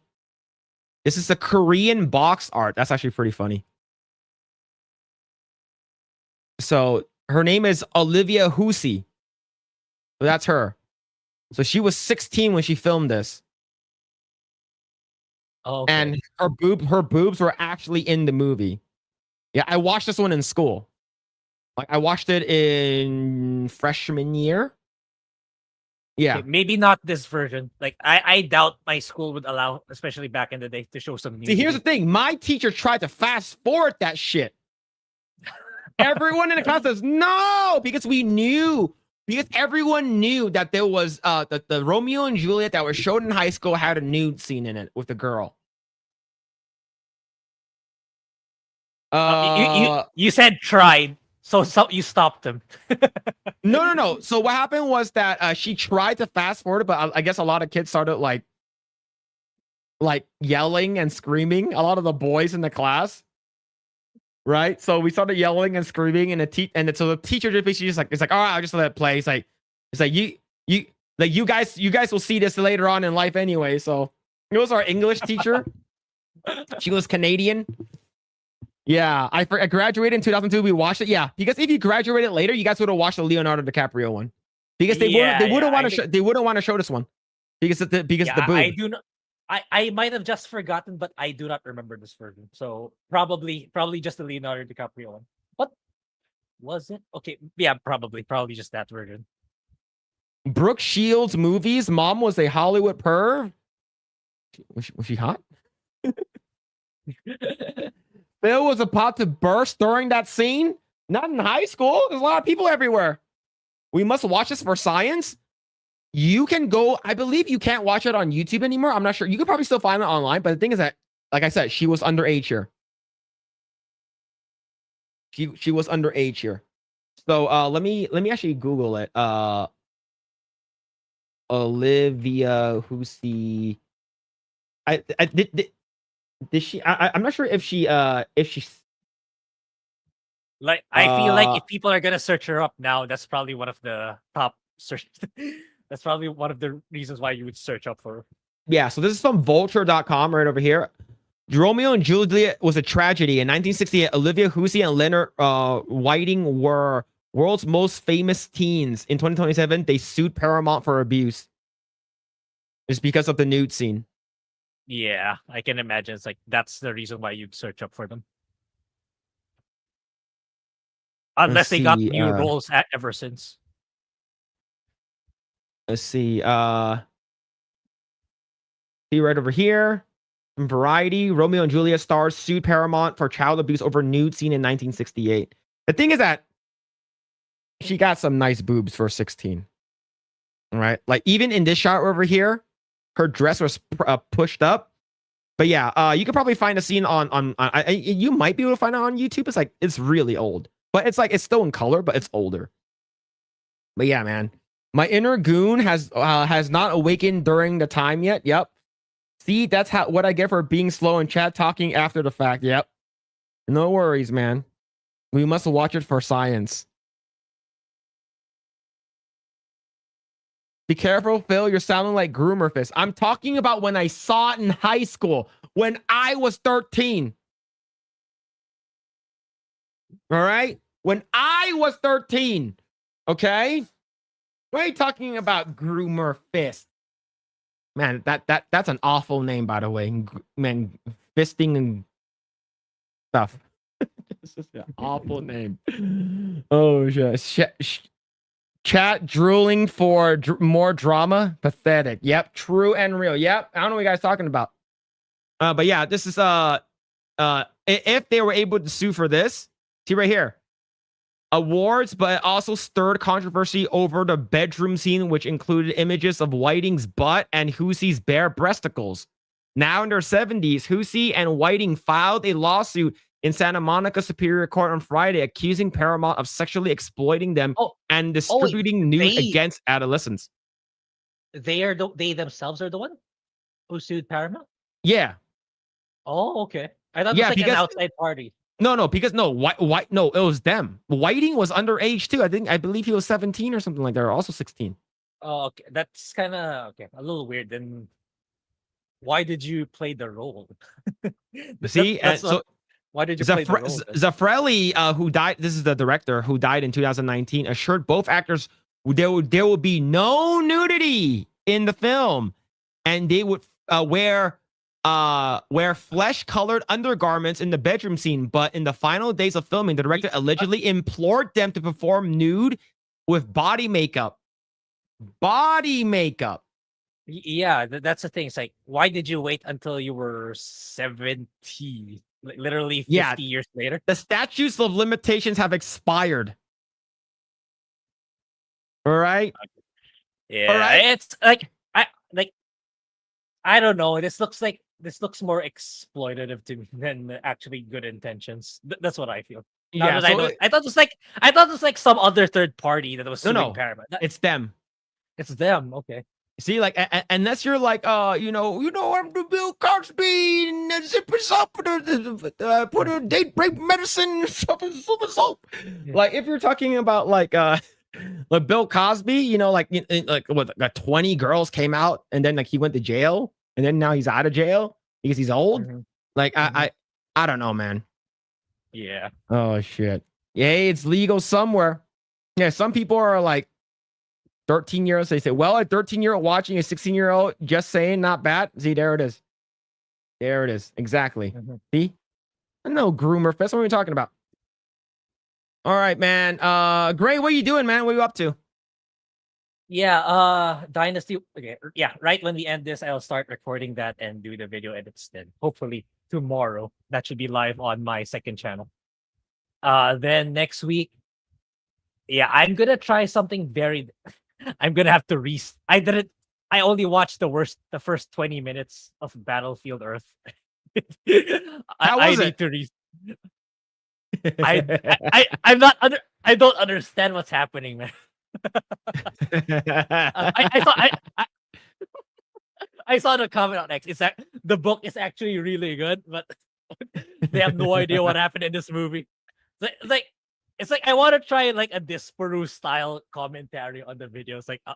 I'll cut out scenes and commentate. I'll try doing that. I'll try to. So I don't think I'll get a copyright. It's a super old movie. And if I'll commentate, you might still. It's not like that old. It's like 25 years old.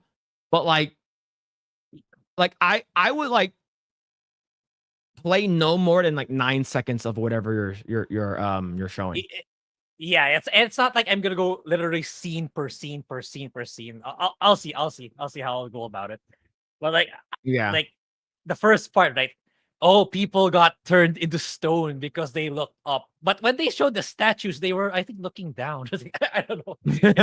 What? That's a wild, I need man. I need to watch it again. I'll probably start from scratch because I forgot already.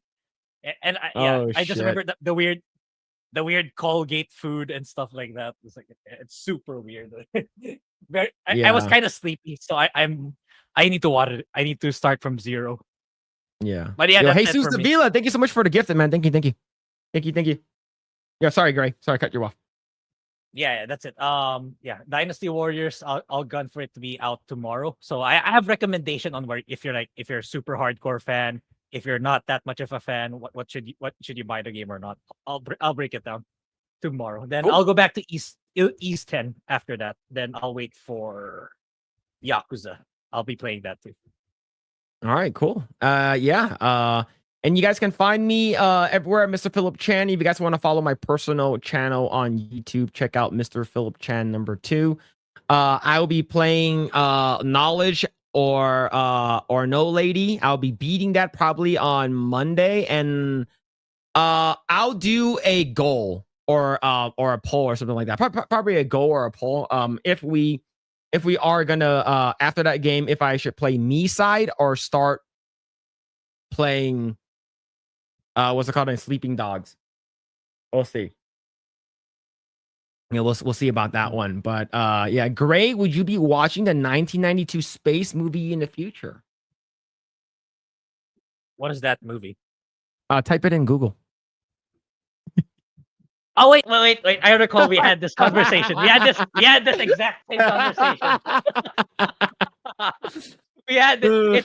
Like, what's that movie? Then you told me to search it. Then. Oh shit! Sleeping Dog is a masterpiece. All right, I'll definitely check it out. All right, there is a harem ending in Knowledge or No Lady. All right, that's the one we need to get that ending. We need to get that ending. All right. Do you know what's crazy though? 6.2 million views. Yeah, you had look like a while ago with Smash that was just 60K, right? The likes. Now it's at 68. Yeah. Just after like this podcast. This thing is wild, man. People like so- Pokemon for weird reasons. So that's a secret technique. Harvest some videos from Instagram that's not been posted on X yet. Yeah. That's crazy, man. Holy shit. Yeah. But yeah, yo, thank you so much, Mitchell Fields, Ryan Soileu. Thank you, Hollow Ninja, Pete, SmashJT. Yo, thank you so much, SmashJT, for stopping by, man. Really appreciate it. Thank you for stopping by. Subscribe to SmashJT and follow his stuff on socials. Let's see. And John the Beard, I believe those were all Swiss francs. I'm not sure if he's still here. Goodrich Games and Jesus Davila. Thank you for all the support tonight. We really appreciate each and every one of you. Also really appreciate everyone that's on Rumble and everyone that's on what's it called again? On X as well. May or may not be bookmarking that tweet myself. Man, it's wild. All right. Let's see who is streaming right now. We can redirect you to them. All right. It looks like okay, hold on. I think Epic Mike is streaming. Yeah, and Dermy Wormy too. Is he? Wait, is Epic Mike still streaming? It says yes for me. Oh, there it is. All right, we're going to we're gonna redirect you guys over to Epic Mike's Afrocast. Go ahead and hang out over there. What's it called again? Just give a bunch of egg emotes and stuff like that. Really, Groomer Fist is streaming. You guys want to go there instead? But anyways, chat, thank you guys so much. Really appreciate it. Go subscribe to everything, all of our follows and everything like that. And I'll be back on Monday for my own personal channel. I'll be posting up a bunch of videos for this channel later on. And both of us, we need to make that video of watching those two terrible movies. That is Battlefield Earth and yeah, I'll try something different this time compared to how I normally do it. Yeah, The Room. The Room is gonna be awesome. It's gonna be awful, man. But anyways, chat, thank you guys so much. Really appreciate it. Go ahead and hang out at Epic Mike's stream, and we will catch you guys next week. See ya. Bye-bye.